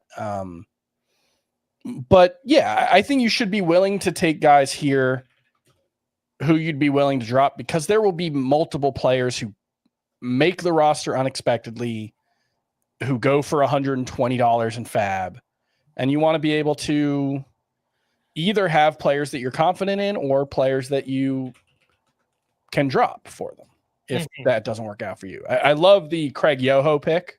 Yeah, talk about this, Chris, because he's an interesting one. Scott, have you seen Craig Yoho? No. He might just be the new Devin Williams. His changeup is so stupid. He's got a yo-yo. Yoho has a yo-yo. Yeah, he pulls that string, and it's really impressive. He looks super fun. I like the Dustin May pick. Yeah, he's the 5th starter for the Dodgers, and Nick Pollock was hyping him up yesterday too. Yeah, it's just he'll be like a 4 1/3 inning starter. I think that's the likeliest thing at the beginning. Yeah, Nick was more optimistic that he would. Yeah, Nick. that does seem to be another Nick thing where he's like he cares a lot more about skills than right.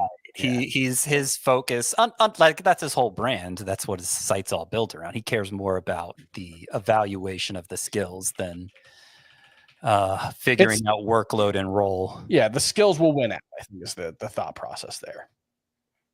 After Dustin May, there was Jock Peterson. Again, he's util only to start the season. Maybe could gain first base. Jacob Wilson. I selected Justin Verlander, who looks pretty good again today. Did we get any? There was no StatCast, I assume.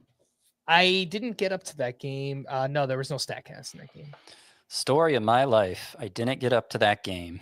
Verlander, 5 innings, 4 hits, 1 run, 1 walk, 4 strikeouts today.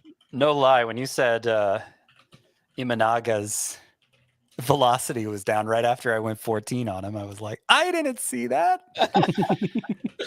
I hope he's all right. I have him in a few spots. I think so. It wasn't down. It was down like 2.5.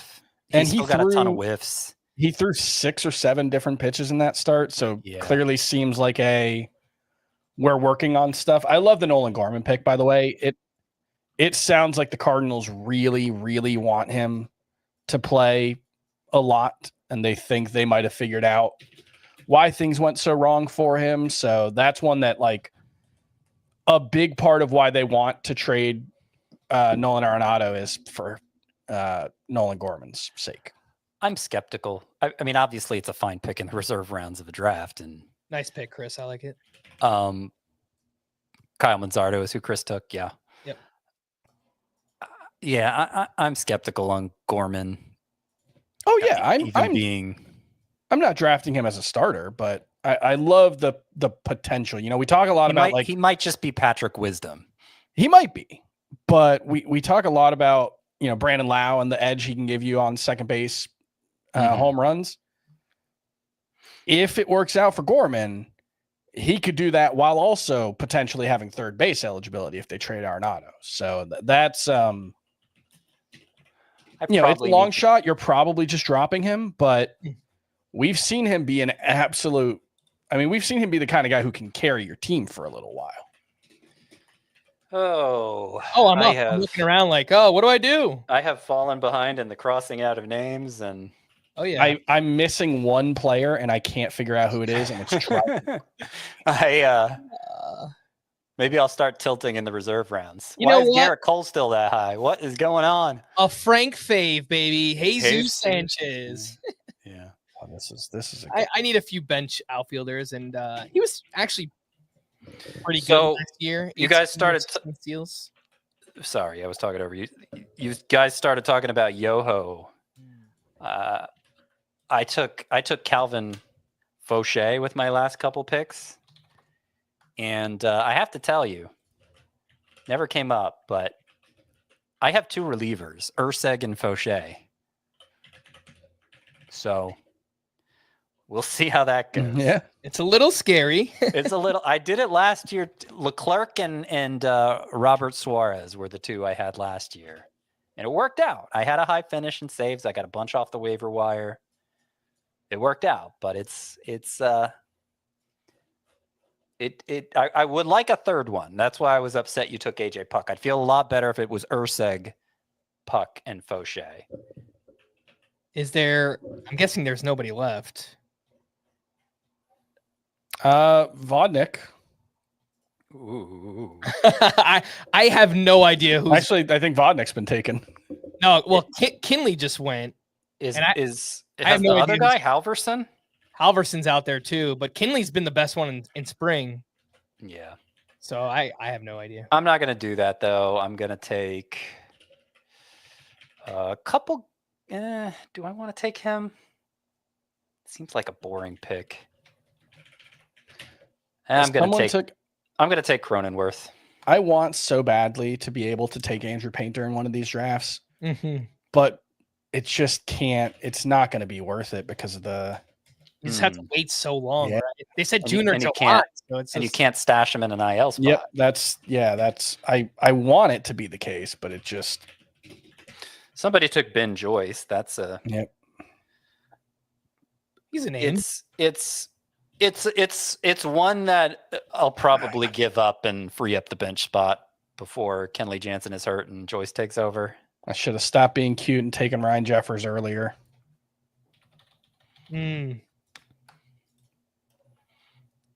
Well, Chris, one of your favorites is still out there. Someone I bring up every day. Luis Torrens. Well, what is the bit here?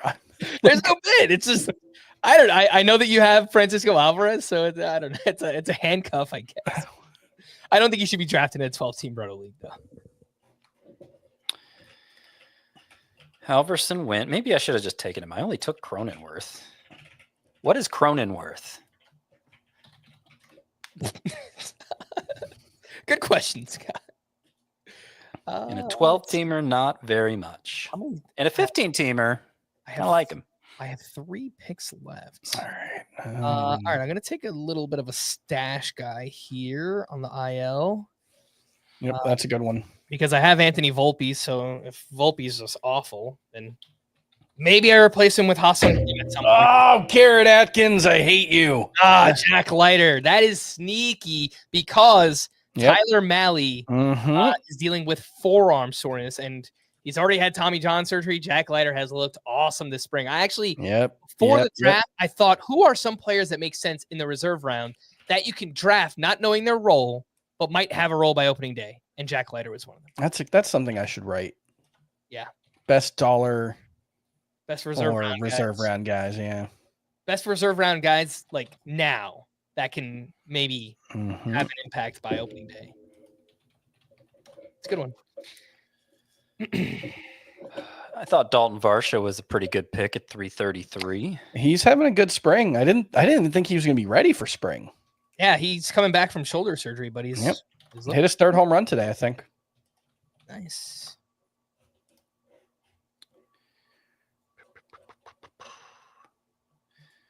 Probably shouldn't be making those noises into the mic.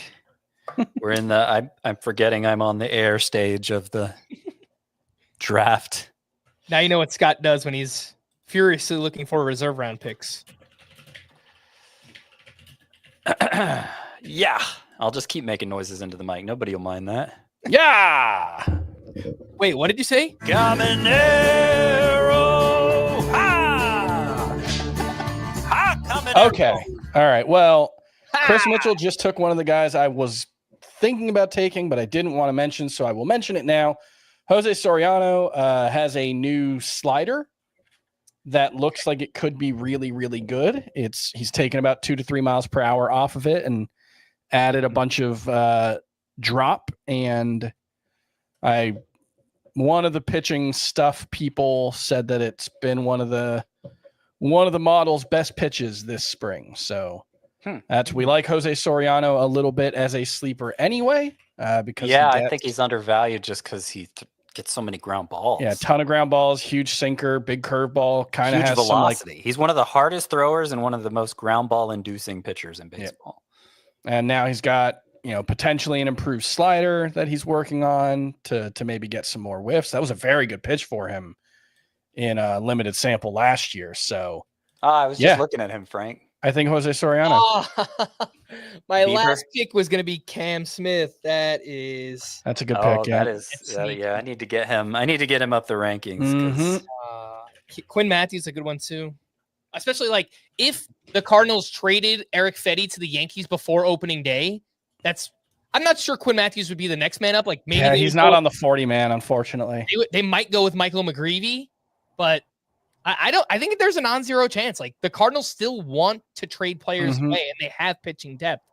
It feels like such a clear need. The Yankees need a pitcher. The Cardinals have a lot of pitching, so it just makes sense. But these are my last 2 picks. I don't know what I want to do with Shane them. Bieber, by the way, for those wondering.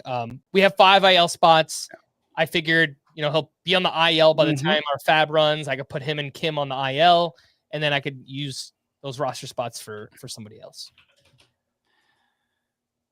Scott, Robert Garcia, you think maybe he's in the mix? Grasping at straws here. Kjerstad or Pages? Well, I will tell you that Haesung Kim was optioned to the minors, so that sounds like Pages is going to play. He's not having a very good spring, but yeah. Spring schming. Did Outman get optioned?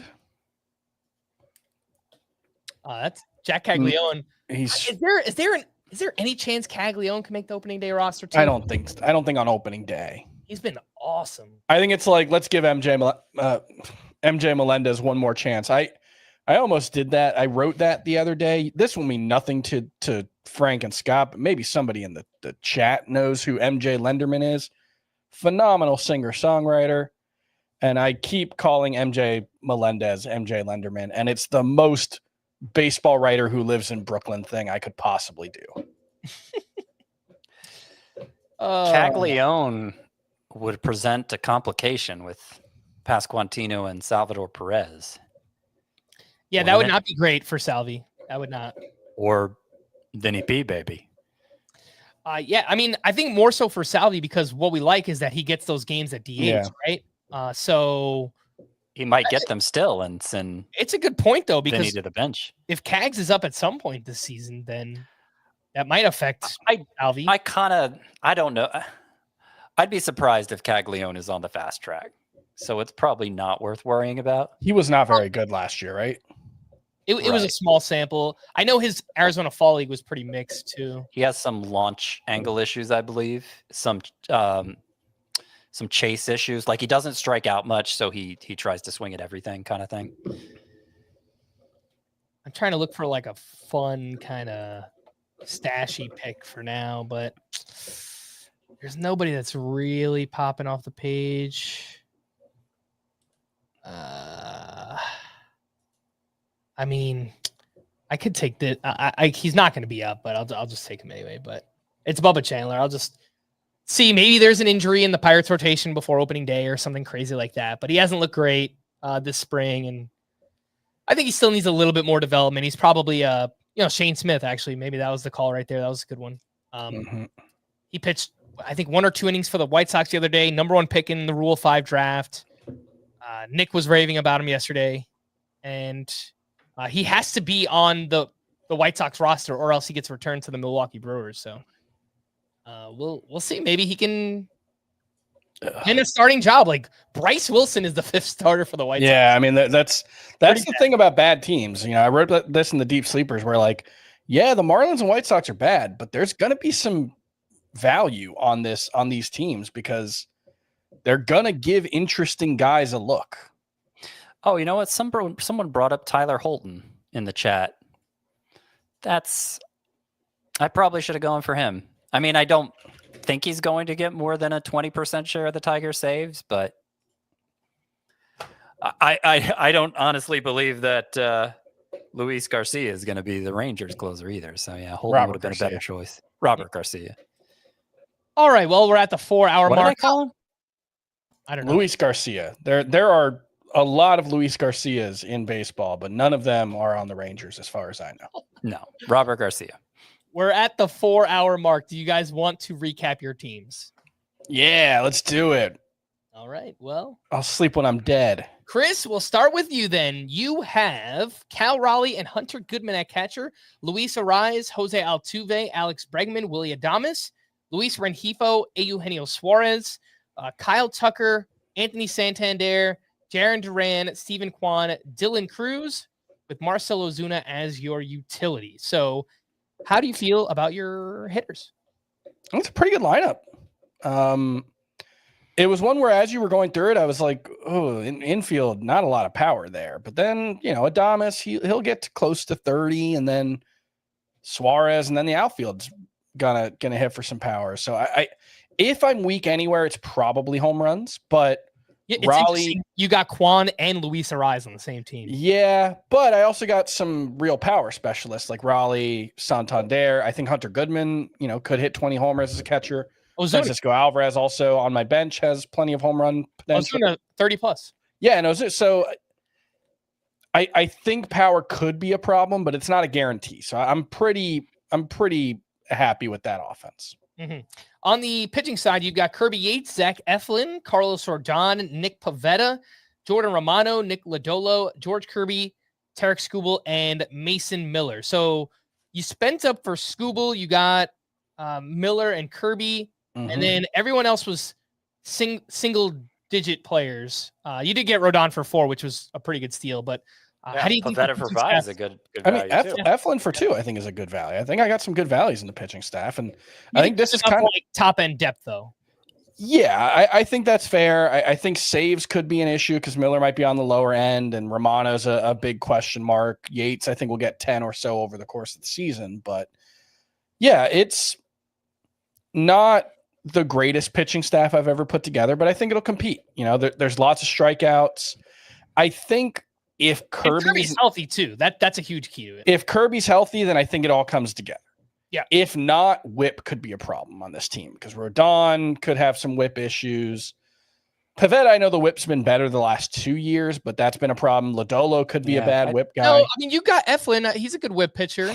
Yeah. For the last year and a half, Pivetta's been a good control pitcher. So I see him as more of an ERA risk than whip. And this is your team, so I don't mean to hijack it, but I have made a priority in Roto leagues lately of really protecting whip as aggressively as I try to protect batting average, maybe even more so because there are fewer pitcher spots. So that was also part of the reason why the value was great on Rodon, but I really didn't want to go there. No, I think that's fair. He had a 122 whip last year. That'll play. That's fine. But there's a chance he hurts you. I think Lodolo, the same thing. His was 120 last year. And to win, to get top 3 in whip, I think last year it was 115? I believe that's right. Yeah. So, a couple of guys over 120 isn't the worst thing, especially with Skubal and Kirby and Eflin should be good in whip, but you just don't know who's going to implode. Yeah. And skew that number. And if you'll have enough correction built in with your other guys. I think if Kirby makes 28 starts, it should be fine. The bench, you have some upside pitchers here. Mike Soroka, Max Meyer. Also got Andrew Vaughn, Francisco Alvarez, who you drafted and then put him on here. Curtis Mead, Kyle Manzardo, Roman Anthony. So definitely some upside. Curtis Mead's a huge spring. I don't know where he could play for the Rays. Maybe they figure it out. Manzardo is a good pick. I like it. The only thing is he's util only to start. You also have Ozuna on this team. That's one that let's hope he gets some appearances at first base early on. Yeah. Looking at it, I wish I had 4 pitchers instead of 2. especially with Kirby starting on the IL, I'm really only going to have one bench, but I've got two guys who are going to start on the IL in Kirby and Francisco Alvarez. I've got Roman Anthony, who, if by some chance he makes the team, awesome. I've got I think a starting outfielder there if he makes the team, and I'll figure it out because I do have 5 good outfielders. And if not, Anthony would be droppable. So when Francisco Alvarez and George Kirby go on the IL, I will be adding 2 pitchers, and that'll give me 3 on my bench. That'll be fine. All right, let's go over to Scott's team. And in the infield, Sean Murphy, Joey Bart, Freddie Freeman, Ozzie Albies, Rafael Devers, Francisco Lindor, Trey Turner. Awesome infield. Mark Vientos at corner. I just realized Trey Turner is your middle. So Trey Turner at middle, Mark Vientos at corner, and then middle infield and corner infield being Trey Turner and Mark Vientos. That's pretty awesome. Yeah. Nimmo, Tyler O'Neill, Brian Reynolds, Fernando Tatis, TJ Friedel, and then Max Muncy at DH. How do you feel, Scott? Great. I think I got plenty of everything. Obviously, there's some batting average risk with Vientos and Muncy, but they're going to give me so much. Oh, and O'Neill too. I guess I got 3 batting average risks, but I built a really sturdy foundation there with Freddie Freeman and Rafael and Trey Turner. Well, I guess Rafael Devers kind of as well. Brian Reynolds should be a help in batting average. Fernando Tatis, in theory. Mm-hmm. It's a great lineup. Outfield, I obviously invested less in my outfield than the infield, but I got some really good discounts there with O'Neill and Nimmo especially. Reynolds was a pretty good discount. And I got a couple of high upside outfielders on my bench in Nolan Jones and Andy Pajes in case things don't work out. On the pitching side, you've got Aaron Nola, Jack Flaherty, Lucas Erceg, Mackenzie Gore, Bowden Francis, Grayson Rodriguez, Bryce Miller, Cody Bradford, and Shota Imanaga. So between Miller, Imanaga, and Nola and Flaherty, I guess you got 4 of your top 40 there. And then hoping that Grayson Rodriguez can return healthy. What are your thoughts on this side? I love it too. I like that Miller, Nola, and Imanaga are all great for whip. Yes. So I can afford to kind of rough it out with Mackenzie Gore. That may not pan out, and he could pull back on that whip a little bit. But even then, Bowden Francis, if he's going to be good, it's good at whip. Cody Bradford, if he's going to be good, it's good at whip. Even Manaea, if he just replicates what he did last year, not even that's post July, he was a 108 whip. Yeah, that's getting ahead to my bench. But yeah, I got Manaea on my bench to, Grayson Rodriguez is here in my lineup. Who knows how that goes? It could go really well. It could amount to nothing. But I've got upside arms on my bench and Sean Manaea and Chris Bubich, who I like a lot. I wrote about him in Breakouts 2.0. He might be the single most undervalued pitcher from my perspective. He's just not getting any hype at all. And with his revamped arsenal from 2023 that got Lance Brozdowski so excited, it was there in relief last year. And elite swinging strike rate, elite strike rate. Just a lot of upside there for Bubich, so I'm excited about it. The only thing I'm worried about is saves, and it's a big worry. Yep. Lucas Erceg, and who I got for $4, and Calvin Fauché, who I got in the reserve rounds. They're my only viable save sources, and neither one of them is assured anything, obviously. I think they're probably the number one for their respective teams, but it's not with a lot of confidence. Mm-hmm. But I think in a league of this size, I know from experience, a league of this size, there will be save sources emerging on the waiver wire that I don't think it'll end up being a problem. I just wanted to say one last thing. Sorry. The one boring pick on my bench was Jake Cronenworth, but part of the thinking there is first base, second base is his eligibility. My middle infielder is a shortstop, Trey Turner. My corner infielder is a third baseman, Mark Vientos. And by the way, my DH is a third baseman, Max Muncy. So I've got backups at shortstop and third base. Did not have backups at first or second. If I need to plug in for an injury real quick, Cronenworth should be a perfectly serviceable starter.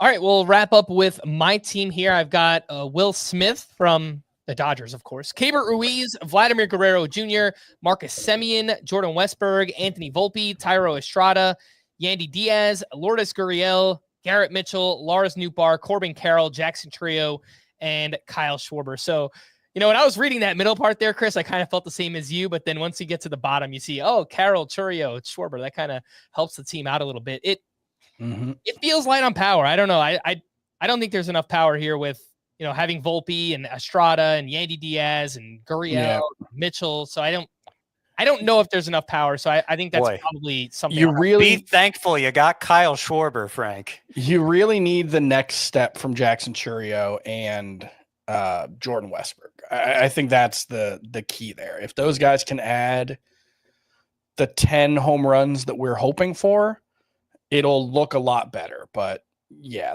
that's a concern, I think. Mm-hmm. What about the rest of the categories? You think, is there enough speed, and did I do enough with the batting average with like Yandy Diaz and Gurriel to help it out enough? Not sure. I think there's enough speed.